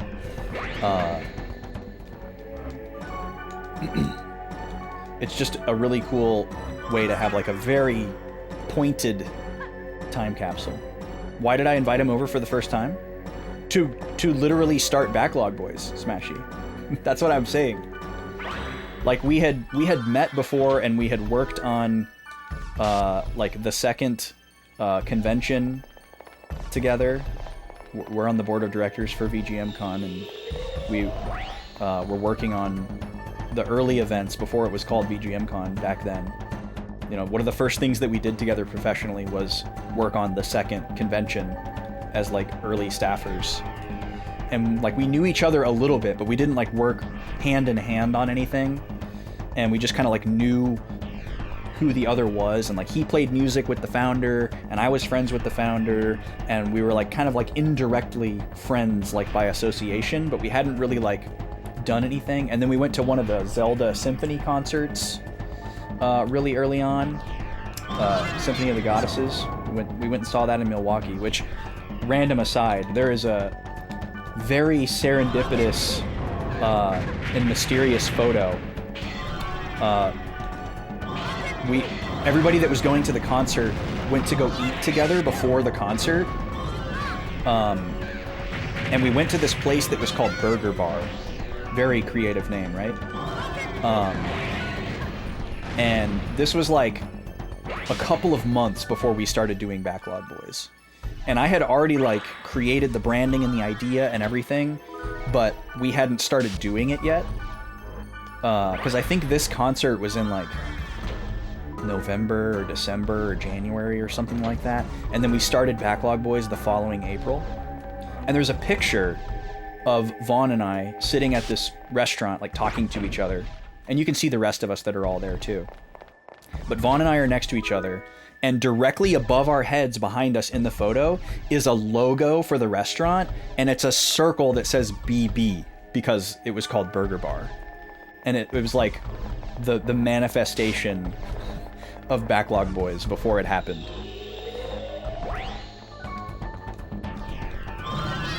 Pretty wild.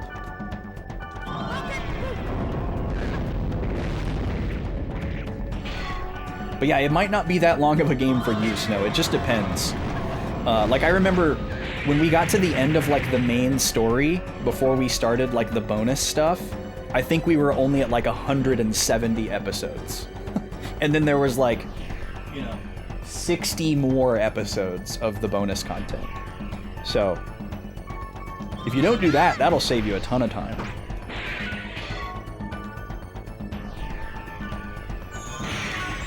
But there's a lot of meat on the bone if you want there to be.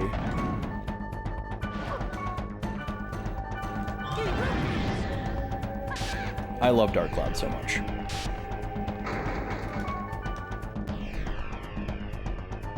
Yeah, I love both Dark Cloud games dearly. I actually didn't own Dark Cloud 1 as a kid. I only owned Dark Cloud 2. But my neighbor friend owned Dark Cloud 1, and I watched him play pretty much the entire game.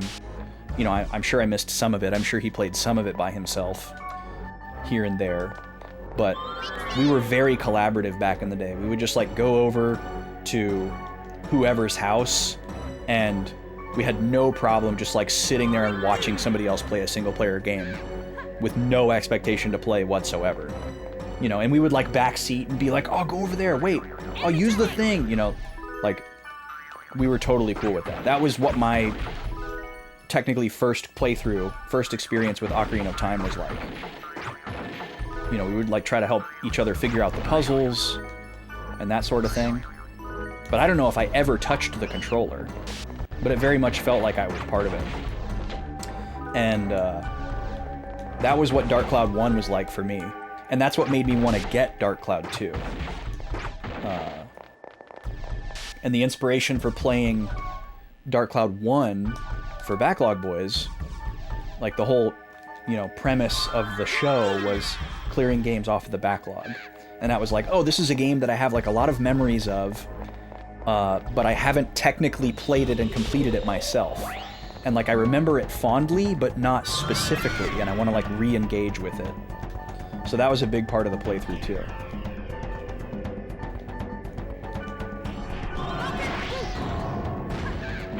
But yeah, we got into such a flow state with Dark Cloud that I could almost just play the game without thinking.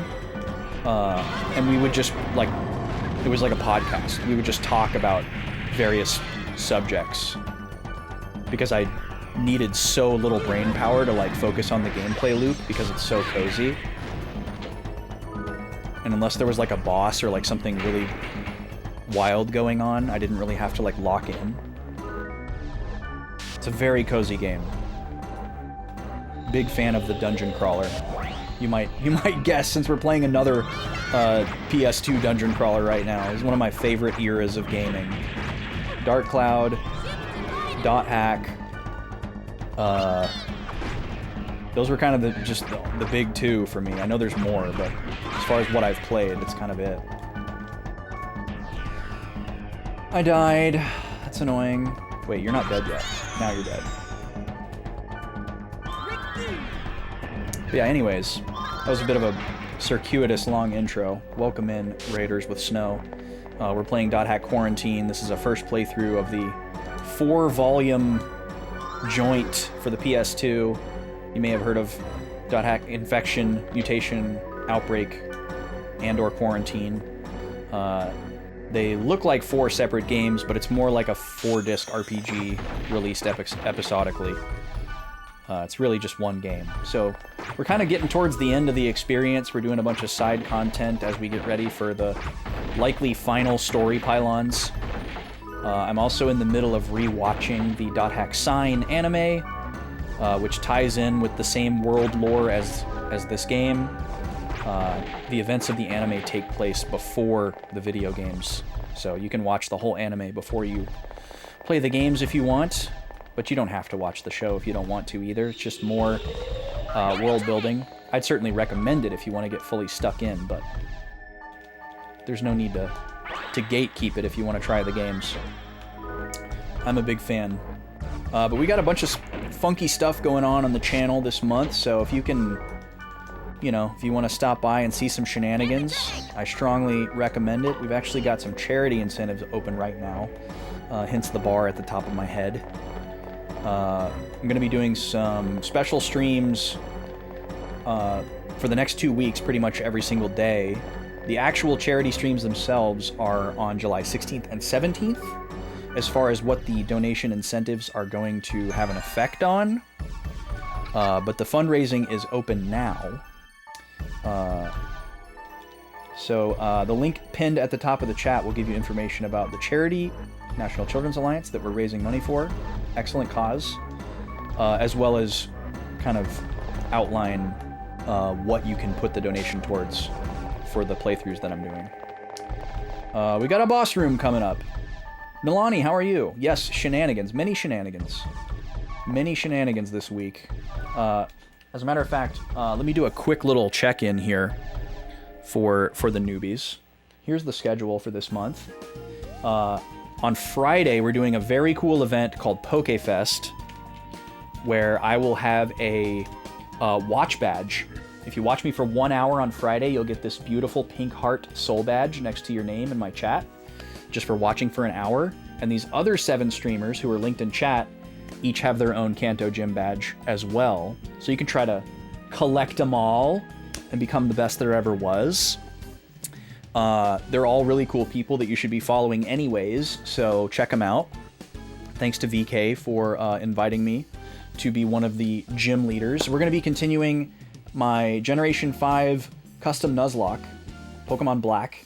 We call it a boys lock because I made up my own rules. We're about halfway through the game. We just got our 5th gym badge, which might sound like more than halfway, but I assure you it's about halfway. And we're going to be getting into a very key area where we're going to capture a Pokemon that is being decided by a community member, and it's a very, very key decision.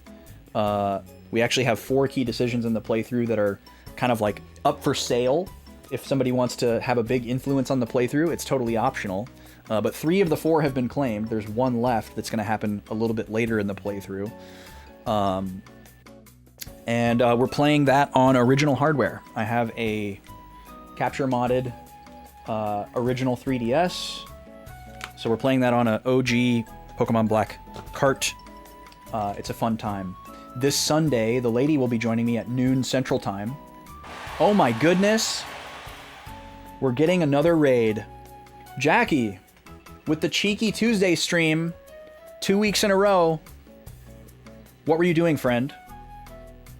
I can't remember if I did a raid message. That's a good raid message. I like it. Yoshi, how are you? Nice to see you. Assy, welcome in. Hi, hello. If I had a hat, I would do this to every single one of you. Gorgu, nice to see you. Dark Soul. It's like a Star War, but it's a Dark Soul. We were doing a Dark Soul. Mutates, welcome in. Welcome in, everybody. We're just taking a brief respite from .hack before we fight a boss, so I can yap about all the special events this month. You're just in time to listen to me shill. I'm sure Jackie talked about PokeFest, so I'm not going to bring that up again. We just finished talking about that. I'm one of the gym leaders on Friday. This Sunday, I'm going to be joined by the lady at noon Central. So not a day that I normally stream, not a time that I normally stream, but when y'all meet a sub goal, we unlocked an additional stream. We've had to postpone it a few weeks because of some bummer stuff that the lady was dealing with, but she's back. We're ready. We're going to be continuing our first playthrough of Locomotive on Sunday. It's awesome. Come join us. It's very cozy. It's very funny. A week from today on Tuesday, I'm going to do a 5 dungeon seed of a Zelda Ocarina of Time randomizer to celebrate the anniversary of my first solo stream, which was July 14th, 2020. And then the actual charity event streams are here, Mario Party 3 and Super Smash Bros. Melee on Thursday and Friday, July 16th and 17th. That's what these charity incentives are actually going to influence. So the higher this donation total goes, the higher the difficulty in these two games is going to go. And we also have a bid war for which characters I choose. So if you're planning to make a donation and you're not sure what to do with it, I recommend putting it towards the character selection for Mario Party 3, because that's got to be decided before we start the game. Once we start the game, it's locked in. There's 4 characters to choose from. You're also choosing who our companion character is for all the duel maps, if that matters to you. If you want to make an informed decision, you can, or you can just pick based on vibes. But that's what I would recommend if you don't know what to put it towards. Milestones to increase the difficulty, you're automatically donating towards that. You don't have to specify. So check it out. Links at the top of the chat if you're feeling saucy, but donate responsibly. No pressure. It's for a great cause. National Children's Alliance is a fantastic organization. You talked about it and you said that I will explain it. Okay, awesome. Well, I'll explain PokeFest again. I'll do the command. Here's the graphic. 8 amazing streamers will each have a 1-hour watch badge that is a Kanto Gym badge.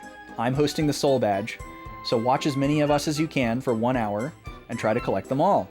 We're all streaming different Pokemon games at different times, but it's all on the same day. So be mindful of that. That's this Friday. So come watch me for an hour and get a big pink gay heart next to your name in my chat. It's awesome. Thank you for complimenting my shirt, Gorgu. This is a good one. This is Vivi riding a chocobo, and in katakana it says chocobo. How neat. Shout out the Yeti. And yes, as my bot is telling you, there will also be a sub badge during PokeFest because we have to do that. I don't know what Jackie's is actually, but everybody's going to have a subscription badge during this event too if you subscribe to them. But the watch badge is kind of the main focus. The sub badge is weird because you can't get it if it's a resub. It's got to be a new sub. Like you've never subscribed to the channel before. Even if your sub has lapsed, it's still considered like a resubscription, I'm pretty sure. I've tried to read the fine print on it several times, but it's not conclusive. Some sources say that you can gift a sub and earn the badge, but I don't know if the person who receives the sub gets the badge, or if the person who gifts gets the badge. So I'm not advertising that one too heavily because I'm not sure who exactly is eligible, but it will be happening. Jackie's badge is so cool. Do you mean the Thunder badge? Is that the one you're referring to, Smashy? Because that is probably the best Kanto Gym badge, thanks to the anime. All right, we're going to get back to .hack. So if you're scared of a side quest boss for spoilers. Now is your chance to escape. But we're gonna keep going for a little bit here. We are doing a bunch of side content that I perceive to be the like right before endgame side content, but I'm not 100% positive on that. So not doing any story stuff right now, just kind of picking up some items, picking up some experience, picking up some world lore here and there. This guy's gonna kill me, isn't he? What if I like cheekily try to increase my defense before he hits me? Can I do that? Probably not. You'd want the fire one? Yeah, the volcano badge is pretty sick too. I mean, they're all cool. I like the Kanto badges a lot. They all have really great designs. Oh, and I can share my fun fact that I haven't shared in a little bit. Did you know that the Soul badge and the Marsh badge were accidentally swapped, and then it just became canon? Have you ever thought that it was kind of weird that Sabrina had a badge called the Marsh badge, and it didn't really seem to make sense? It's because Koga was supposed to have it. Alright, I guess I'm just gonna die here. Okay, cool, I survived. So this guy has a really strong attack that just freezes me in place. I'm gonna try to keep the heat on. We gotta do a certain amount of damage to him before we can even actually damage him. He has this like protective shield around him that we have to get rid of, but there's a damage check for it, so. You did know that? Yeah, I don't think it's like a super obscure piece of trivia, but it's a fun one. Okay, we're doing pretty good here. It's a very fulfilling piece of trivia because as a kid, I definitely did have that thought. I was like, why is Sabrina's badge called the Marsh badge? Like, that should be Koga's badge because marsh is like swamp and like poison.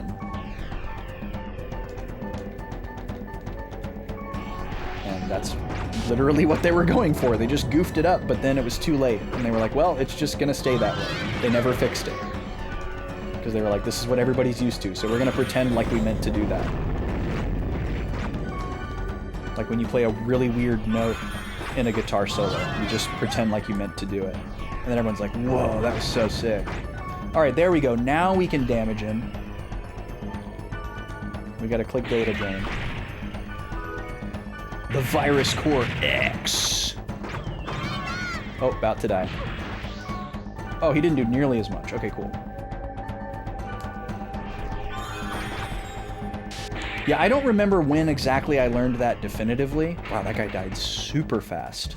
Holy crap. Okay, we're not quite done with this dungeon yet, though.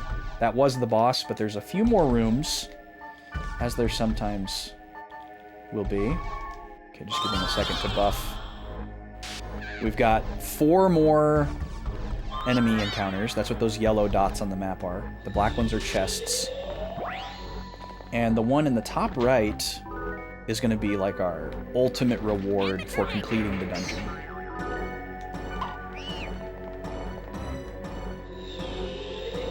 And sometimes the portals can spawn chests, which is what happened in the previous one. This guy's quite strong. Okay, good. He's accompanied by a very simple enemy. 2 encounters in 1 room is decently rare and can be very, very challenging sometimes, depending on what you get. This isn't that bad. We have a very powerful magic user in our party, which is extremely helpful. Magic is high cost in this game, but it is very good. And it can be really... This game can get really hard if you don't have any magic.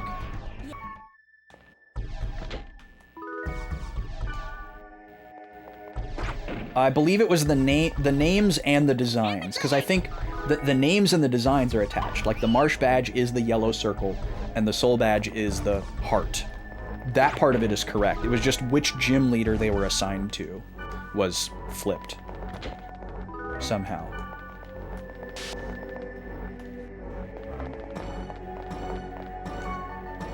And these buffs seem to be running out really fast. But yeah, I think the idea was like, for Sabrina is like, oh, your soul is how you overcome the psychic abilities, like the opposite of like instead of mind over matter, it's like heart over mind, I guess. And then, you know, Marsh Badge is like poison swamp for Koga's poison Pokemon. Because I feel like Fuchsia City is supposed to be like kind of Evergladesy. That's always what I imagined. Is that Fuchsia City was kind of like a swampy coastal city. Alright, and we finally get our Got statue here. Made in Heaven? Vessel of Sky. What is Vessel of Sky? Is that a trade item? It is. We've never seen this before. And we got 2 of them. Very peculiar. Alright, well, we're all done here. Now we can leave. Did we see a Guardian here? I can't remember if we saw one in here or not. We might have seen one.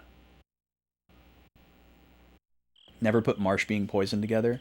Yeah, it's a little odd. It's a little odd. Like, Swamp Badge would be a little more on the nose, I suppose. Yeah, I couldn't tell you why it's a yellow circle, though. Or a, like, coin. I don't know exactly why they chose that as the design for the Marsh Badge.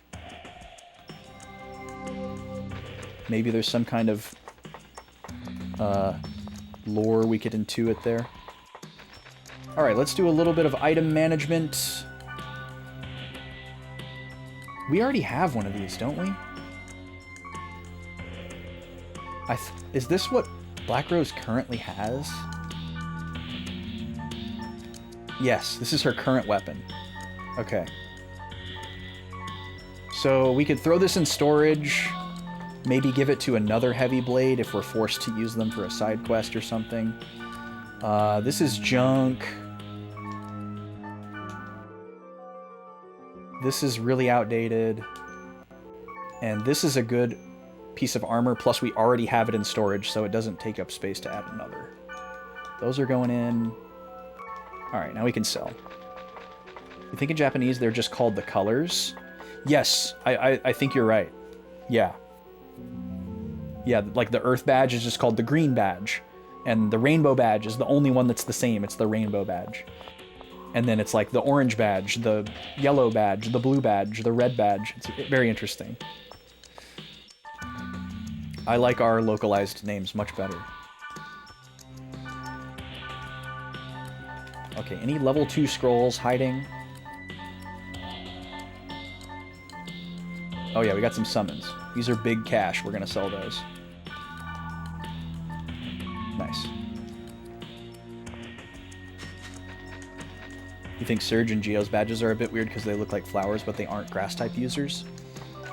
Yeah, there are some, like, the Thunder Badge looks like a sun, not like a lightning bolt. Interesting. And then the Earth Badge, yeah, it looks like an herb, like a sprig of like an herb. Which, like, you know, herbs grow in the ground, or maybe it's like the tail of a carrot, which also grows in the ground, and he's a ground type trainer.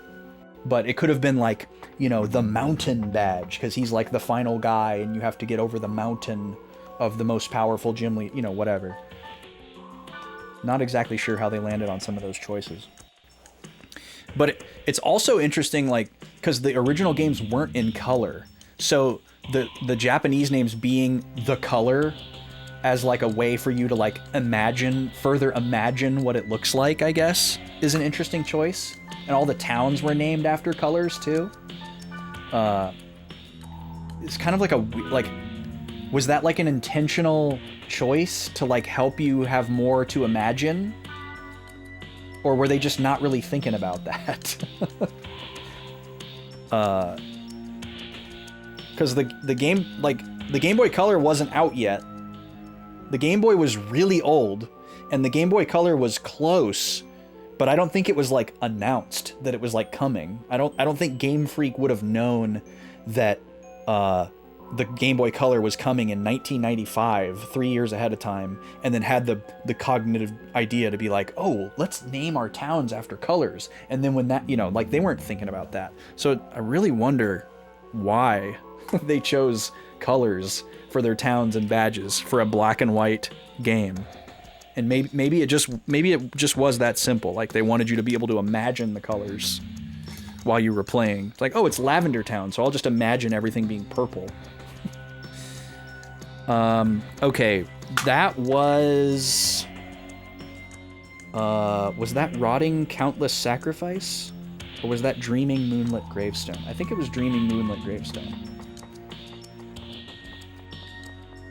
I believe we have all the virus cores we need to do the story dungeon now, but we're not going to do it yet. Yeah, that was Dreaming Moonlit Gravestone. Okay.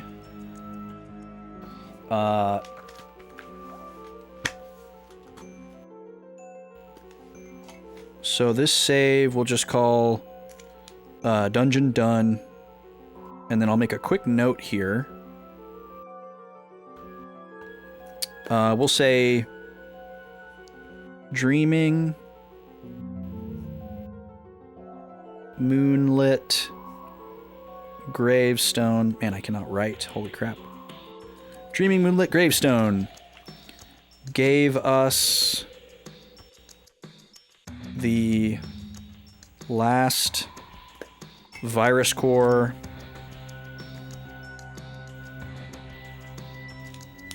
needed for the Herald field.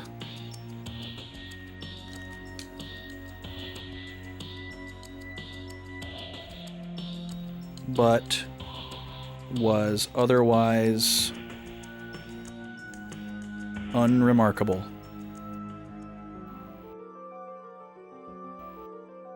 Semicolon, no cutscene. No cutscenes.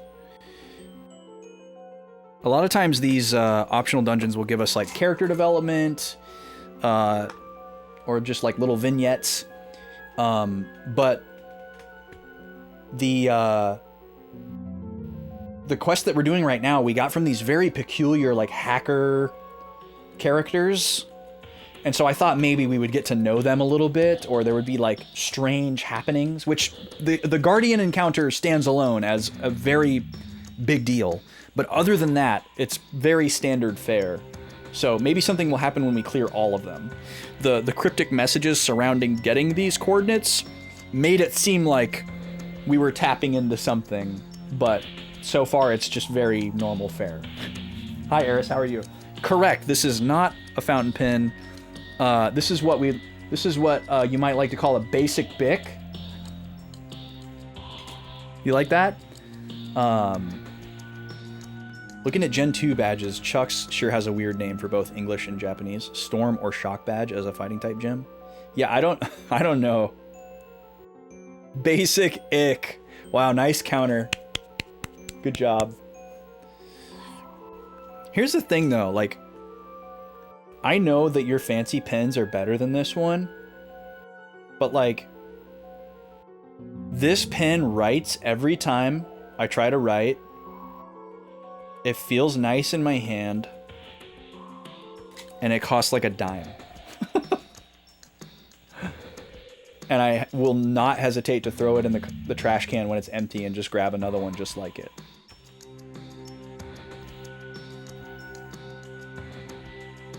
Yeah, like, it'd be one thing if I was, like, cheaping out on the pens and they were treating me poorly. But, like, this pen performs. And, like, I can tell the difference if a pen is nice. But we've had this conversation, you know. Like, the pen for this job has to be a workhorse. And I don't think I would like a liquidy ink pen for this because I feel like there would be so much bleed. Like I don't like when I flip over the page and I can see like all the previous page. And so like a stick pen doesn't bleed at all like that. And surprisingly, these markers don't really either. I guess I could press harder, but I don't. You don't hate it? Thank you for not hating my pen. Yeah, see, then I gotta upgrade my paper, and I gotta buy ink, and I need a little station, and I'm not ready for that level of commitment. Because I would very much be the type of person where it's like, well, there's no going back. This is me now. Maybe if I still had dispensable income.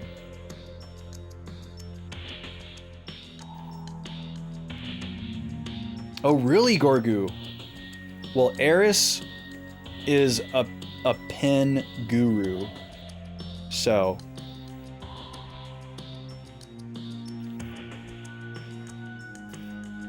Yeah, I don't have any, like, loyalty. I actually had a pen that I really liked before this.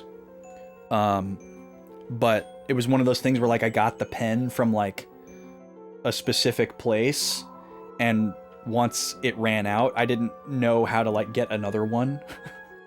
Like, I tried to, like, find it. I even tried to, like, pull out the ink stick from inside and, like, look at it to see if there was, like, a product number on it, and I could order, like, the stick and just keep the regular casing of the pen.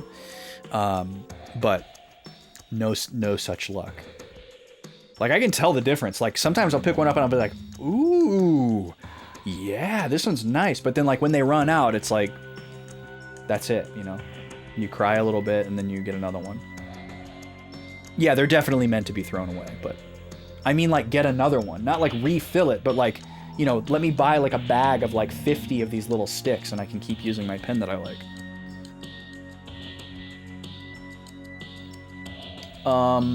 Okay.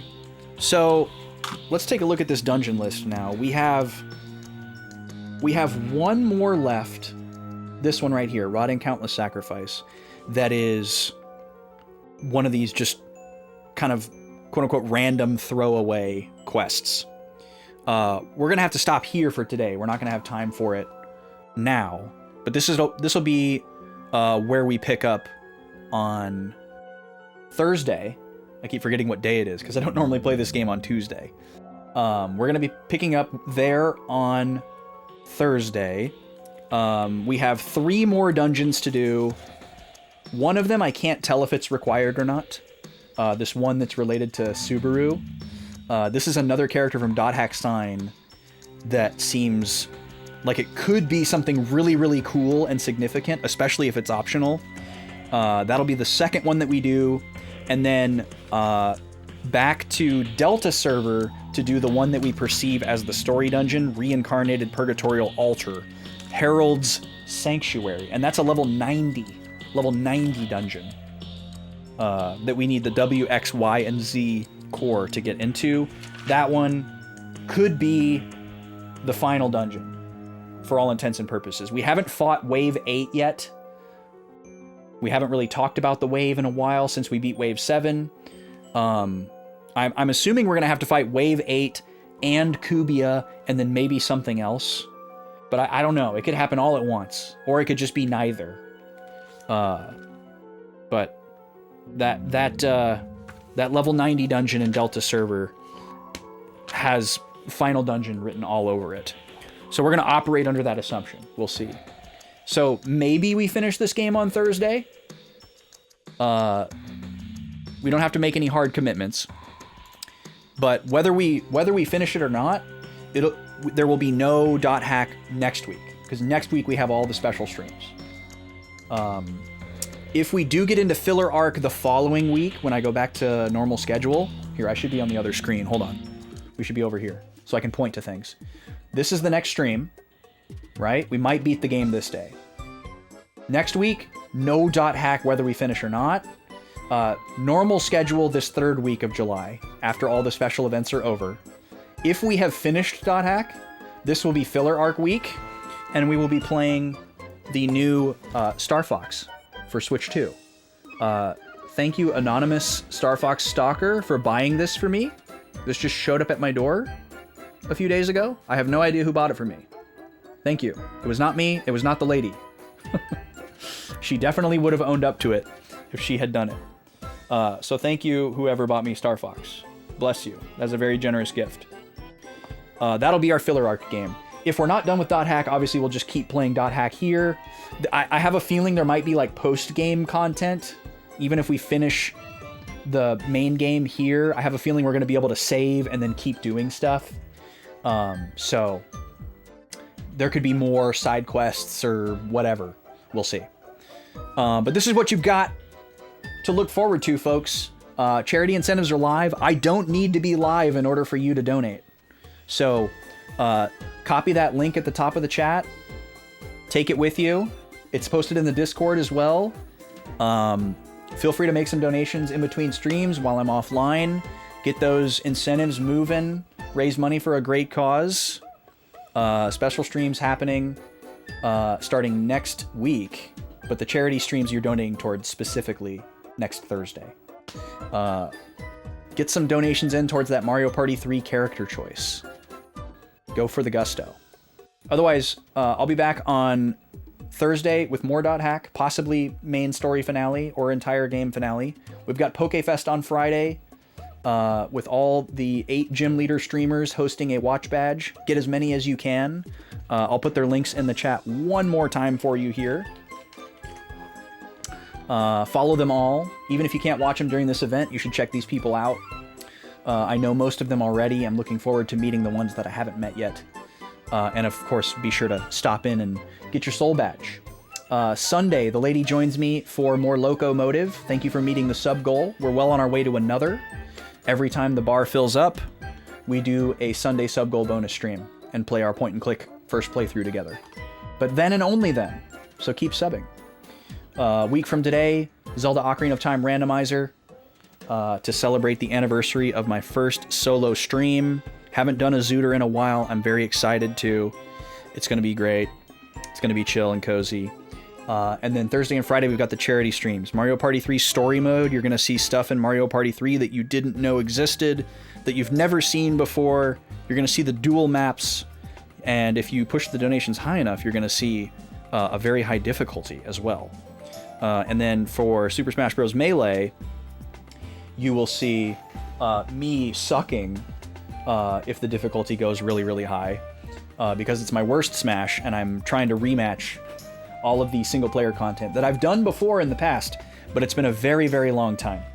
And so I've had some weird nostalgic pull for Melee.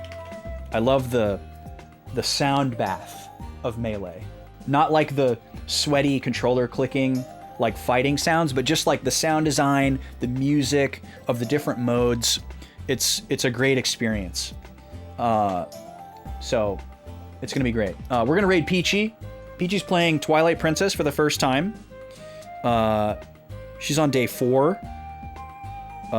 Be respectful. No backseating, no tips, no help, unless explicitly asked. No fun facts, no trivia, please and thank you. We're gonna go say hello and see what's going on over there. Thank y'all for being with me today. This was fun. I'm gonna pause this. We'll get a little raid music on our way out. And yeah, I'm gonna keep yapping at you until all this stuff is over. So you're gonna get sick of me plugging all this stuff. But probably not as sick as me. Thank you to those of you that got us kicked off with the donations today. We already hit our first milestone. Let's keep it going. National Children's Alliance is a fantastic cause. This is my first time fundraising for them, and you should feel good about donating towards them. I'm going to give you a link to the schedule of everybody that's streaming for NCA this month. I'm just streaming on the first 2 days. This is going on for like 2.5 weeks. So save that link too. All the donations towards all those streamers go towards the same great cause too. They're all going to have their own incentives and stuff too. So donate to as many people as you can. Anyways, let's go say hi to Peachy. Y'all be good.